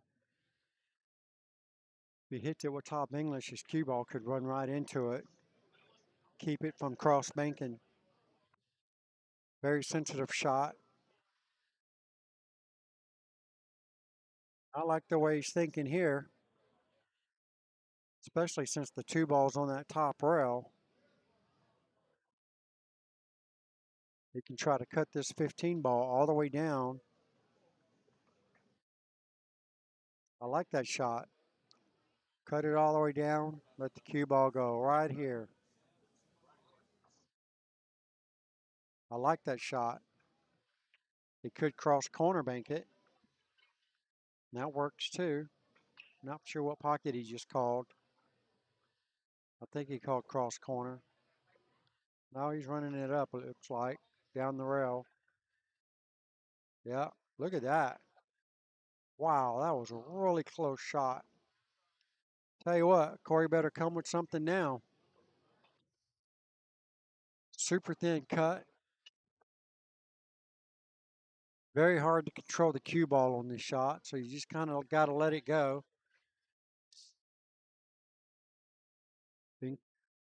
Cut this ball in. Cue ball's going to go a couple rails.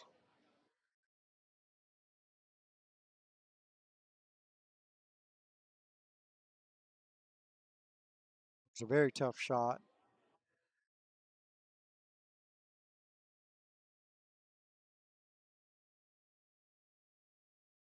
Shouldn't have a problem making this ball and should have automatic shape as long as he doesn't scratch in the side pocket. Oh, wow, he cut it super, super thin. And look at this. That is unreal. Did not expect him to cut it that thin. Great. Corey's got a great opportunity here for Alpha Omega to take down the first rack in this match. This is the fifth and final match.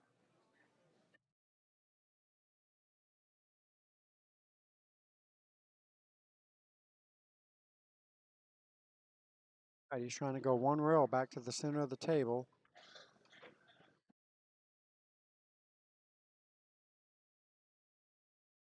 Did it pretty good. Not bad. This is for Team Alpha Omega to take the first rack at 14-7. Oh, that's going to hurt. Now it's the other way around, 7-14. Only thing that could go wrong here is him following it in the hole. All right, Brian gets the first rack. That's definitely going to hurt for Corey, considering he's the one giving up the handicap. Wow. All right, folks, I'll be right back.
Boy, we got big time nail biter here.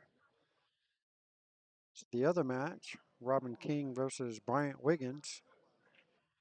Robin's been on the hill for the last 2 racks or so. And looks like it's hill now. Robin missed his last ball or didn't get position on it. And Bryant's got all of his solids on the table. This is not good for Team Alpha Omega. Robin desperately needs to win this rack to at least tie up the ball game. And then Corey Phillips is looking okay at the moment for Alpha Omega.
Say Corey's definitely got the upper hand here in this match so far, especially with this rack.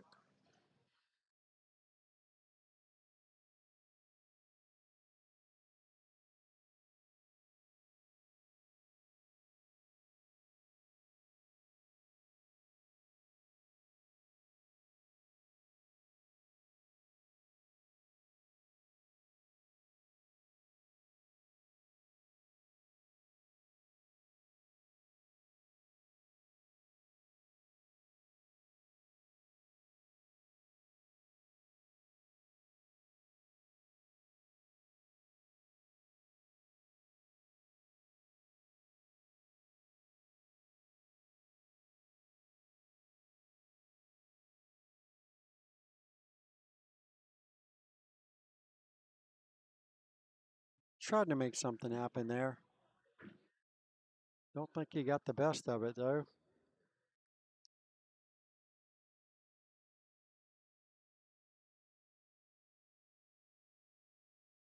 Think he can shoot the 7 ball. And I know the 4 right there by the 11.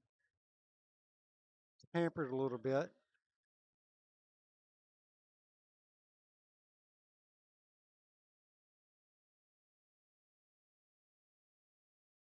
Just trying to play it safe.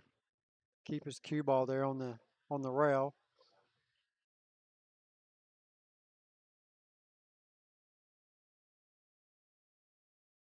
Well, that's not bad.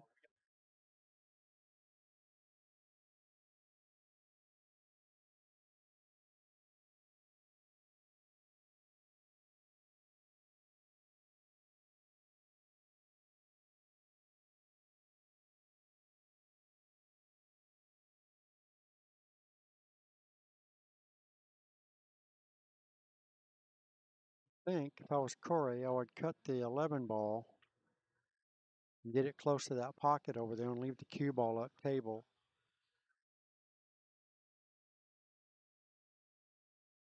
Sure about this.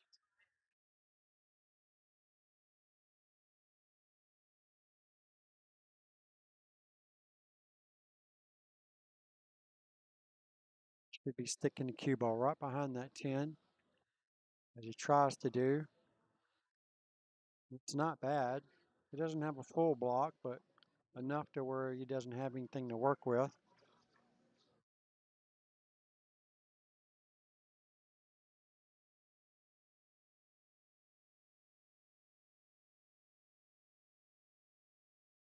I think all Brian should have to do is just barely touch this ball. I'd send it straight at the 5 and let it rest right there on the rail. I wouldn't hit it very hard at all. Just enough to get to the rail, and that would be it.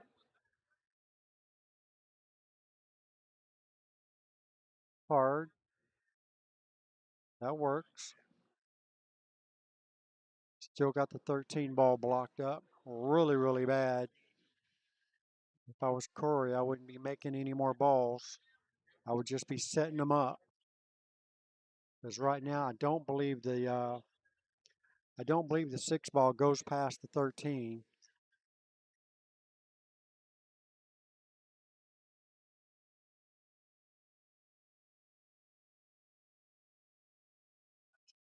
Pretty much what I'd have done. I'd have tried to get the cue ball all the way to the end rail. I don't think the 6 ball might go off the 13. Looking at it that angle, looks like it will. Looking at it this angle, looks like it won't, but I think it will. If it does, I would definitely hit it with a little bit of authority. Try to draw the cue ball back and play position for the 5.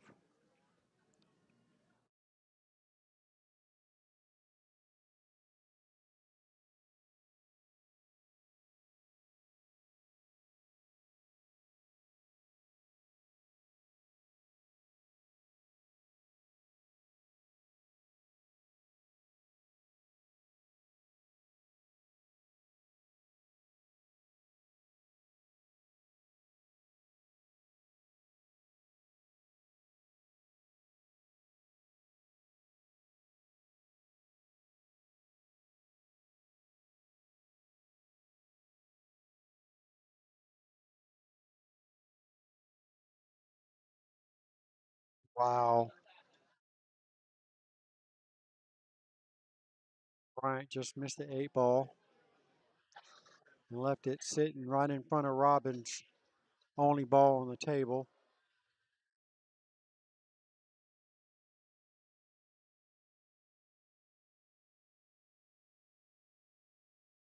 Bryant wins this game.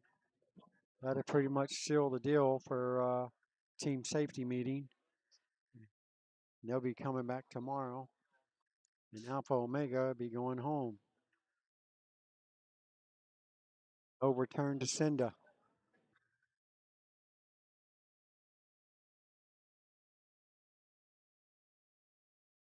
It's a very tough situation. It looked like he's forced to bank the 13 ball 1 rail. Do or die. If he makes it, he wins the match. If he misses it, he loses the match. And his team gets to go home and not come back.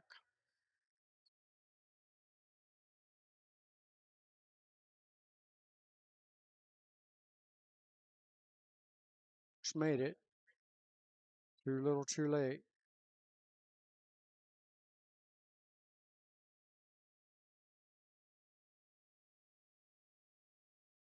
So Bryant seals the deal for team safety meeting. I believe these guys should be finished. They don't even shouldn't even have to finish this match that Brian and Corey's in.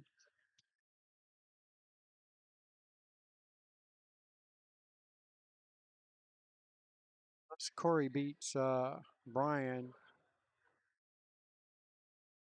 by a long shot, that'd be the only chance that they have to win.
Actually, it could be bad.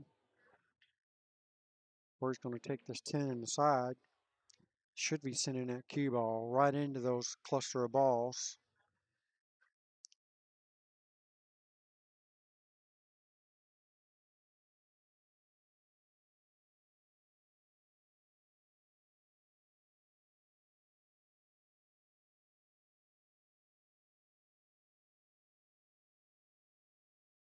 Wow. He didn't get the best roll out of that by no means.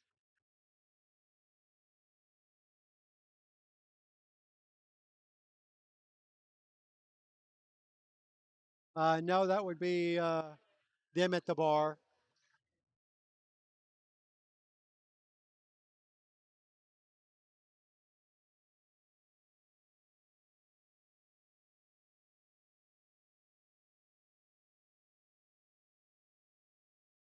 All right, Corey's still fighting.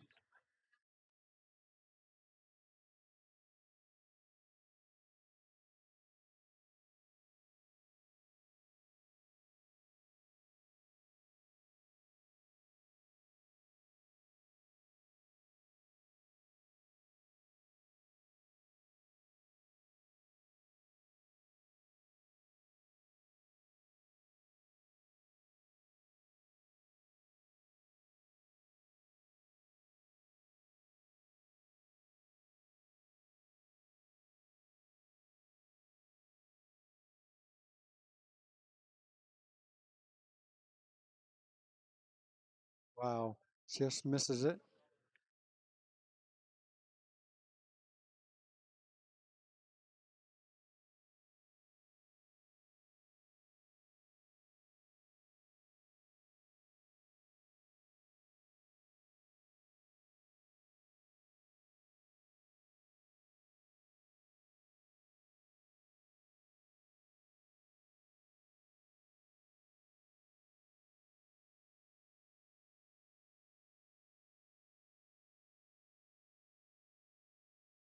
Well, he got one of the balls out of there. So he's only got one ball that's tied up now. So it's getting down to the nitty gritty here. Corey's going to need to make something happen. Get this 13 ball out of there. I think if I was Corey, don't believe the 13 goes. I would just nudge the cue ball up to it and let it sit right there. behind the 6. I wouldn't even call it. Just like that.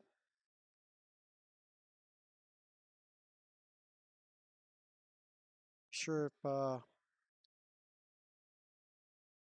think he wanted that ball to bounce out.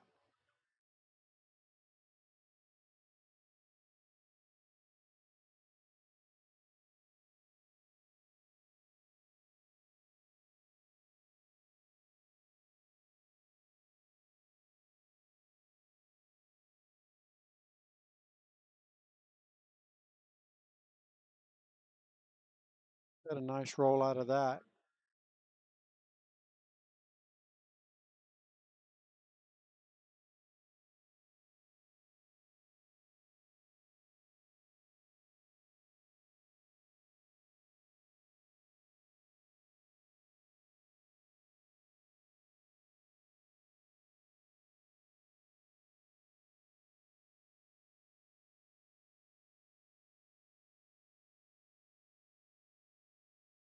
I think he called it.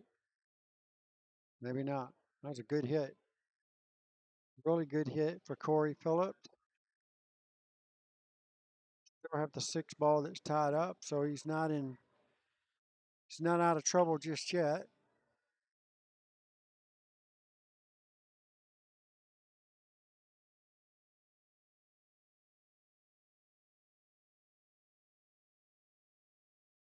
Got to play safety here. Just hide that cue ball right behind the 4. Oh, he hit it really good. Hit it really good. His best shot is to go 3 rail position just to hit the 13. Bam, bam, bam, and then hit the back of it.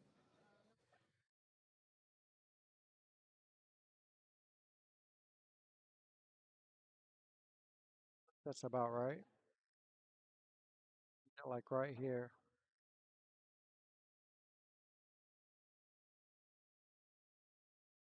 The line I'm looking at. Wouldn't hit it hard, just hard enough to get contact with the 13. Yeah, he came up way too short. He needed to hit my line. All right, so here we go. Brian's got a chance to make something happen here. Is he going to go for it? That's a shot I would take. Get it over with. The 5 ball's practically hanging in the pocket. All you have to do is make this ball. There's no position. You're going to get automatic position. Even if you have to run into the 8. There's nothing wrong with that either. Just focus on making the ball. Everything else will be perfect. Not sure why he's jacking up like this.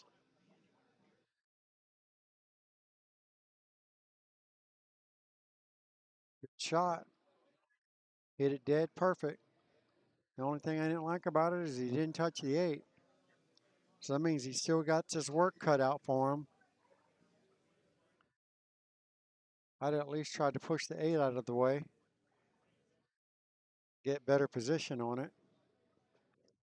Now he's going to have to get perfect position on the 8. Have any chance of making this 8 ball. And at this line, the only thing I really see is a bank shot. Pretty sure the 8 does not go past the 13 ball.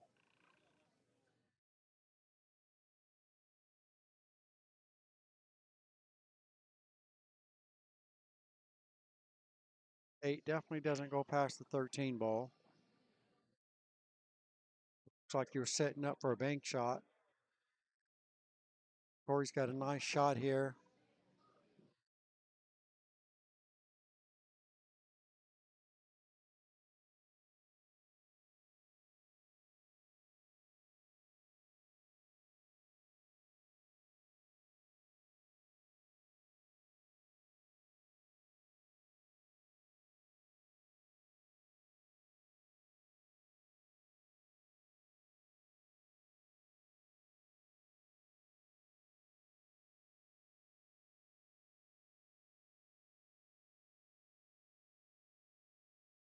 Shot on an 8.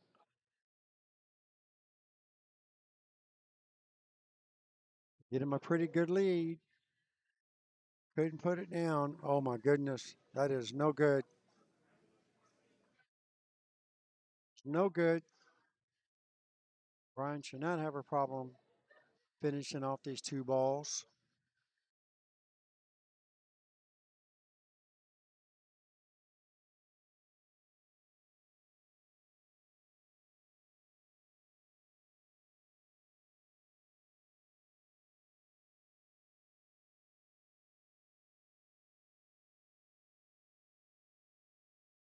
Have it. That has tightened up the scoreboard quite a bit, and that puts him on the hill. Corey needs 2 more racks.